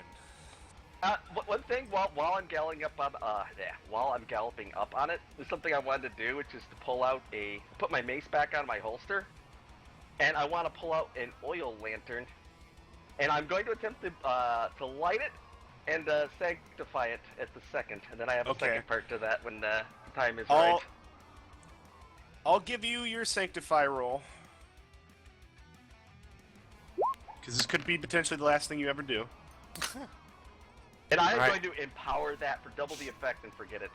All right, so it's like you're now holding like a lantern of holy fire. Like are you intending to like ride up and chuck it at it? Worse, I'm taking my adventuring gear, strapping it to the horse, and I'm going to, as soon as I've lit this thing and I'm getting close, I'm going to drop the lantern into my adventuring gear for whatever might be exploding in there, and I'm driving it in like a suicide bomb, basically. I don't know what All right, so the you whole thing might catch on fire as I charge it. What is the sequence of events you do? I take the lantern out, light it on fire, sanctify it, and then right before we get to the tentacles, I'm going to slam it back into the adventuring gear that I've strapped to the horse, and ride as fast as I can into it. Well, hopefully about the horse is about to catch on fire and everything in the bag. Are you jumping off? I will try to jump off at the last second, but I'm assuming I'll have to defy danger to do it. I want to make sure this thing can. You're gonna have to defy danger as like this thing turns and a tentacle does not come towards you. You see like a black part of it just start to like open, and a mouth the size of a house starts to open, like teeth ringing it in a circle. And like it's just like teeth within teeth within teeth, like all back through this tunnel of teeth. And you're like riding straight into it. You know what? I'm not even going to. Miracles? I don't know. I don't know how well miracles work in this world, but I am going to charge up as fast as I can towards that open mouth. Try and drive this thing right into it. Okay. So you're just gonna ride the. I was about to say, like, if you jumped off the horse was gonna run off. You ride the horse into the mouth. I'm riding the horse into the mouth, screaming one final fanatical prayer. Do you want to be instead of having the lantern in the dungeon gear? Do you want to be like holding the lantern and like holding it high, flailing it about, so we have this epic scene of you holding like this purplish fiery lantern? I can imagine probably the whole thing's gonna catch on fire pretty quick, but yeah, right up until the last second, that's what I'd be doing. All right, so you guys all witness. You guys all witness. I'd like Regan. to cast something, if at all possible. While he's doing all this, What are you trying to cast? I want to try to cast. Doubt is gonna work, but I at least want to try. More for in-character stuff. I want to cast Fear on Morgath, and the object is the lantern that he's pulling and all this stuff with.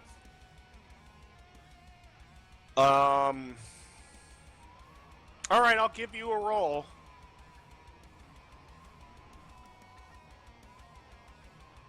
We'll say this is happening right as he's about to ride into the mouth. And I will forget the spell. Oh no! Yeah.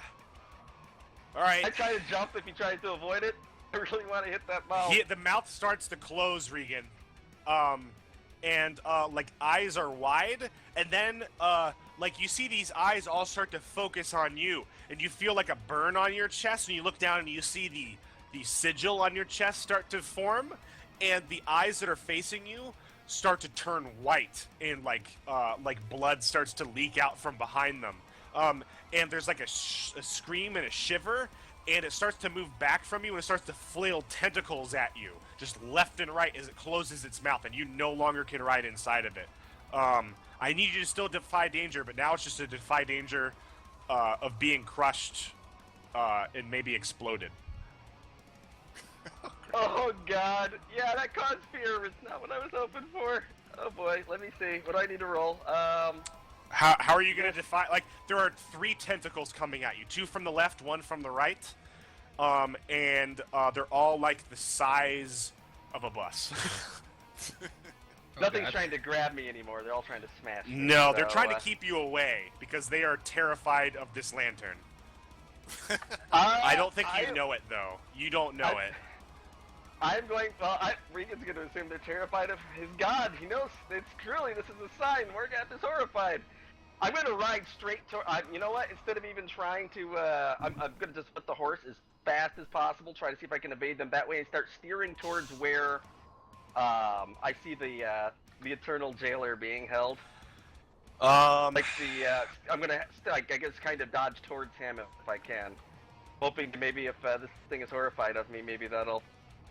The thing is reacting. All right, badly to my terror give if I me a let roll go. with dexterity to see how well you can handle your horse in this situation. Ooh boy. Wasn't sure if that'd be dex or charisma with a horse. Dex. You're trying to act fast as well. Yeah. You don't have time to charisma your horse. Ooh boy, here we go.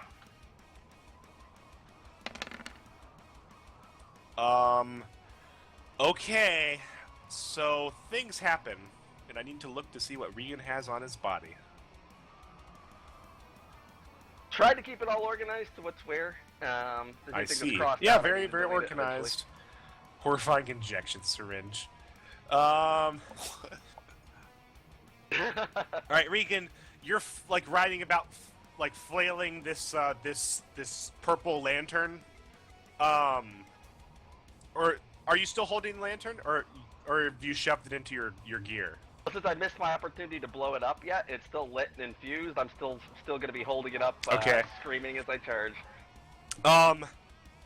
The tentacles coming from behind you and in front of you, there's no way you can get out of here with your horse. And there's definitely further no way that you can get to the warden. You can make a leap for it. The choice is, do you leave the flaming thing of oil behind or take it with you? Because things could happen either way. Take it with me as I leap from the horse? Yeah. I want you to... I'm not going to tell you what's going to happen here. I'm just going to let you think about, would Regan jump with this flammable thing and take the risk? Because this is a weapon. Or would he leave it behind? I'm thinking it's probably our only shot, but at the same time, my god, that's scary. Yeah, I'm thinking I'm going to have to probably hang on to it and try to keep it as arm length as possible as I get off this thing. Alright, you jump off your horse.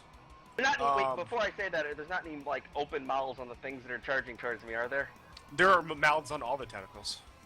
I guess I might try and chuck it at the tentacles while if I was going to do anything with it, like towards the open mouths. Alright, you rolled a partial success. You're going to be in the blast radius, potentially. Okay. I am going to jump with the weapon and this is sacrifice happening the horse. within several seconds, by the way. Okay, that's what I'll do. I'm going to hold on to the weapon and just try try to land jump with away? it gingerly as possible. Alright, so that's two of the Baron's horses down as Regan jumps clear, and this horse gets crushed from both sides. And it's just and the tentacles separate and there's this like red paste and the mouths are just like nomming on horse goo. Regan, you are mere feet away from these giant tentacles as you land. I'm just gonna say that. But I think Krios, correct me if I'm wrong, you're the one that has not gone in quite a while. Yeah, since I was yeah. semi-resurrected. Okay, Krios, you, I think you finally catch your breath and you stand up, you just see utter chaos behind you. You see Regan, jump free of these tentacles. What do you do? I think Telemon's standing maybe, 30 feet away in the grass. He's, hurling fireballs. And Padine's riding around on his horse. Chug a potion. Yep. All right. Yeah. You grab a potion and you down it and you hurl it into the grass. Yep. Heal yourself. I think that's 10, right? Yeah. All right. Heal yourself 10. And Boot to attack. Actually, no. I throw a javelin. Yeah, a dino javelin. I've got these javelins. I'll throw one. All right. Give me a volley roll. You gonna aim for one of these eyes? Yeah. Throw it in an eye. Or volleys 2D. X is +1, isn't it? Oh yeah. boy. +1. That's only 5. Yeah. Though. So you fling your javelin, and it goes for an eye, and then the creature shifts a little bit, and a mouth opens up and just swallows the javelin. I just stare at it. It's are you serious? You know. We get that What scowl creature that's does on your character it's page. that scowl. Yeah. Telemon. How far away from how many eyes of the creature if it's 60 feet of me? Uncountable? This thing has uncountable eyes. Can I get an arc that does uncountable not include mouths. my allies in that range? Yeah. You're on foot. It's about I think it's about 70 feet away to its outer edge.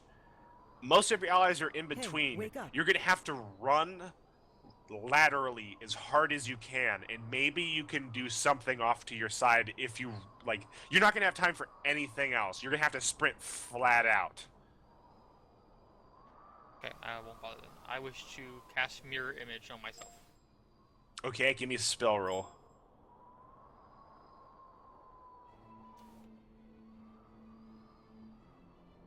Little did that poor Morgath know that that had like dinobacteria on it, and it's gonna die in a few years of Exactly. like intestinal poisoning. I got an 11, so Nice. cast.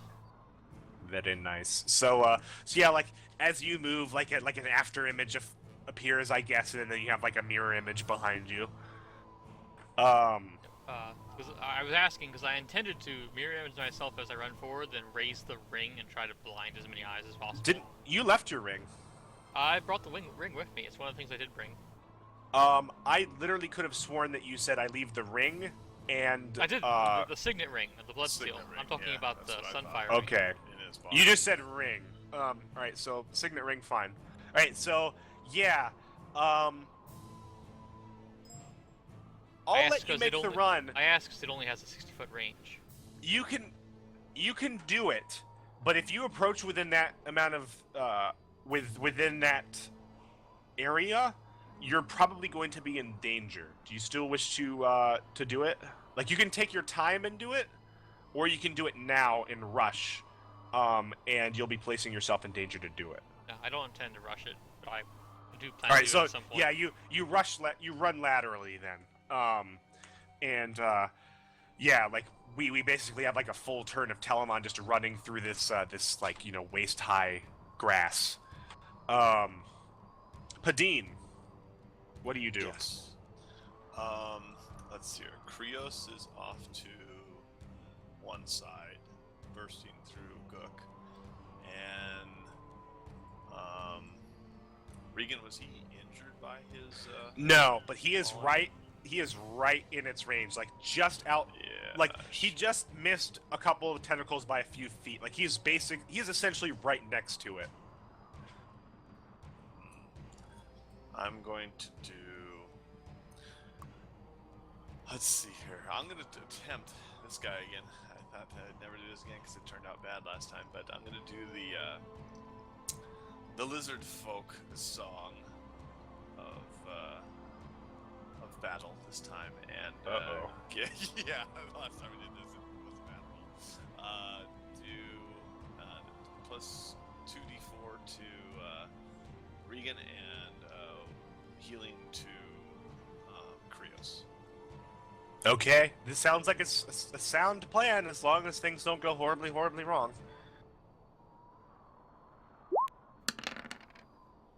Things don't go horribly, horribly wrong. Nice, man. Regan, you get plus Whatever we did 2d4 to best. your next attack, and Ooh, I'm writing that down. Krios, you get, what is it, d8?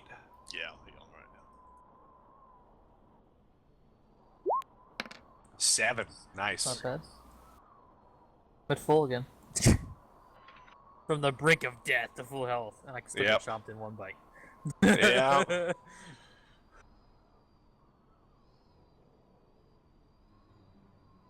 So yeah, like, how are you coping with this situation, Padine? Like, are you even thinking about what's going on, or are you just like in total adrenaline mode? I'm pretty amped up, but I was thinking there when I was doing my fear a while ago. Uh-huh.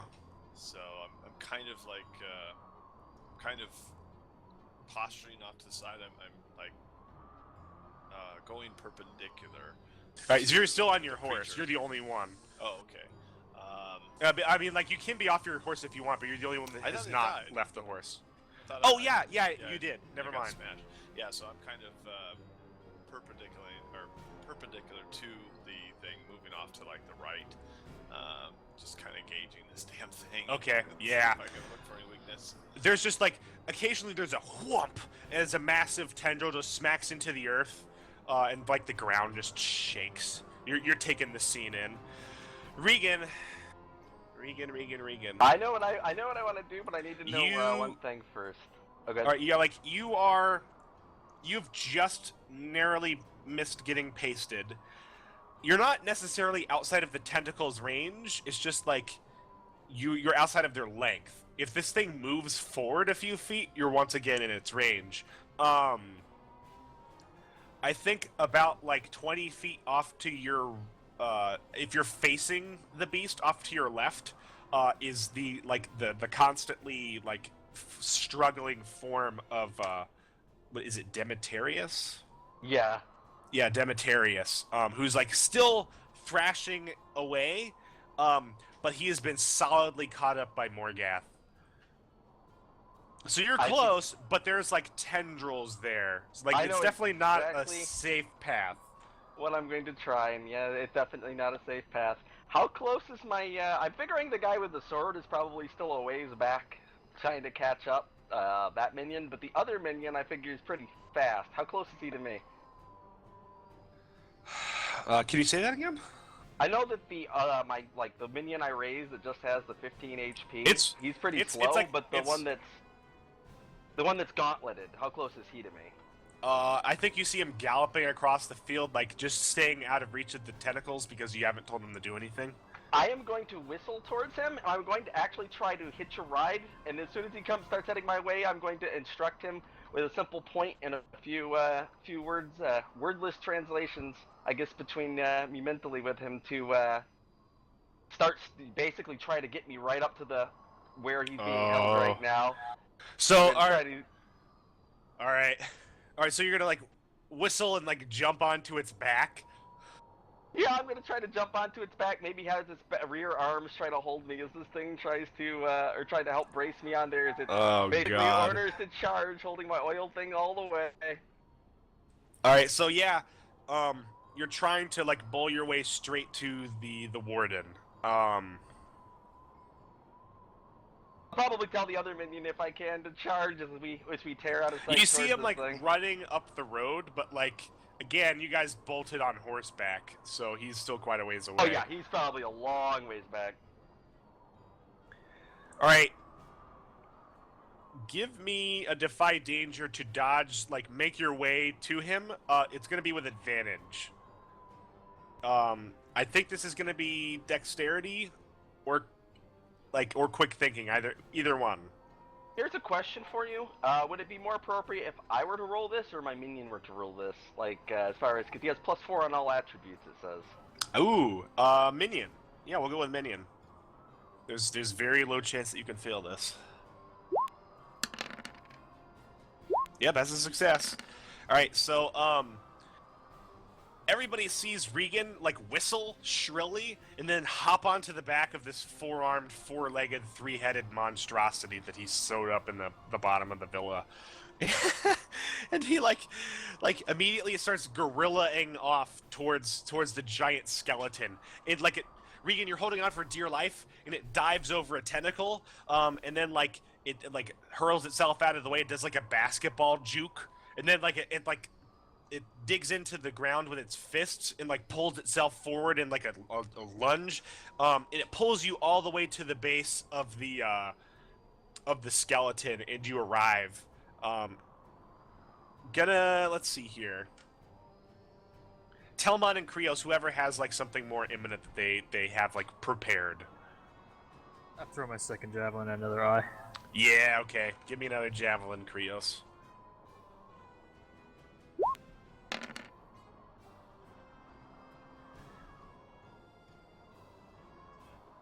So on a volley, you can choose to place yourself in danger, take -1d6, or I take -1d6. Okay.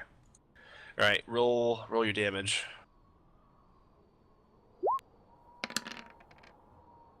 Nothing. Oh yeah, you throw it and it. You rolled it wrong. You rolled 5 -6. What? Never mind. D10 -d6. That's what it is. Yeah. You throw it and like, it just gets smacked out of the air by a tentacle. Like, maybe this thing is really starting to piss Krios off now. Even more. Okay, I know what I want to do. Alright, I don't know how it's going to work, but I know what I want to do. Yep. I want to activate the Jade Falcon and have it carry my cloak that has the runes that Regan put on it around in front of the eyes on the thing. Ooh, okay. Sweet idea, man. Good idea. Let's refresh ourselves of the Jade Falcon. You have to give up a spell or something for it. Yeah, you have to expend a spell slot. I'll just give out Unseen and serve it. It's easy enough. Yep. Alright, so, like, you hold it aloft and it turns into a falcon. When you work with your animal, you can do the following. It's trained to fight humanoids, fight monsters, hunt, and scout. I'm gonna say this counts in the realm of fighting monsters, but not in the traditional sense. But I think you can still do it. Let's see here. Because it says you have superground protection. You can't talk to it per se, but it always Yeah. acts as No, you no. wish It to. certainly understands you. So you are attempting to get it to like fly up and start blinding this thing. Yeah, with the runes that are on the cloak. Can you please roll? It's fast and it has keen senses. So this is definitely possible. Can you? We're gonna see, like, this thing is gonna be flying up there, and we're gonna see if it can weave in and out through the Death Star trench run sort of thing. I think this is gonna be a cunning roll. So give me a 2d6 plus 3. 6 plus 3, it is. And 8. Okay. All right. So is this the mantle? It's on Or- my, essentially what amounts to my robes. Which is what Okay. I said All right. So earlier. you flip off your over robes. And yeah, you get it up there. And you see the bird take off, and you see him like start to buck in the wind, and it's obviously he's having a hard time controlling himself. But he does like starts to drag the cloak across this thing's vision, and like you see like kind of a shuddering as he passes over this massive black orb. And as that happens, you see one by one, like in this path of this thing, like eyes start to bleed and turn white. It's definitely having an effect, but you lose sight of it as it flies around the back of it. Okay, that was my turn. Yeah. Padine. I will Firestorm Crow. I'll try that again on this guy. Yeah, I'm a okay. little closer.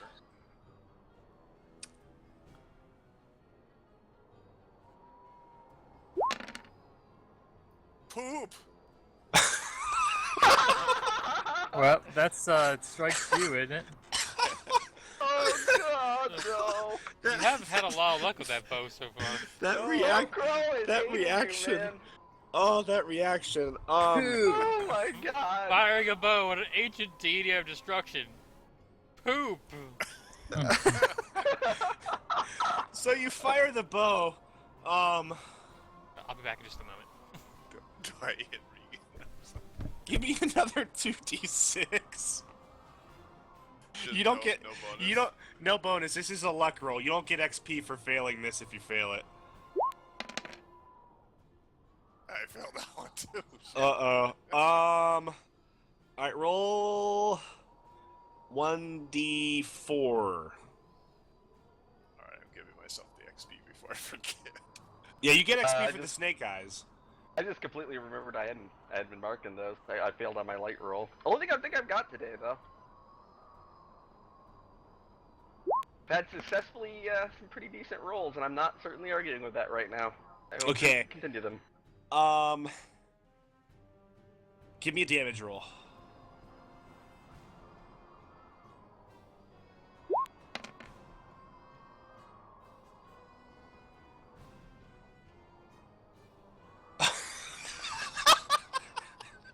All right.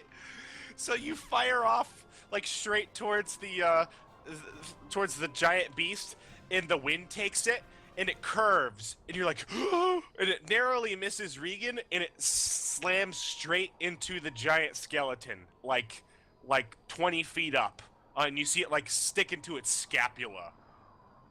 It doesn't seem to notice this, but you hear a hum. Oh God! A hum, huh?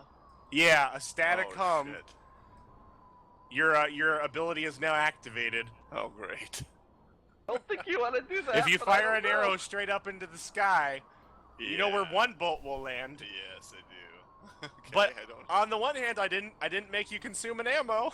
True. Yes. All right, so Fire, Uh, yeah, I probably won't.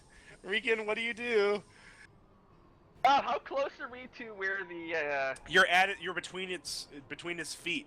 Having to like, I think you jump off of the back of your minion. Well, actually, before I jump off the back of my minion, my question is there some place near here that looks like there's some sort of another gash or opening that I might be able to slip into? No, definitely not. Like, I mean, like it's again like there's gashes across its top. There's like 2 big ones, but again, it's like this thing is huge. You'd have to climb up like 30 feet probably just to get to the end of it. What about any injuries near where the jailer is being thrashing and fighting right now? Well, that's what I'm talking about. Like, it's the jailer. Okay. The thing is, this is what happens when you have a really tall Okay, I see. guy. Like all the like when you're fighting somebody with a sword, you don't normally cut them in the ankle. That is true. So how dry is the grass around here? Extremely dry. I am going to get as close as I can to the a patch of grass that's almost directly under this thing, and then I am going to scream another prayer to the "You cannot be named" as I hurl it into the grass, and at that point I probably am going to leap off my minion and draw my mace again. Hey, so you're hurling the oil? Oil into the grass as close as I can to the base of the creature. Okay. And are you doing anything else? I'm gonna leap off my minion, pull out my mace, and you know what? Actually, I'm not even sure if I should leap off my minion. I might just say charge and point towards where the This jailer's is a being hint from the GM. You've been loath to get your minion to actually do damage anytime you've had one. That is true. I'm just gonna point that out. I'm going to ride on it, and I'm going to basically tell it to charge right to this place as close as we can jump up, like right under where the jailer is being held, and I'm going to wail on it, and hopefully he's going to wail on it with his free arms, too, at that point. You hurl the lantern, it explodes at the base of it, and you hear, like, kind of a shrieking as this purple fire starts spreading across the grass. See any... one more thing I should ask. Do I see any big eyes around here? They're all different sizes. You see some that are a little bit bigger than others. You don't see like a fire like proton torpedo here to sink the Death Star sort of eye. Like no prime eye. Copy that. In that case, yeah, I'm going to draw my mace and start charging at this thing. I guess like riding on the shoulders of my creatures, also charging, screaming with his gauntlet, ready to rip and tear. All right, give me a hack and slash roll.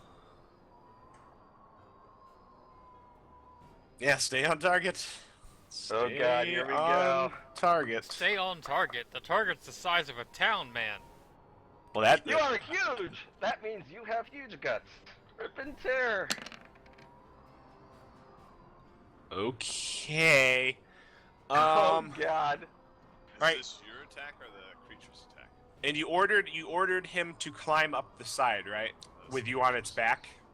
Yeah, like trying to get you to the gash? Try to get me to as close as we can to start to leap up and hit them. Even if we can't hit necessarily, might as well start hacking away on the way up towards the gash. All right. Give me a damage roll for you and your minion. Let me check something real quick. Okay, I'm gonna roll my damage first. Remember, it's plus 2d4. Only plus 2d4 Thank you very for much. you, Regan, not for the minion, by the way. Oh yeah. Appreciate it, by the way, man. I would have forgotten. Ooh, that's That's the both most of damage. Nice. That's the most damage Regan's ever done. So let me roll for the minion now. 1 second. I know I have his damage here. Yeah, I think it was 2d6 plus 2d6. Yeah. Oh. Whoa. All right. Not its armor. But his 5 points is a lot normally. You like your minion starts tearing its way up there. Oh, 20. What? No, not now. No. Did it crash? What happened? All right, I'm back. It seems fine to me. I haven't seen Begin it. screaming that you will be banished, foul creature, and spend your eternity with the jailer. As I am smashing on the. So like you're holding onto its back with one arm, and maybe like you have your arm wrapped around one of its many heads, I And figure my tentacles might be wrapped out, kind of hanging yeah, onto that it, too. like a seat belt. as it does, it digs its hands in like claws and starts clawing its way up. But as it does, every now and then it gets chomped by one of these many little mouths, and like you notice that your minion starts taking considerable amounts of damage as you're climbing up. I need you to roll D12 plus 9. Wow.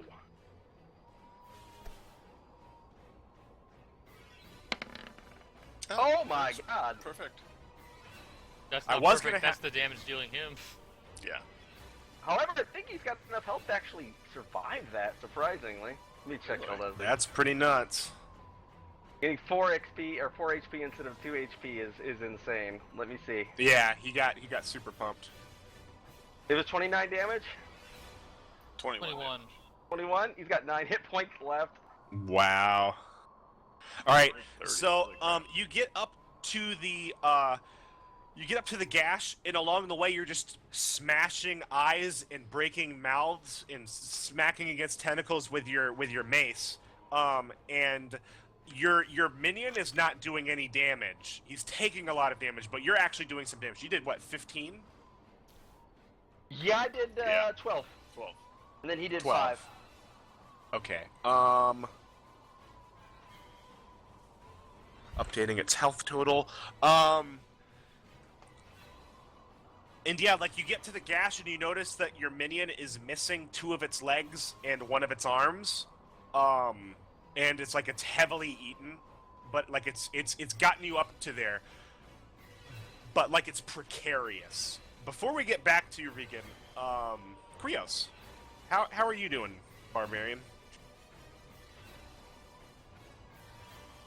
I run forward and attack.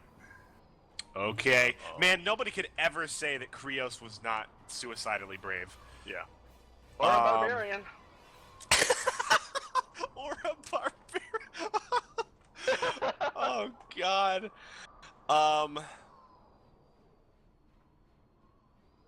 Krios, give yourself a hack and slash roll with a...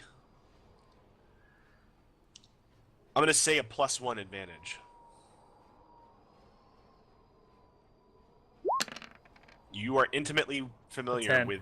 Yeah, you're intimately familiar with these things. It's a good thing you got that +1 bonus Yeah. there, buddy. Useful. Otherwise, it might have been chomp time again. Roll me a hack and slash. Or I guess roll me your damage. Searching for one that doesn't have pluses attached to it.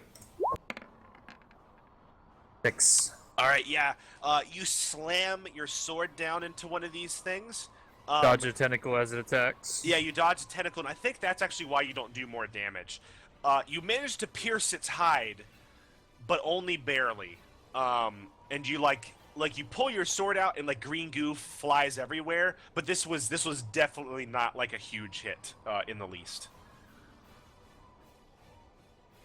But you're alive, and you've blooded it. Like this is Krios. Hear him roar. Telemon. I wish to fireball the upper reaches of the beast where my friends aren't. Yeah, man.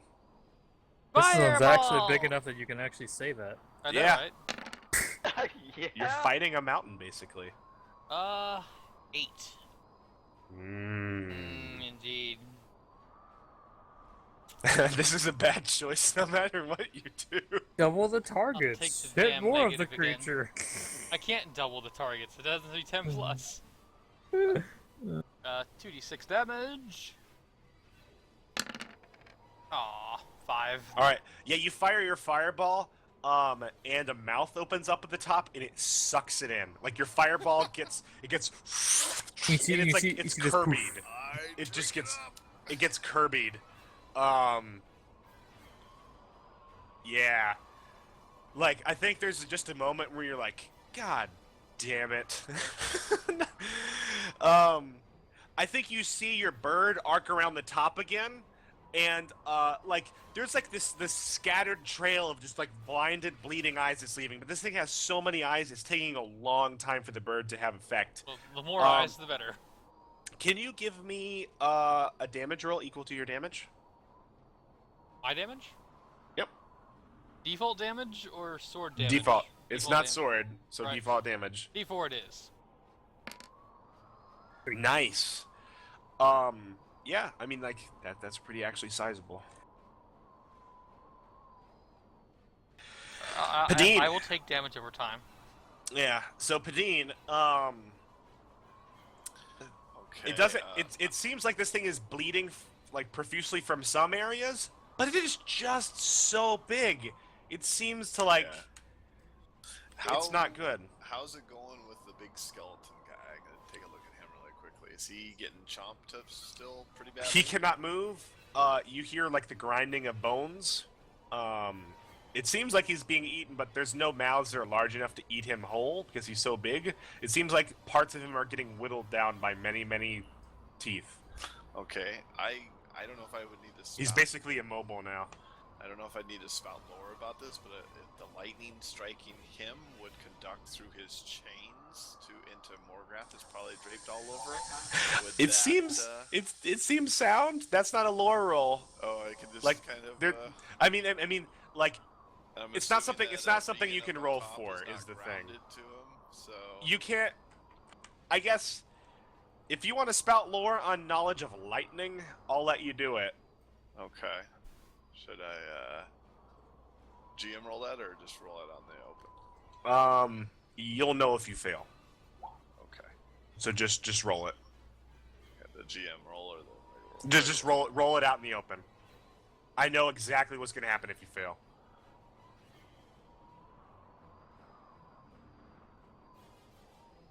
It's int, right? Yeah. All right. You know that metal conducts lightning. You also know flesh conducts lightning. The thing is, you don't know if bone conducts lightning. Yeah. That's what I thought. You can't be positive. You think it could conduct the lightning through the chains. And the thing is, like, you know that a lightning bolt is super powerful, and it has like a tendency to arc. I can't give you an answer either way, but you know that it could work. It might not. It would be Alright. unpredictable. I'm going to fire an arrow into the air. Oh yeah. Crap! And because it's got a big thing of metal chains all over it, it says 4d4 damage now. I like how Star and I both start going, oh, and I end it with crap, and he ends it with yeah. Yep. Yeah, I'm loving this. This was one of my favorite items. Okay, that's not bad. Yeah, 2 maxes, 1 min, That's 1 pretty- slightly under. It's pretty good. It's above average, much above average on. Oh, yeah. 44. All right, so, like the sky is already swirling, and just like this darkness sort of like parts at the top, and then just there's this as a lightning bolt comes straight down. Do you have to expend an ammo to turn that ability on? Okay, all right, making sure. The lightning bolt comes down from the sky and strikes the skeleton. Like, I think Regan, your hair raises on end, and you look back and you see this blinding white light, and you're blinded, because you're only like maybe 40 feet away from this massive lightning strike. But like in the after image that's burned into your retinas, you see the warden get like just like blasted by this lightning bolt, and Telemon, you're far enough back to where like you have time to shield your eyes and look away.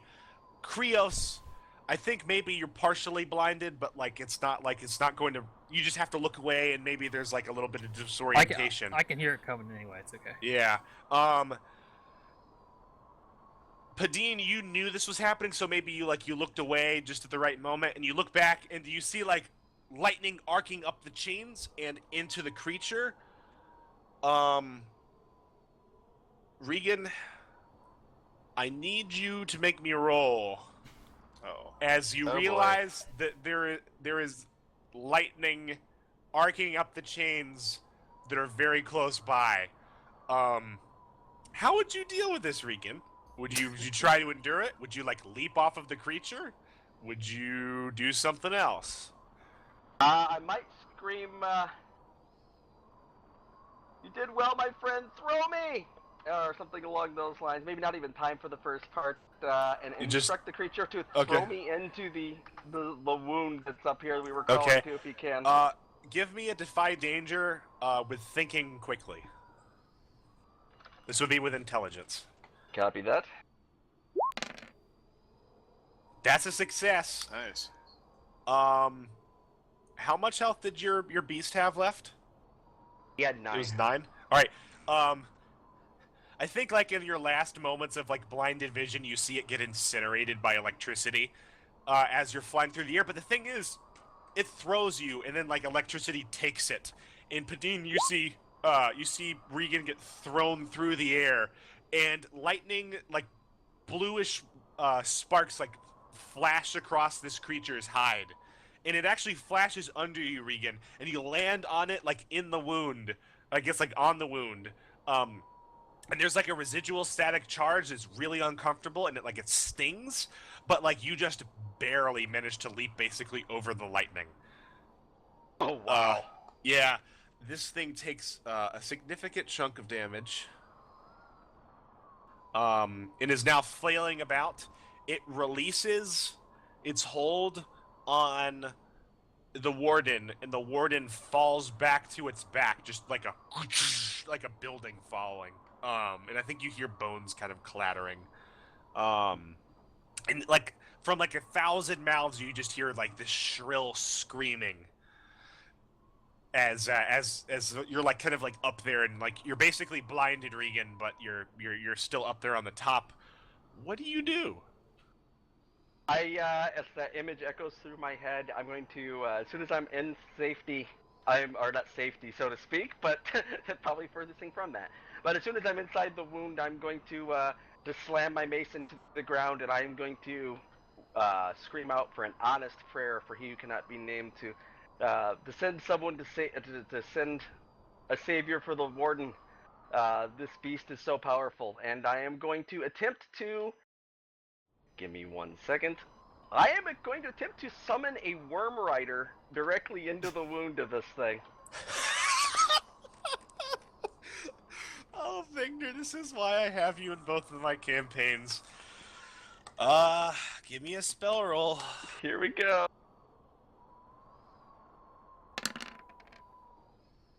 Partial? Is that a partial or is that a fail? That's a partial success.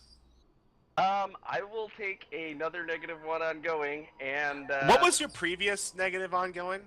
-2. Now I'm at -3. Well, no, but Flat. you missed a spell though. What did you take there? Did you take attention? Yeah, I think it was attention. That's where the -1 came from, isn't it? One of them. I thought With the animate dead. is somebody rolling at flat 0 now? Is that Telemon? Yeah, I'm running flat 0. Okay. I'm all right. flat 0 now. Like if I make Okay, all right, yeah, all right. Both of you guys are at flat 0. Regan, like you put your hands to it and you start summoning.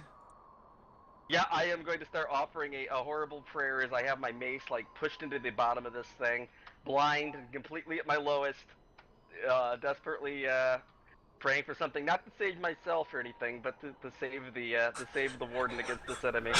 When a paladin of the Order's militant wing falls, if they've served him well, they are buried in their mount.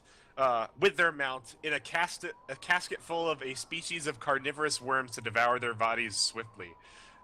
These riders joined the honored halls of the dead as knights of he who cannot be named. Oh god. Their bodies suffused with their mounts, if you can call them that. They now appear as a mass of worms attached around a skeleton. Yeah, okay.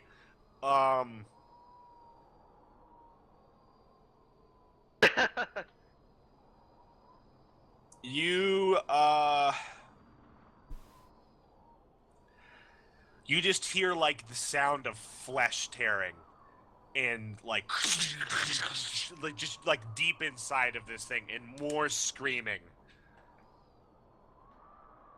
Oh god, Regan is going to be screaming praises that he cannot be named. All right. About one step from sounding like what a lovely day, I think, at this point. God. As you do so, Regan, I need you to defy danger once again. because you are on top of a large spherical creature, which is like 60-something feet in the air. There are many mouths and tentacles on it, and it is writhing, and you do not have climbing equipment. I don't know what role this would be, but I'm going to try to defy it by basically willing my, I guess communicating Like, almost. you feel your center of gravity start to shift as this thing writhes very ferociously, and like a tentacle comes near you, and like you start to lose your grasp, and you realize you may fall to the ground, like I'm going to 60 feet below. going to issue one mental word to my tentacles, and that is feast. And they are going to leap out of my God. shoulders and attempt to cling into like the internal flesh of this thing, and hopefully burrow in to keep me. I think hanging this from is them going to should be I a fall roll out. with strength then, by powering, like this seems like you're going to be relying on the strength of your tentacles. Yeah, I think that's about the only option. This is a flat 2d6 then. Is that your strength? Yep. All Here we right. go.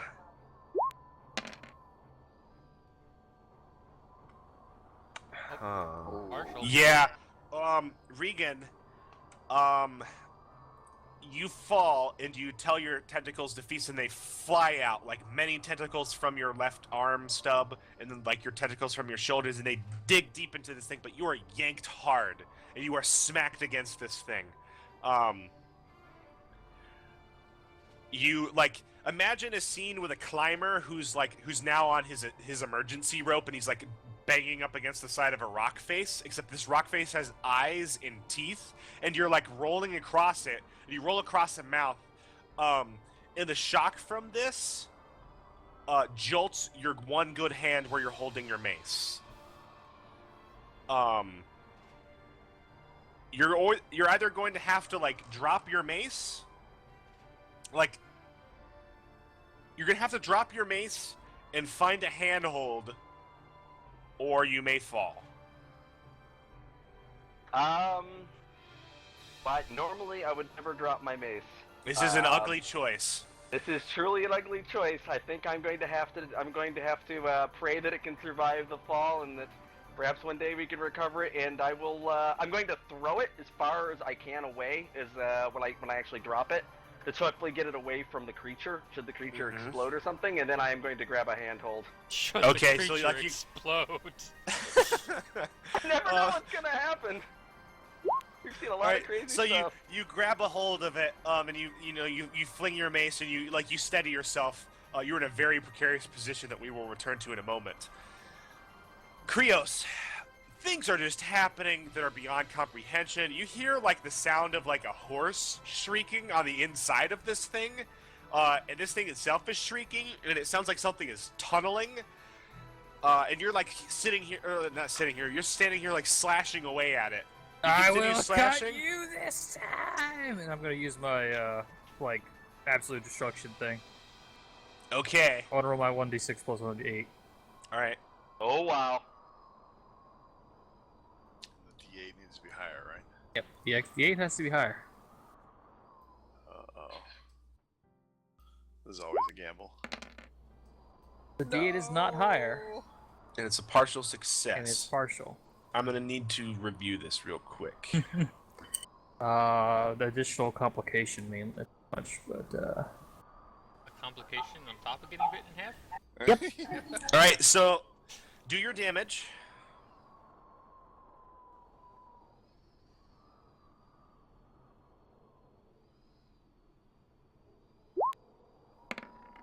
for 3 damage. Oh, totally not worth it. Can you please roll d12 plus 9? Ew. Oof. Here comes the Min-roll. max. Yeah. Oh. 16. That was almost a 10. What are you down to? I was at full, so I'm at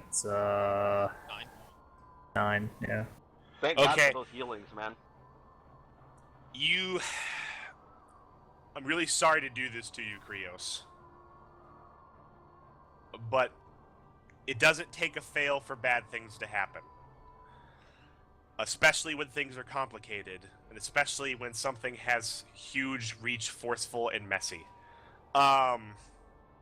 You stab at this thing and shove your sword straight through it, and it forms an arm, or it forms a mouth around your arm. You deal damage to it, but the arm comes down on you, and it like slices into your upper bicep. And it rips it off. Rios Okay. joins the one-armed man club. This is what happens. This is what happens when you fight something with Messi. Yeah. Dear Lord. And yeah, Krios, you take your damage and you get flung away as this tentacle rides Krios away. technically You has get forceful and messy as well. It's just things we've been fighting are so massive it doesn't matter most of the time. Well, I mean, that was also why he got to just like cut his way out of the tentacle, just like no hat. I'm pretty sure I couldn't have cut my way out. Did he lose his sword on the arm that he lost? If The it's sword is- forceful, how does the mouth close on me? Would it knock it back? No, you slammed Or have it like you flinch stabbed back? into a tentacle. The arm got cut off, and then the tentacle smacked you. And it throws you back. So Alright, so I'll be yeah, retired in this character. Just because there's no point having a one-armed barbarian. you get flung back into the grass. And Padine and Telemon, you see Krios, like flailing, and there's like arterial blood spurting through his arm, just like into the air, and he's obviously down an arm. Telemon, what do you do?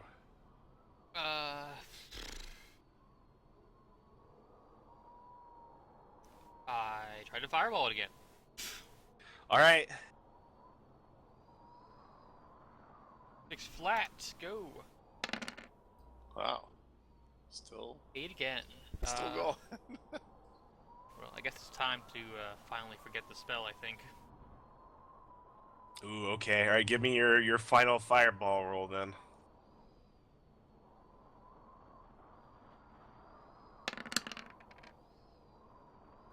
Better. 8 damage. Okay, all right. So you fling your fireball at it, and it like smacks into it, and it goes off. But if you've ever seen, I guess your fireball impact into like the side of a mountain, you notice that like most of the force is like blown away from the mountain because the mountain is a lot denser and it's harder to damage. Like the vast majority of the fireball just basically gets shunted straight off, and yeah, there's again more flailing and more shrieking, but it's like constant at this point, and it looks like your fireball has very little effect. Do I get overtime damage from the flying falcon with the cloak?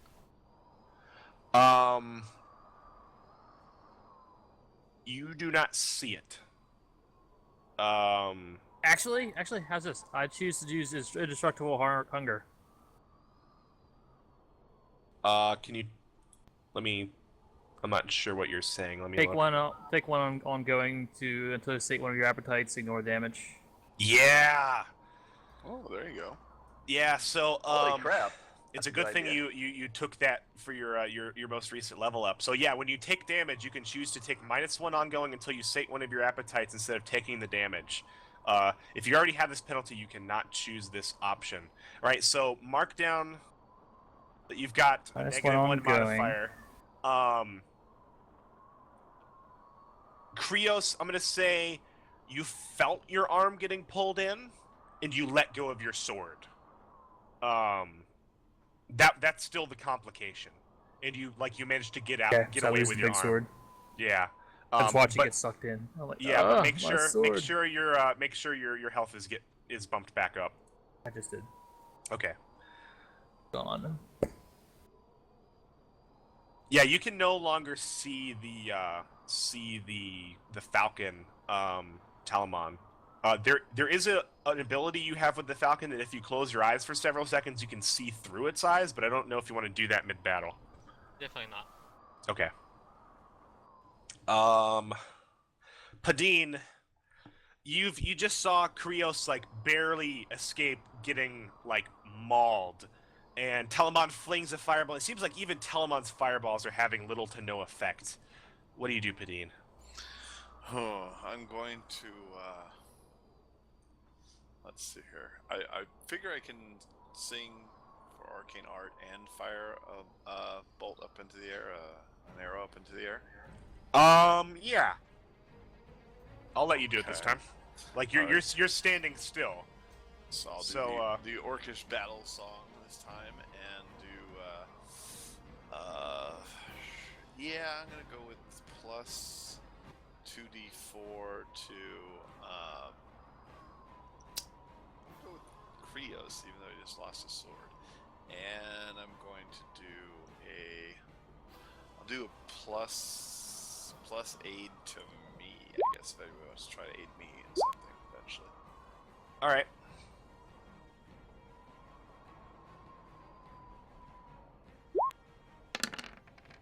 Or not. Oh no.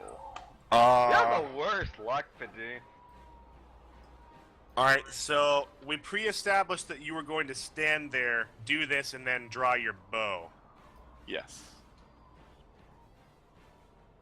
You see another tentacle coming straight for you, but this time you only see it like at the last second because it's sweeping horizontally along the ground through the wheatgrass.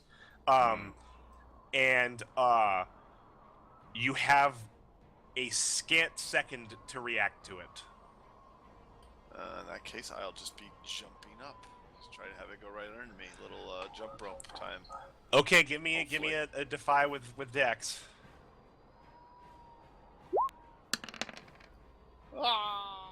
Can you please roll d12 plus 9? It was one of my bonds, probably. Yeah, that could be bad, man. Ooh, only 15 health. I keep forgetting you have so little. Nice. You take 10 damage, but that's a very good roll for That you. was freaking roll. awesome, dude. That's Oh, time man. to get min roll. You get Wow. smacked and you get knocked across the field like this. That scene from Man of Steel where anybody gets punched and thrown through a cornfield. Like I think Krios, you're just standing up and like pulling your dagger out, and you see Padine just fly past you and disappear into a field. Rapidly Regan- running out of weapons. Yeah, you are. Regan, you're hanging there up top. This is like a scene from Cliffhanger or something. And you're hanging by your tentacle threads, or your tentacles, and your good arm, and you're hanging there, and like you're looking around this giant sphere, like it's so huge that you can't really, like you're so close that you can't really see a whole lot of it. It's like this writhing black mass, and right in front of your face, like a slit opens up, and an eye just like opens up and looks straight at you from like 6 inches away. And from directly beneath it, you feel a shifting as a mouth opens up. What do you do? I am going to, with my good hand, relieve it for a second, rely on the tentacles for just a split second to grab my elven dagger, to use that to kind of slam it into the thing for like a climbing, hoisting kind of thing. And as soon as the eye looks at me, I'm going to try to hoist myself up as hard as I can to give it an eye full of the rune on my armor. Okay, all right. Give me. I think this is powering through with strength again. Like you're hoisting You just said you're hoisting yourself up with your dagger. Defy danger with strength. I'm not trying to get myself all the way up, so I was kind of hoping for it, but I will roll strength. Yeah, either one makes sense to me, so. I think you're really defying your strength here. All right. So you're pulling yourself up with a dagger, and it shrieks as you stab it into it. But you feel like one of your feet slip into this thing's mouth. As you do so, you can continue with your plan to attempt to climb up and like give this eye a full dose of your breast, or your breast symbol there, whatever the sigil is. But there is a bad possibility that something very bad could happen with that mouth. Regan figures he's a blind, at this point, without his holy symbol and this exhausted in magic, he's pretty much a blind old man with a knife, so his only hope is the rune. He's going to try to get there and give it the eye full. All right. Roll. No, this is not even going to be a roll here. What is your damage die? My normal damage die is D6. All right, roll D6. Now, I didn't attack it yet. I did have a plus 2d forwards. I haven't. Or did I use that already? Didn't I? Use that Or, already. yeah, I used it. Okay, we Timed marked up. that off. All right, already got that off. I'll roll D6. Stand by. Oh, of course. Give me a D12 plus 9. Here we go.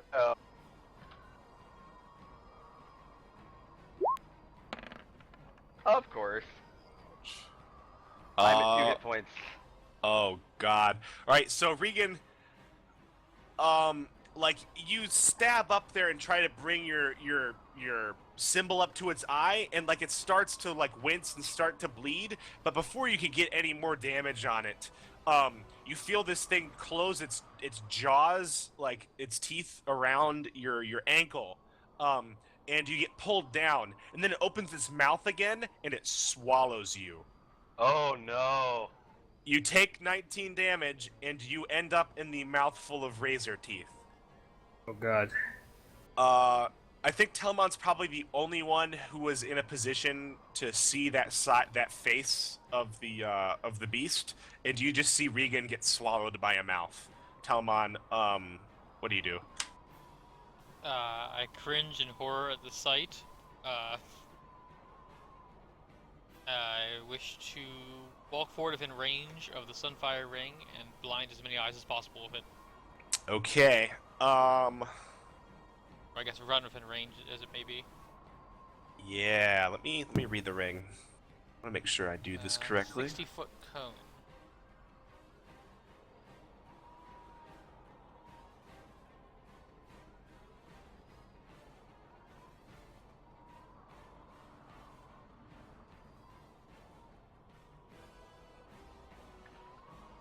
All right. Use a charge. Well, it's 2 charges. Oh, you're doing the fire. I thought you were like, The just doing first the effect 60-foot doesn't cone of blind, light it to just blind. reveals. The Okay. second effect actually has a blinding effect. All right, give me a con roll. 2d6 plus 1, go! Oh, barely. On That's the the middle 7 to 9, the same effect, but you also take 2d4. So roll 44. You deal 10. Roll 2d4. So yeah, like you don't with your armor, you don't take damage, but I think you're like, you're blasted off your feet by this. As you like you send like this fiery blast at this thing, and you just scorch like an entire face, and all of its eyes start to close on that side, and everybody sees like this. Here's this shrieking. Let me update its health again.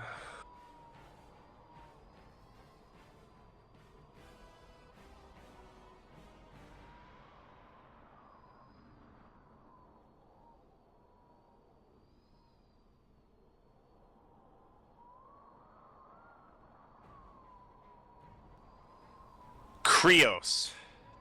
I draw a hand axe, and we're gonna try to shoot this stupid thing in the eye again. It's my last thrown weapon. All right.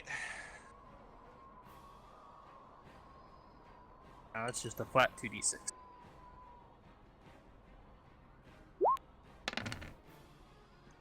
That's a fail. It closes its eye, and your hand axe just like it doesn't even Bounces hit. off. It doesn't even hit like blade first. It like hits handle first, and it just like clunks off. I'm so sorry, Krios. Krios has not had luck with ranged weapons today. Krios is like he's got a throwing bit of shit at it. Like this is the funniest thing. He occasionally hacks at it, and then he throws some stuff at it, then he hacks some more stuff, and he throws stuff at it. Turned into that scene from Shaun of the Dead. Make sure you with the take your record. experience point. Yep. At least you're getting XP, Krios. Krios, I have a question to ask. Was there ever a time on the island when, like, all of your tactics just failed you? Like, no matter what you tried, it could not work. There was a time when I fought an Ankleodon, and its armor was just so tough that I couldn't get through it. Yeah. This is like when I was younger. You probably It might like, not have been as strong. maybe you didn't even kill it. Like you had to flee. No, I right? had to flee. Yeah, those things are like maybe you know that those things are even the T-Rexes tend to not mess with them a lot of the time. It's a big spiky metal ball. Why would it bother? Yeah, It can just go eat something smaller. Yeah, man. Padine, what dost thou do? Yes. Padine? How's this? How's the jailer doing still? Is he still? There is a pile seem to of be- bones on the ground. So not doing very well. Okay, and he's not around for me to do my arrow shot anymore, right? That's what happens when you expend your ammo. The arrows get disintegrated. Oh yes. You can't reuse the That's right. same blasts. It's not like a weather vane or something. No. Okay. If this thing had a weather vane, that would be nice. I will. Let's see here. I can't see Regan anymore. You haven't seen him for like over 2 minutes. Okay, whoa, that long. I can't see. I see Telemon and I see Krios. You see Telemon and Krios. Random question. Telemon's very far away from you, like flinging magic at him. Okay. Random question, that guy that was still at 1 minion, is he caught up now by any chance with his great sword? I don't even know what damage he do. Probably not. You said it. I think like got you, maybe he's just now getting there. It's the difference between an undead zombie thing running across a field and then like your horse is galloping. Oh yeah. So he's probably here, but we'll see. Back to Padine. Alrighty, I will try singing again because I just figured that I was interrupted by that damn tentacle last time that whacked me over here. I'll go with the Orcish battle song. It can't be a fault in your singing. No, of course not. I'll go with the Orcish battle song and do plus 2d4 to Krios and healing to me. Okay. Roll it. Mother of God. Oh boy. You feel a tugging. And at first you're like, what is that? And you look and you see like your clothing, like do you have a vest or a jacket? Yeah, kind of pretty much the jacket that I have there on. Your jacket is starting to flutter. And you start to find that you're having a hard time standing. And you look forward, and this thing has opened a giant mouth, and it is now sucking you in. God. What do you do? This is the same thing that it did when it was absorbing the fireballs and stuff, but now it's like it's really absorbing you. It's like maybe you think it like absorbed your magic, and now it's just like trying to suck you in as the source of magic. I will. Let's see here. You're quickly starting to like I'm gonna turn. you hear dirt beneath your boots. I'm gonna turn and start pulling at the ground and moving myself away from it. Do a roll of strength. I think this is powering through. I think. Oh crap. Oh. Okay. Padine, can you roll a d12 plus 9? And make sure you mark XP like twice. Got them bots. As I die here. 18 damage. Yeah, that does it a little bit. You get sucked into the mouth. Are they gonna do it? Hey, you get to say hi to Regan. True. Hi, Regan. Are you dead? Oh yeah, very much so. You have abilities? I would be trying to come back. Don't but, you have something burning burning? But you have was a it? skill specifically but- for this. Oh, when you take your last breath, don't instead erase Yeah. one of your bonds. So It's my permanent. permanent. Yeah. Okay. And then I'll be inside this thing with 1d6 Yeah. hit points. So give me a 2d6. Or I guess no, you don't roll your bonds. I get rid of one of give my me bonds. 1d6. For how much health I have. And Yeah. I'll get rid of one of my bonds. Okay.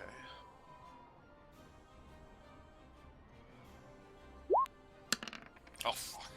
Oh my god. Oh god. Oh my god. Padine, you get sucked in there, and like you're about to die, and you just think, whose bond did you erase? Krios is the butt of my jokes. So like you think about how Krios got sucked into this thing, and you use that as fuel to like, I will hold on, I will live, but you're just barely alive as you get sucked into this mouth. Regan, Wow. you're also inside of a mouth full of like rotating teeth. Like imagine like a circular band of teeth, and each one of them counter-rotating, like almost like Oh, the God. inside of a drill. And there's like this tonguey sort of mass pulling you deeper in, and every time you bump up against these teeth, like you get like a horrible like slice through your armor. Regan, how are you going to get out of this? How do you defy this danger as you're starting to my get God. pulled down into this thing's bowels? I have a very, very, very not sure if you'll okay this policy, but I'm thinking right now Regan's just recalling how he summoned a knight, or summoned. It sounded like he successfully summoned a worm rider. Even now, you hear weird shit going on inside of this thing. So So- Regan is going to call. He doesn't want to call upon another of his deity, but he's going to call upon the one thing that might be matching this thing in size, even though not environment, and he's going to try to summon it from the inside of this beast. I am summoning forth Padoon, the great Padoon. Oh god. I have a +2 forward to Give it. me I a still have +2. summons. Give me a summons roll. Oh Feel god. flat, but I'm burning the +2 forward I've saved for. You're That's at an 0, emergency. right? Oh Yep, no, I'm this at is your 0. plus. Yeah, I've hung on to it for freaking All right, ever. yeah, for dealing with Padoon. And I Oh. failed.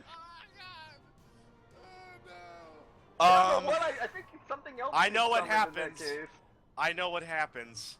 I think maybe this is a fitting way for Regan to die. Nobody will know what happened to him, except for maybe Someone Regan pull for a into Doria? second. I need to go look up the Great Padoon's damage, because, Regan, you teleport yourself to the Great Padoon. Oh god. Oh. Oh my god! I did what? Oh crap! You failed on your summons. You s- basically you counter-summoned. summoned yourself to him. Yep. How deep underwater is he? We're gonna find out in a moment. I'm bringing my old sheet back up, looking up Padoon. We just have this image of a giant lobster claw just going. Oh god. In some ways this is worse than okay. Yeah. Alright, so Victor, or I guess Regan, you go from being like sliced to death, and then like it's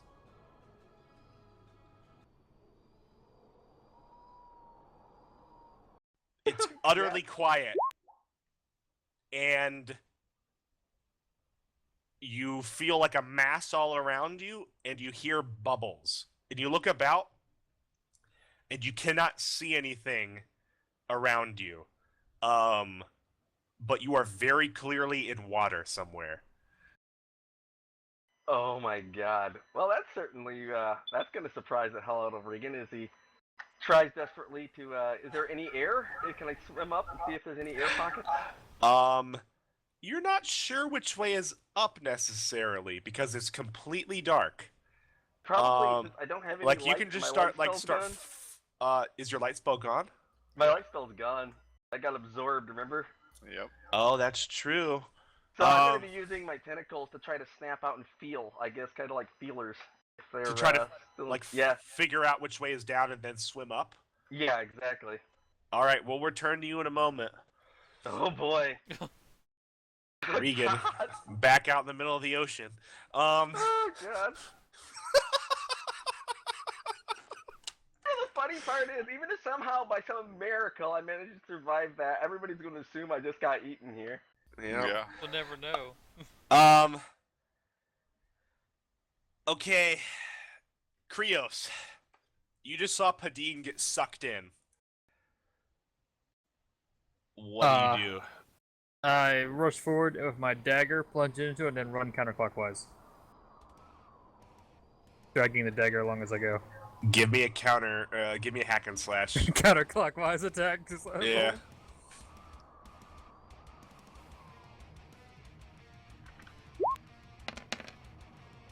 Nine. Oh no. Oh, it's a partial. Alright, so roll your damage.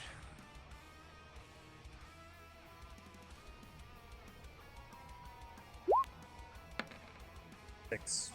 Oh. Alright. Krios, how much health do you have? Cool. He's full. Okay, you might survive this. Oh yeah. I need you to roll d12 plus 9. He will survive that. He's got more health than that. Maybe max. Okay. I'm Oh, not looking. man. Oh, Min! Yeah! That was so close to Nice, 12. man. I would have been Yeah, bitching so so you hard start again. slicing your way through it, and like you hear it shriek, and you slice straight through an eye, and like this is like this hooked dagger. It's like the talon of one of those raptors that used to hunt you, almost. And like it's like perfect for just slicing through this thing. And Telemon, you see Krios just running, slicing this thing open.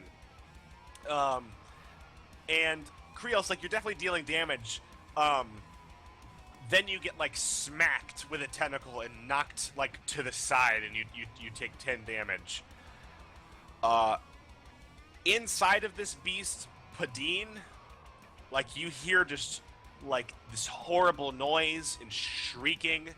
Outside of the beast, you can see blood flying everywhere. It is a mess. Like it's many of its tentacles are lopped off. There's like green goo flying everywhere. Telemon, what do you do? I have no more ranged options. I try and figure out where the falcon is, like closing my eyes. Also, that bracer I have, that's on a 10 plus. You mean I can re-roll, right? No, Well, it's on. anyways, right? It's on. You can re-roll anything that's. Oh yeah, I guess. Yeah, that is right. Because otherwise, you could use it to It has re-roll to a be a partial success. in hope of success. Yeah, it's It'd be a kind of successful roll. weird. Okay. Yeah, I said an already successful roll. No, partial is technically successful. That's not a partially successful roll. that's why I said that. I was like, because you could like roll a 7, 9. Nope. I would have re-rolled that to get a 10. No, sorry. Telemon, what are you doing? I want to figure out where the falcon is. You close your eyes and you see nothing but like wheatgrass everywhere. Right, so smashed out of the sky, probably. Yeah, it looks like it. You also your eyes are like slightly jaded. Like it's literally like you're seeing through like a green lens. Right, okay. Magic weapon on my sword. All right, give me a damage roll or a spell roll. So, does the Jade Falcon still have an ongoing penalty or not then? No, No? Okay. you can you can count it released.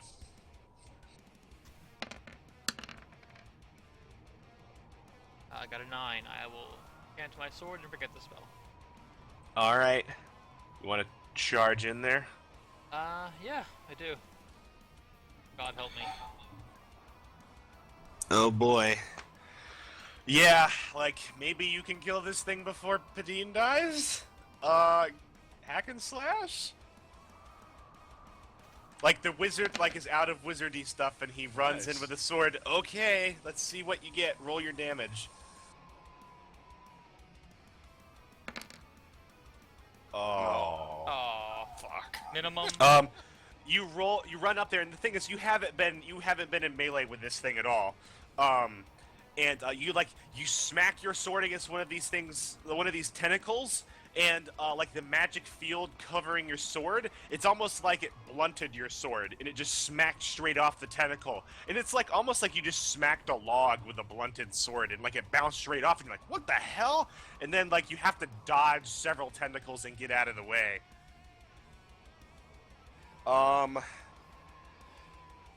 Padine, I'm sorry, it's your turn. I tried to buy you time. I know. You have 1 health. You're inside the belly.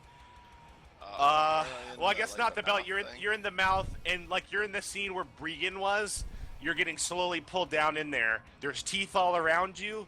You're gonna have to defy this somehow, unless you want to do something crazy.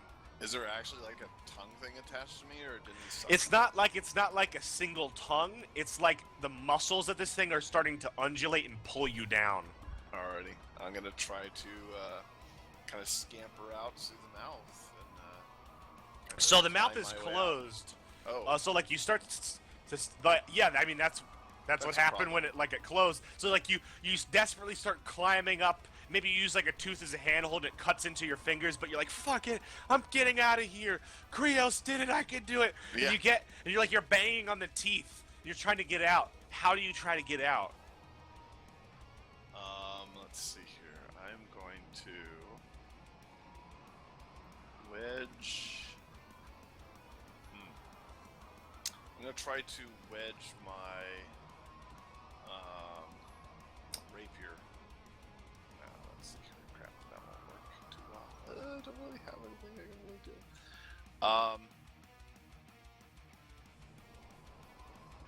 What I'm gonna try to do is take out my grappling hook and try to anchor myself there, so I'm not sucked in for the rest of this thing. I'm just kind of by the teeth as much as possible, just hanging on there. Okay. Does that kind of make sense? Yeah, I get it. Give me a roll of quick thinking. So I'll be using my one use of my adventuring gear. Yeah. And intelligence. Let's see if a grappling hook saves a bard's life inside of a primordial deity. This is certainly awesome. Yes, it Yes, does. it does. So like you smash the grappling hook into like what is like essentially soft palate. You hear like screaming, and like you're holding on for dear life. Like you're still getting minor cuts and everything, but like you've effectively like stopped the swallowing situation. Krios. I continue cutting. Okay, you get back up and you just go back straight at it. Give me another hack and slash, you brave bastard. Oh god, all the partials. Do a roll. Do damage. Again. Holy shit. Can you please roll d12 plus 9? Wince. What are you at? 15, that's a 1 hit point. You're at 1? 1 hit point. Dude! Oh my god. Holy crap! You're not gonna believe this. It had 1 health point and 5 armor. You kill it. You Oh, kill it God. with 1 damage. I quickly run before it crushes me. Yeah, so Krios, you start running across this thing, like along the side, and you start opening its side. And this is like the last straw. Like this thing has taken so much of a beating. Is Pedin And- disgorged on a ride on a whale on just like a sea of guts? Yeah, like we're gonna get to the nastiness that is going to be Padin's Oh, situation God. in a moment. But like Slide tentacles, me. you see tentacles start going limp and falling to the ground, and this thing starts to sag, and you're just like, okay, I'm out of here. And you start rolling. You start running, Krios. That was the most ironic damage roll I've ever seen. You killed him by 1, and you lived by 1. So Telemon, like you flip out of the way, and you start running as you realize that this thing is like collapsing, and like a poorly constructed like parade balloon, and like gore's just splurting out everywhere, and Padine, the mouth opens up, and do you let go of the grappling hook? Yeah, and try to jump out. Okay, you get like vomited out, with Go bile, flying past Krios. like intestinal things, what looks to be part of a worm-infested horse, and like green ichor and blood, and you just come out in like this high pressure fountain that flings you across the field. Gosh. And yeah, you land in the grass like farther than Krios. I can't believe 2 of you are at 1 hit point. That's insane. One of us is at 2 hit points.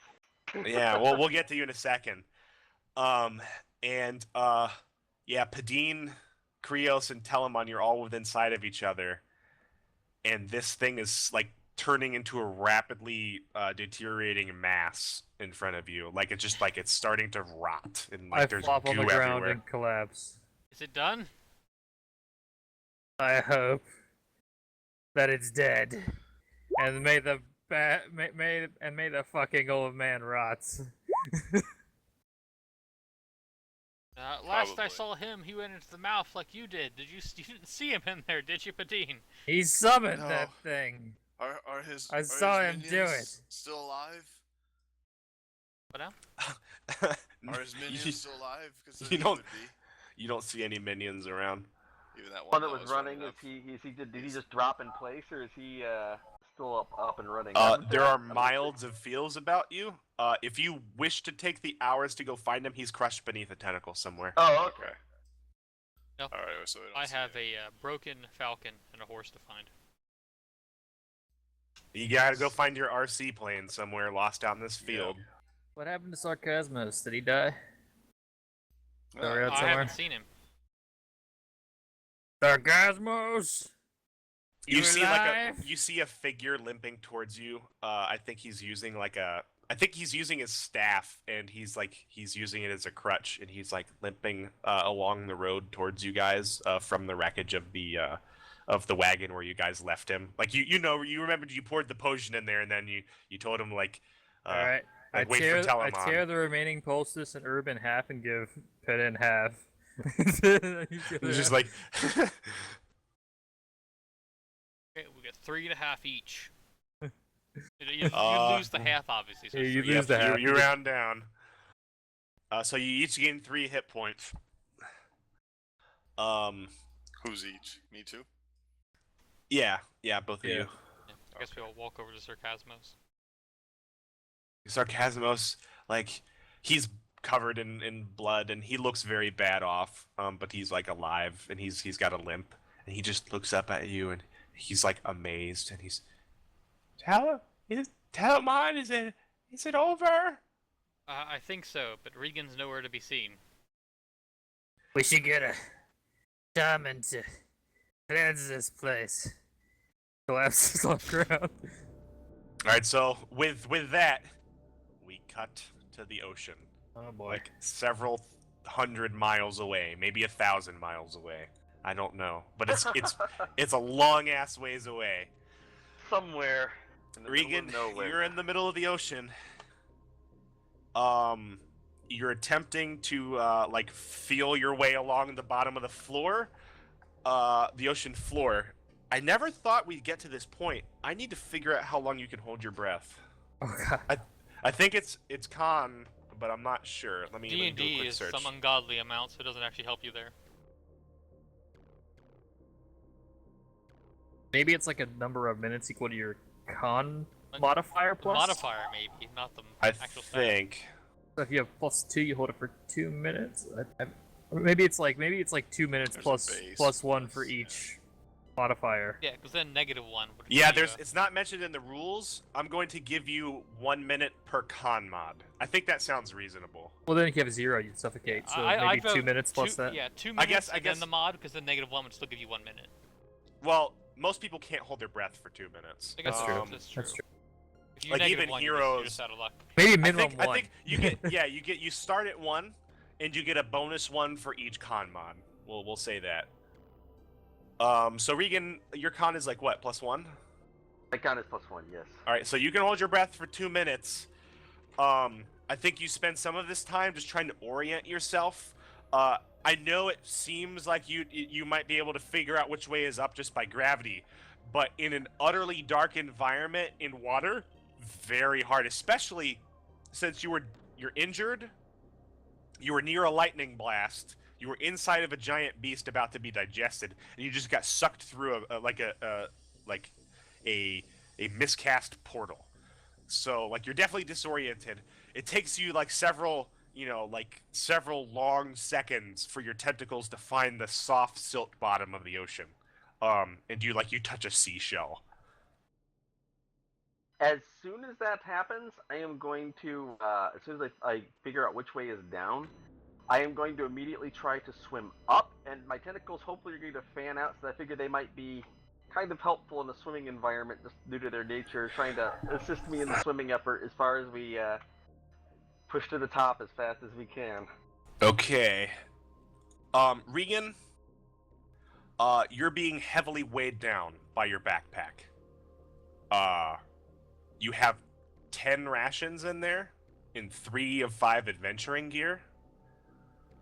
Normally this is not an issue. But I'm gonna say swimming, and you still have your chain armor on too, even if it's damaged. Broken, yeah. Yeah.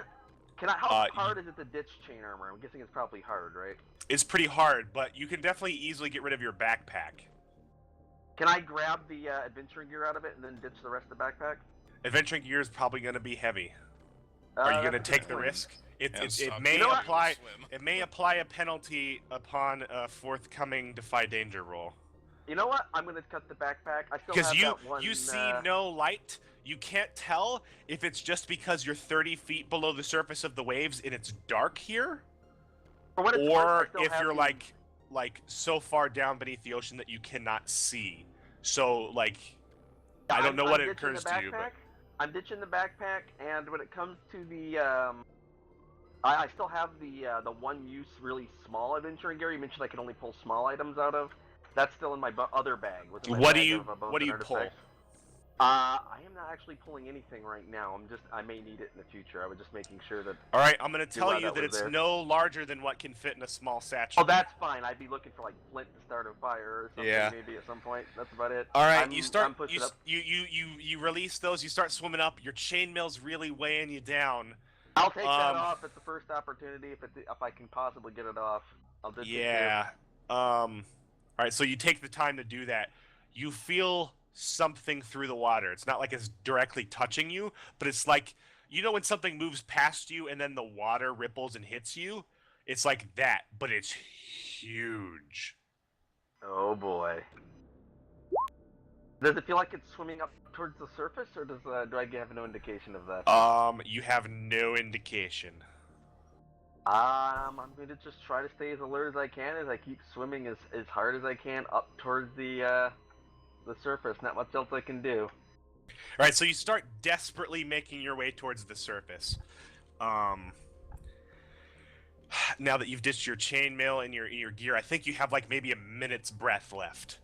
And you're just swimming and you're swimming and you're swimming, and your ears are hurting and your lungs are burning. Regan, do you know anything about the bends? I wouldn't see why somebody in medieval times. Well, yeah. Do you think it might have come across your medical studies? I may have treated people that have died from it, that have come in on ships and stuff. I could see that. All right. If you would like to give me a spout lore roll, I'll allow it. I will do that. That's with intelligence or wisdom. And this one again will be rolled just out in the middle of nowhere because you will know if you get it wrong. This is intelligence. Okay. All right. Yeah, you know that you need to start releasing your oxygen as you ascend if you're very deep. But you also know that if you're like only a little bit below, like releasing oxygen is releasing oxygen. So I think you start to test it by just releasing a little bit, and like you do feel that your lungs are a little bit compressed, but like just enough to where like when you let out a little bit of air, it takes a little bit longer than you thought. So like you're swimming up, and it occurs to you to remember to do this. I'm not going to make you take damage. It's a good thing because you're like what, a 2? Yeah, I'm a 2. As you're swimming, you feel this like force again. And you I think you see like out of the darkness, like just a shape, a massive shape with like tendrils, and you just keep bolting it for the surface. Can't think of much else that I could potentially do in this circumstance. So yeah, I'm gonna just try to keep going. All right, this is going to be a very important roll. Given that you didn't die because of the bends, maybe you will just die from lack of oxygen. I need you to roll a defy danger here. I think this is gonna be with Constitution. Like, I think that makes sense That makes sense to me. because you're definitely going to be stretching the amount of time that you have left since you had all that heavy gear.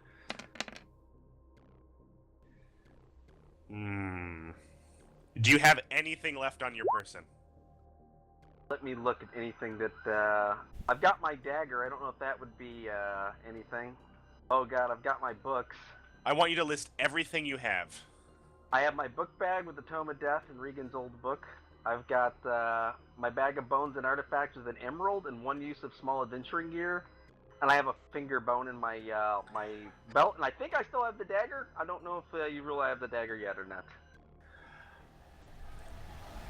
You are going. You realize, like, you think you can see a lightning at the top of, like, somewhere. You think you actually might see the surface, but you are swiftly running out of oxygen. You are going to have to drop everything but one item. You can keep one item of your choice. I have one question. I definitely would not choose this as my one item, but I'm wondering if my finger bone and my belt might be exempt from this. I don't know if I would've- Yeah, that's exempt. Okay, yeah. I don't even remember what that's from by now, but it doesn't matter. He uses it for his The body guidance I re- spell. I think it's yeah, the so only when thing.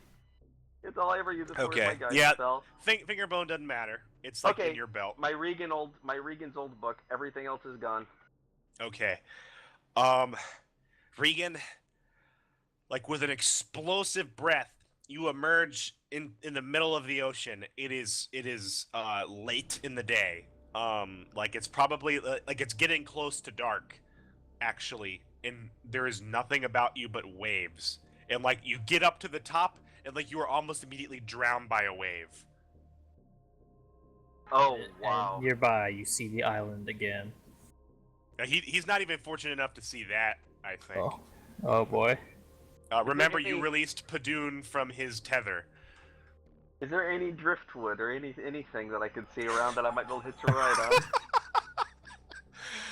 on? Not immediately apparent. There is something surfacing. Oh god. Regan, how do you react when Padoon, the Ultra Lobster, surfaces from the sea? I have a picture. Oh god. Yeah, a picture would be nice. Oh god. Let me. We finally get to Epic see perfect Padoon. summon backfire. Holy crap. Not to say that it honestly Those could be worse high-end than being spells by come with millions- high risk. I mean, I Oh, think yeah? that makes sense. Like you Oh, it's locked awesome. onto the It's target. awesome. It teleported you the wrong direction. I just love how even if you I can cast even if it I again, survive can't this, everybody will think I'm dead. Well, Summon something else there to kill you. If it's I'm gonna Don't have to summon see. me. I summoned Telemon the Red. No. Yeah. They go, Oh, God. All right, uploading now. 1 second. Gosh, I actually had this prepared for Stars Without Number. It's the same image. oh. You guys have never actually seen an Ultra Well, Lobster. yeah, in Stars Without Number. when we joked So, about Ultra It's Lobster. the image waiting for Ray's home planet. Oh god. It was actually waiting for you guys in. Well, I'm not gonna tell you that. The depths of Centron when I went after my deep sea worm.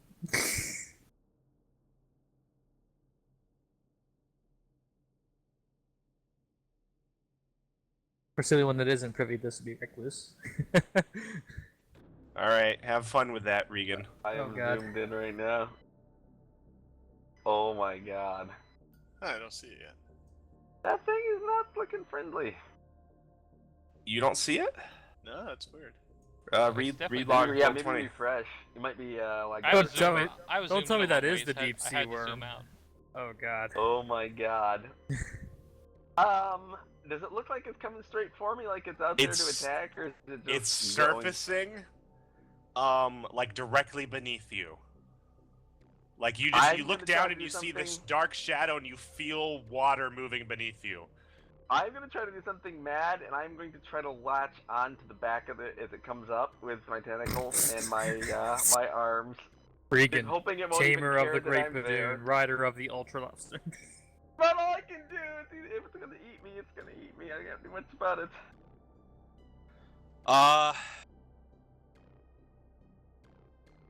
It's not like I can just swim out of the way from this thing. I'm just hoping it doesn't even care. It's got bigger things on its mind or something. That's at least my only hope.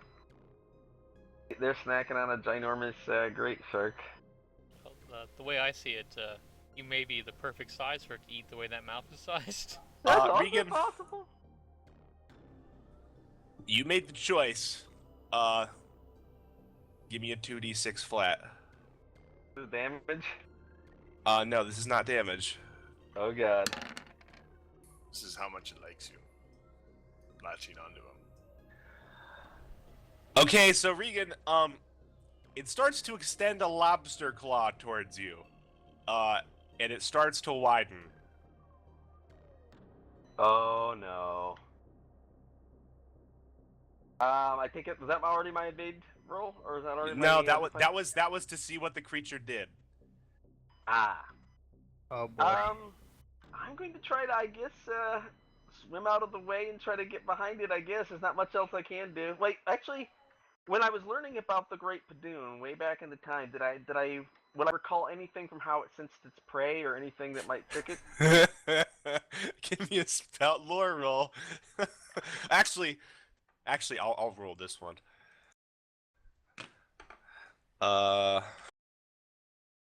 What is your intelligence?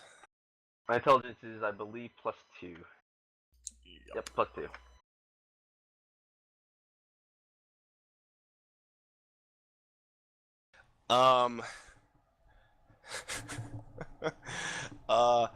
You you were reading about the Padoon in the library, and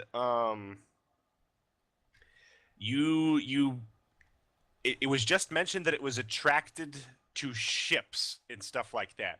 So this doesn't mean it doesn't eat other things. It occurs to you as you were like rapidly trying to decide, fight or flee. But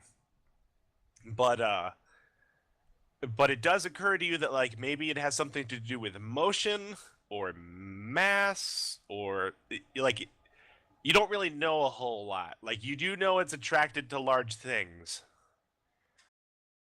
Oh god, I'm gonna have to try to split the difference, and this probably could bite me in the ass. But I'm going to try to hold motionless for a moment and see if the claw is going for me, or if it looks like it's going to snap anyway. I'm going to try to dart at the last second if it's still appearing to pinpoint on me. But Dart at the last second. Oh dear lord. So I guess Dex.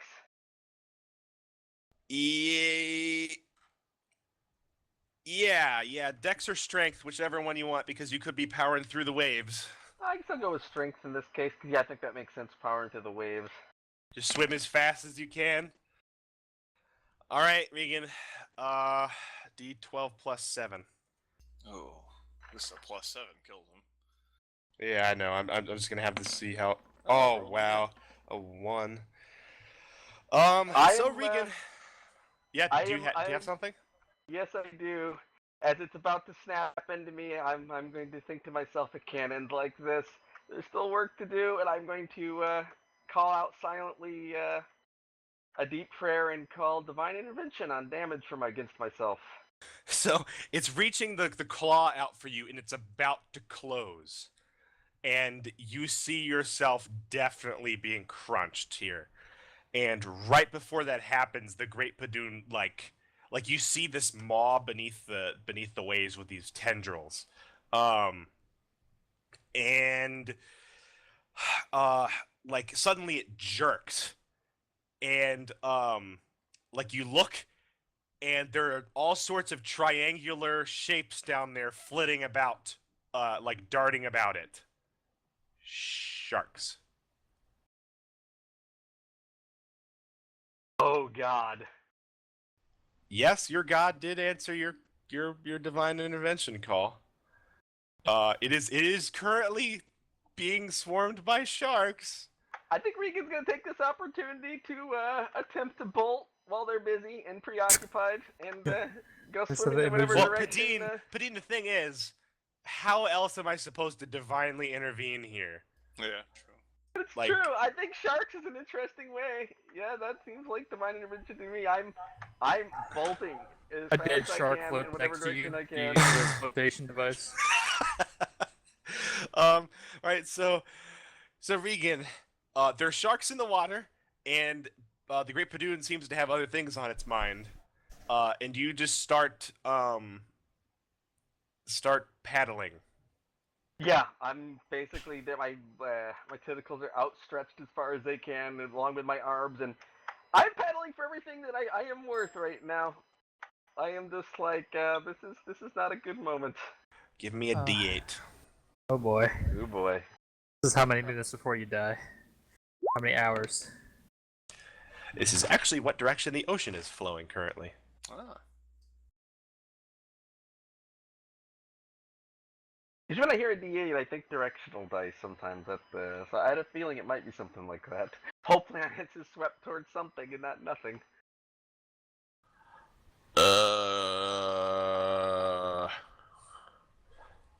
And give me a D10.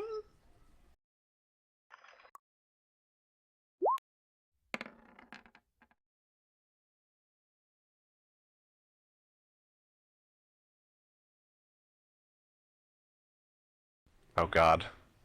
All right, so that was your encounter roll. You encounter, Oh God. I thought I already had an encounter. I'm so screwed. Remember, you can Yeah. get a sailing ship or something too. It could happen. yeah. Well, see, on a D10, you can get anything from horrific, bad, nothing, probably okay, to fortunate. You unfortunately didn't roll fortunate. But hey, at least you didn't roll horrific, and Padoon didn't come back.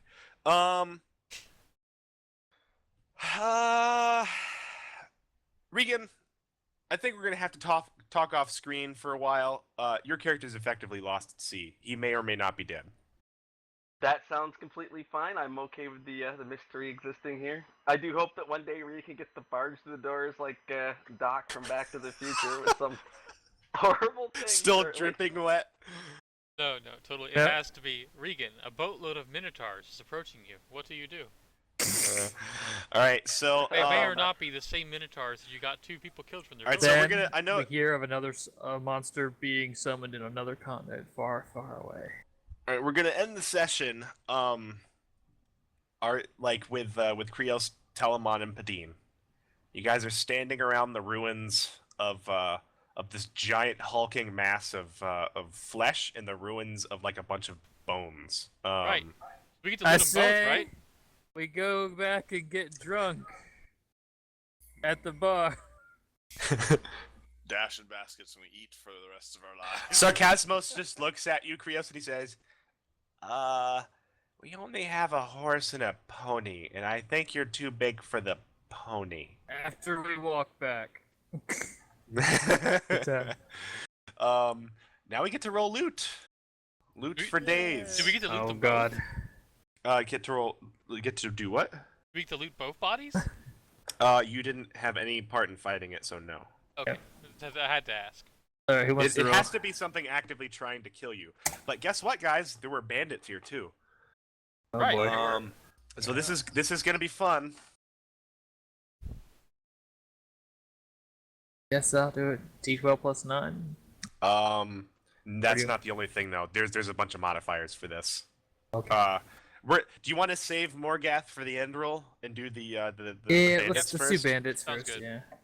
All right. Bandito.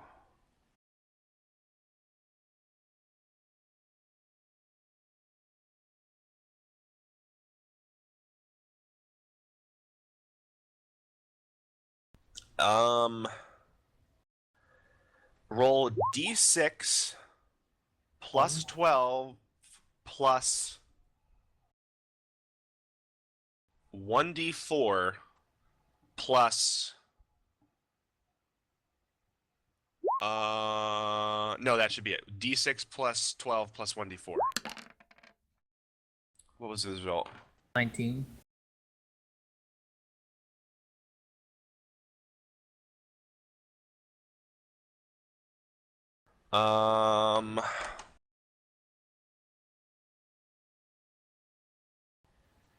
Wow. Can you please roll? Actually, Krios beat me. He rolled an 18. Wanna go Yeah, I for the first did. roll? I got there first, I guess. Somebody neglected to say that, Foster. Actually, I was looking at the 19 and thought it was mine there for a Alright. minute. Give me a Because his d10, rolled like the same time I did. a d10, You do it, but and a 2d6.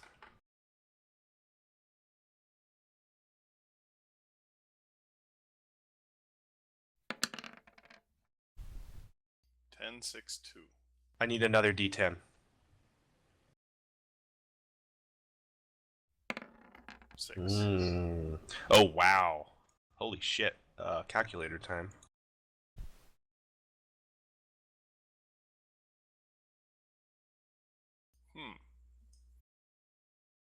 So...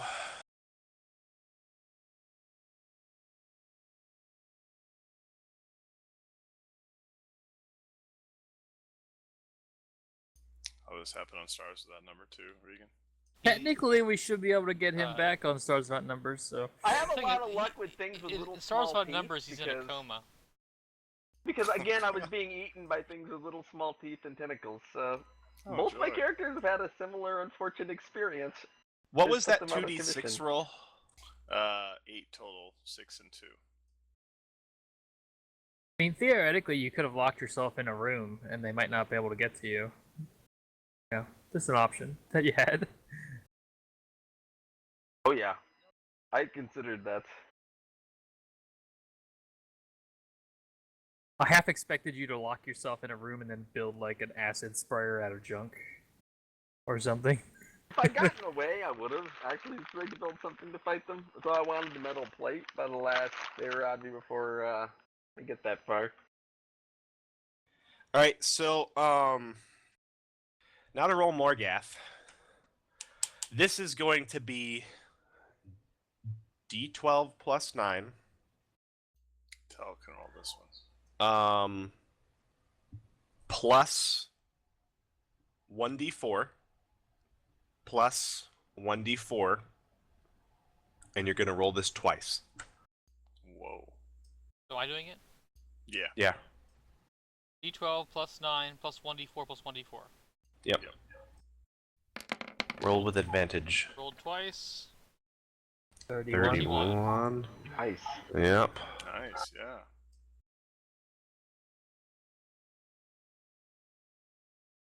That's 2d12 plus 9. Yeah, you rolled 2d12, not 1d12. Is that what you wanted? 1d12 plus Okay, 9. well it's not that. It's This is much The lower. 7 6 would have been yeah, higher. it's a 6 6. off, so Yeah, 25. 20. Okay, Gotta it's be still 20. max. You find a horde, which is huge. Nice. Can I get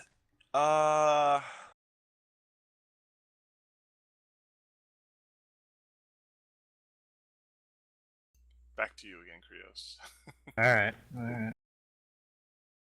I think the bottom roll is better at 21, but 20 is max on the scale. can I get a 44? 4d4. But ouch. 10. 10. Fairly average on 40. Yeah. Close. You rolled one of each number. 1, 2, 3, 4. Alright, so from the bandits, you like in the cart that's overturned, you actually see that like it was literally overturned. Nothing else. There's some chests behind it. I guess not. There's like a chest, and then there's some there are some like crates and stuff. Inside, you find a painting, just like stored in the cart. You think this is pretty valuable. Um, rough estimate puts it at 1,000 coin. Like this is a very expensive, very big painting. I'm writing Oh. it down, just so you know.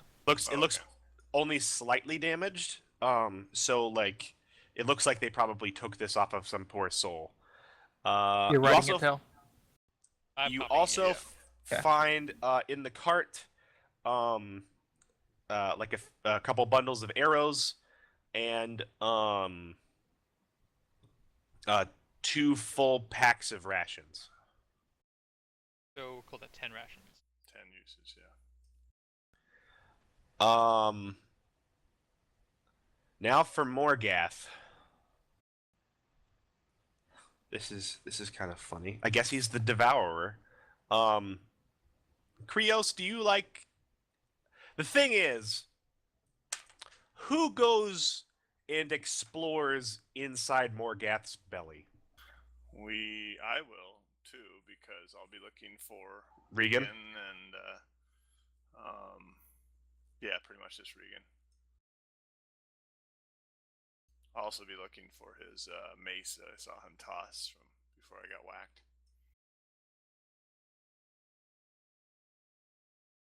Okay, you're gonna be floored by this.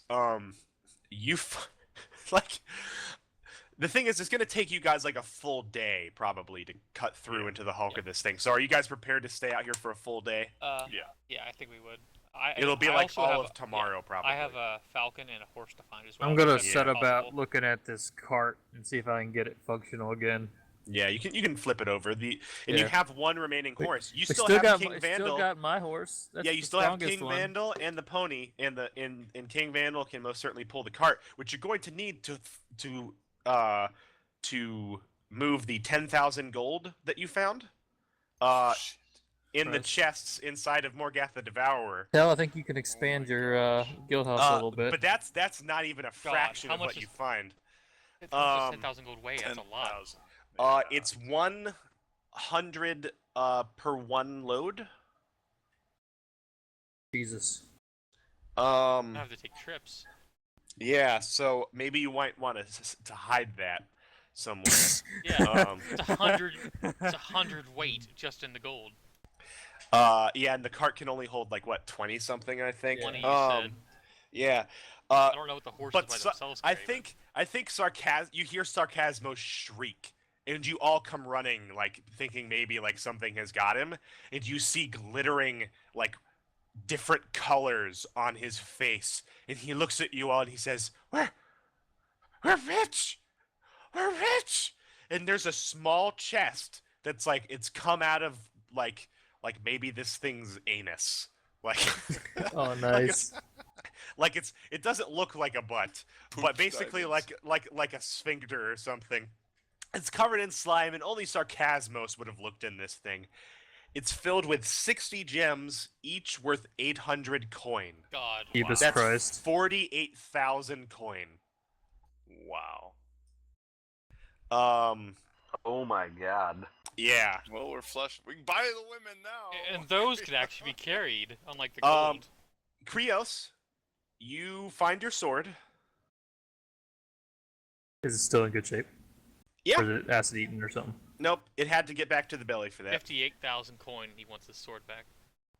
Um, I'm sorry. The irony is just. you also find wow. This is hilarious. You find a small symbol that you have seen on Regan's book. And you, like Padine, you'd recognize this is the symbol for he who cannot be named. Okay. It's like a black metal like casts symbol. Was it something I saw on Regan? Like this thing was actually on him, or You've never seen it before, but it does have something to do with he who cannot be named. You technically found a sign of a deity. Interesting.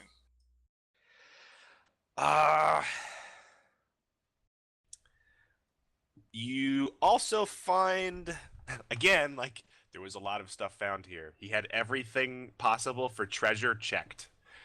I need to consult something. Another painting. No, I don't think any paintings would survive inside of Yeah, Morgath. I know. You find a large egg.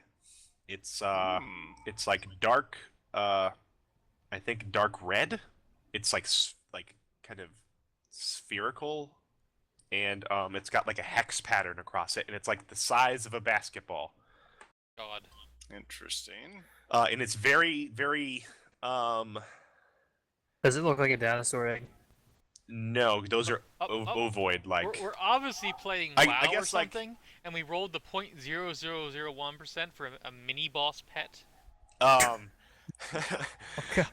Like it shares you can tell that this is an egg, obviously, and it does seem to share like some similarities, but it's not shaped the same way, Krios.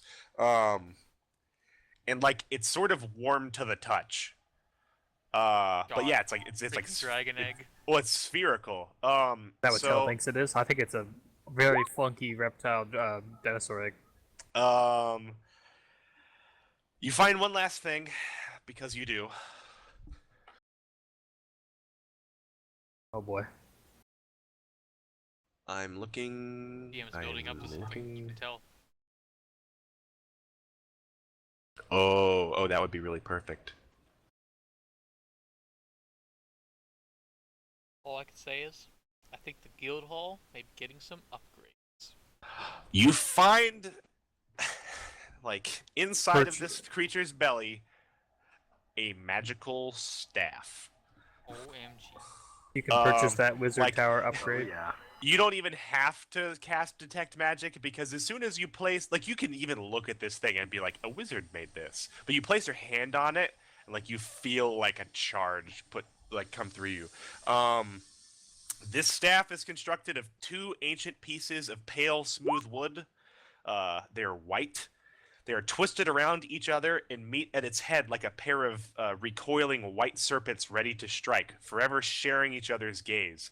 Locked between their fanged visages rests a perfect blue orb, its surface swirling with ever-changing white streaks. We have sword and staff Tell now. Oh my. And yeah, that's the last you find. Gandalf that- style. For the win. So, Yeah. it sounds like you guys are gonna have a very eventful return. You Yeah. think? Maybe. But like, hey, at least you didn't get everybody in the entire continent killed. No. Yeah, we just- that's we a Could've plus, been right? far off the worse. entire Yeah, like- continent. No, none of you know that this thing was trapped for a reason, and Regan just, freed it and summoned it just to kill it. Yeah, it's an utter pity that the only one knows about Xandus isn't here anymore. Yes. Because I Yeah. can imagine what's there if this thing's not there anymore. That's okay. You just need to go to the elves and get a deep memory probe. A mind meld. Yes. Your thoughts to my thoughts. All right, boy. so that will be the session for tonight. Definitely have some XP to mark, I think. So let's see, only one of you is basically dead, but 58,000 we're not sure coins that he's dead. split 4 ways. I'm still gonna mark XP in the event that I'm alive. 4 ways. We'll talk after. You got Sarcasmus, you got all the Well, I don't know goblins, if you gotta Sarcasmus do. helped out, but you gotta give the Baron- So Sarcasmus Tie. nearly died. this is true. Yeah, He will he get a did. share. Yeah. He would have.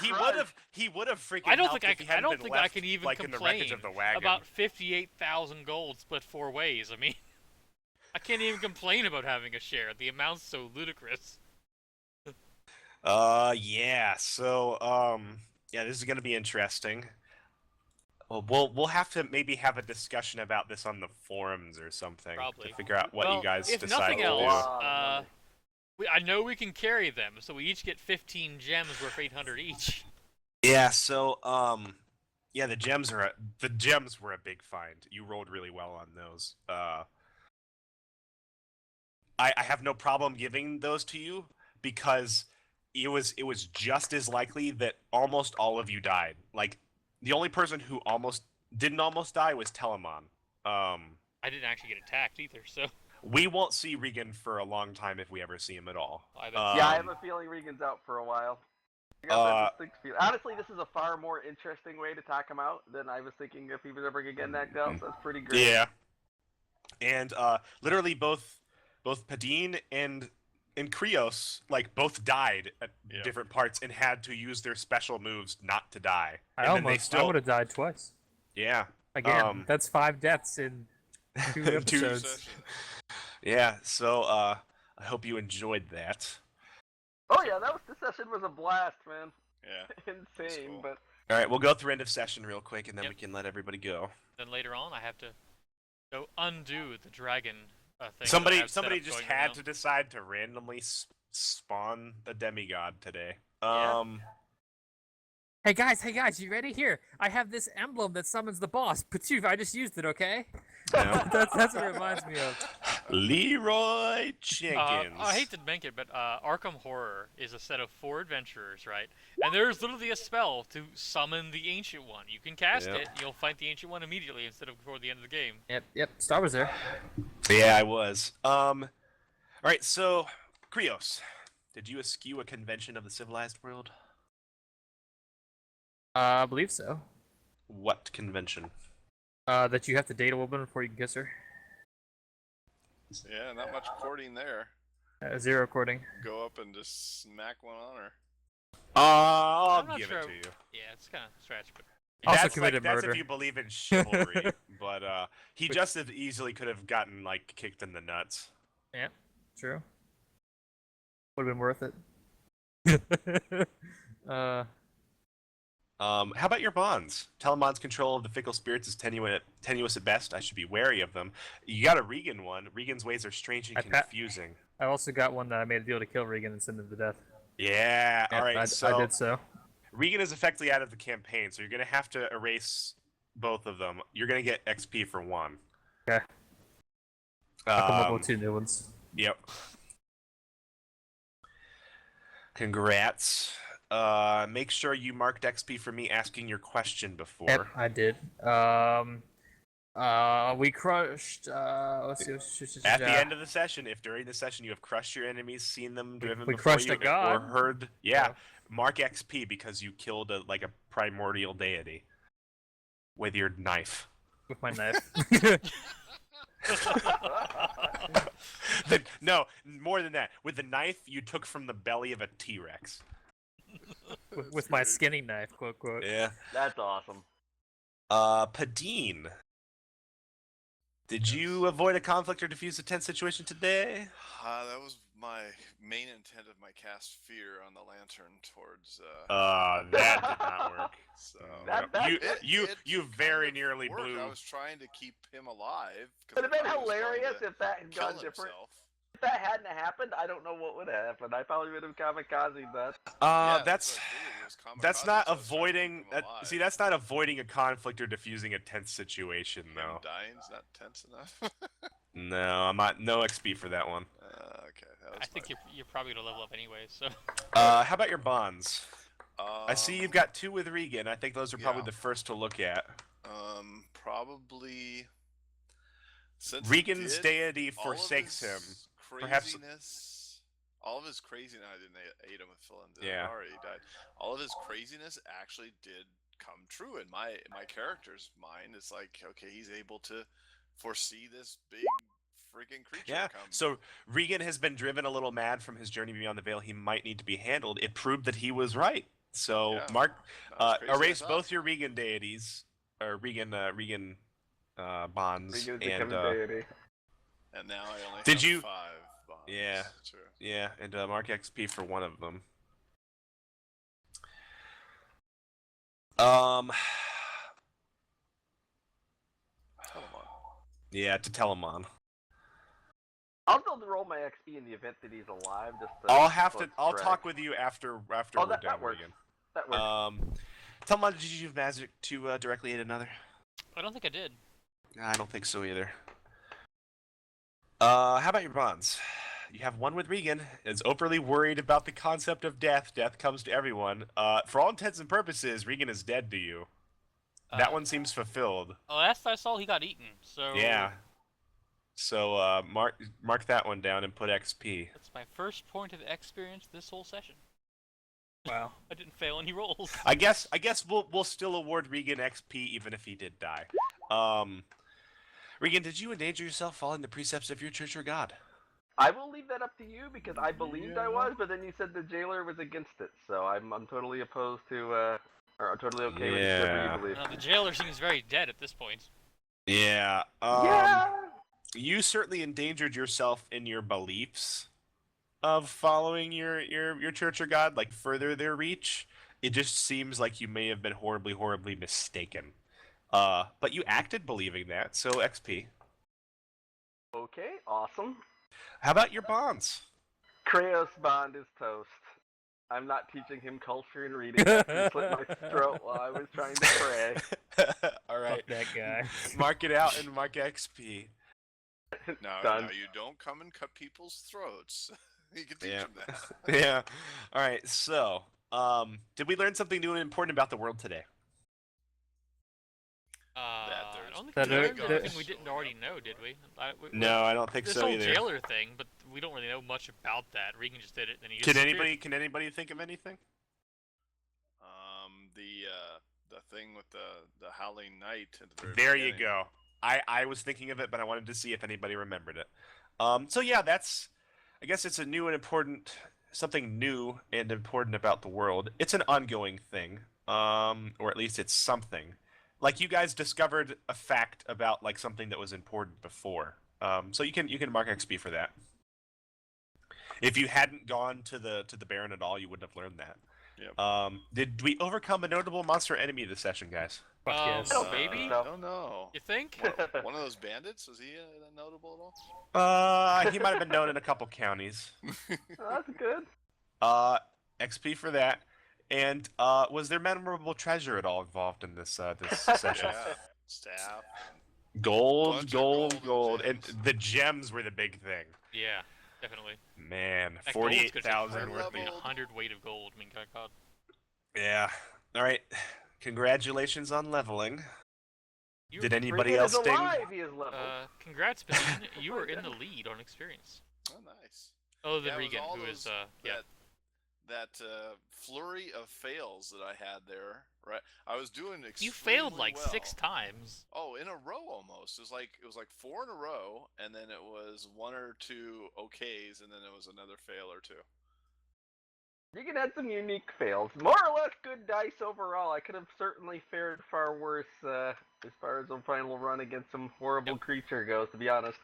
I need a fate of a horse and a statue, DM. You get both back. The statue was just in statue form, lying in the field somewhere. Oh, and then you for Regan's stuff that was around, do we get that? Which was the gauntlet and the mace. I think. Do you that's all take it was. those? Yeah. Oh yeah, sure. Why not? Yeah, you get them. I wouldn't put them on or anything, but I would at least take them back with us. No, I appreciate I that. shall add it Memorial to the Regan. list. We have Regan's mace. And that The gauntlet. Regan Memorial. You guys could build him a hospital with all your money. Regan Memorial Hospital. Yeah, exactly. This is apparently convinced he hates me yet, though, so I guess we'll see. Well, that was a session. That's Yeah. what you Yeah, guys it get for certainly was. killing a god who had like 30 HP, 5 armor, resisted all magical like armor resisted all magical effects, and he did like shit tons of damage. And there was even something you guys didn't see, but you guys were approaching it very cleverly, so it never happened. Would he jumped on us or something? There was a Blob, toxic jump. there was a toxic cloud that may or may not have happened at one point.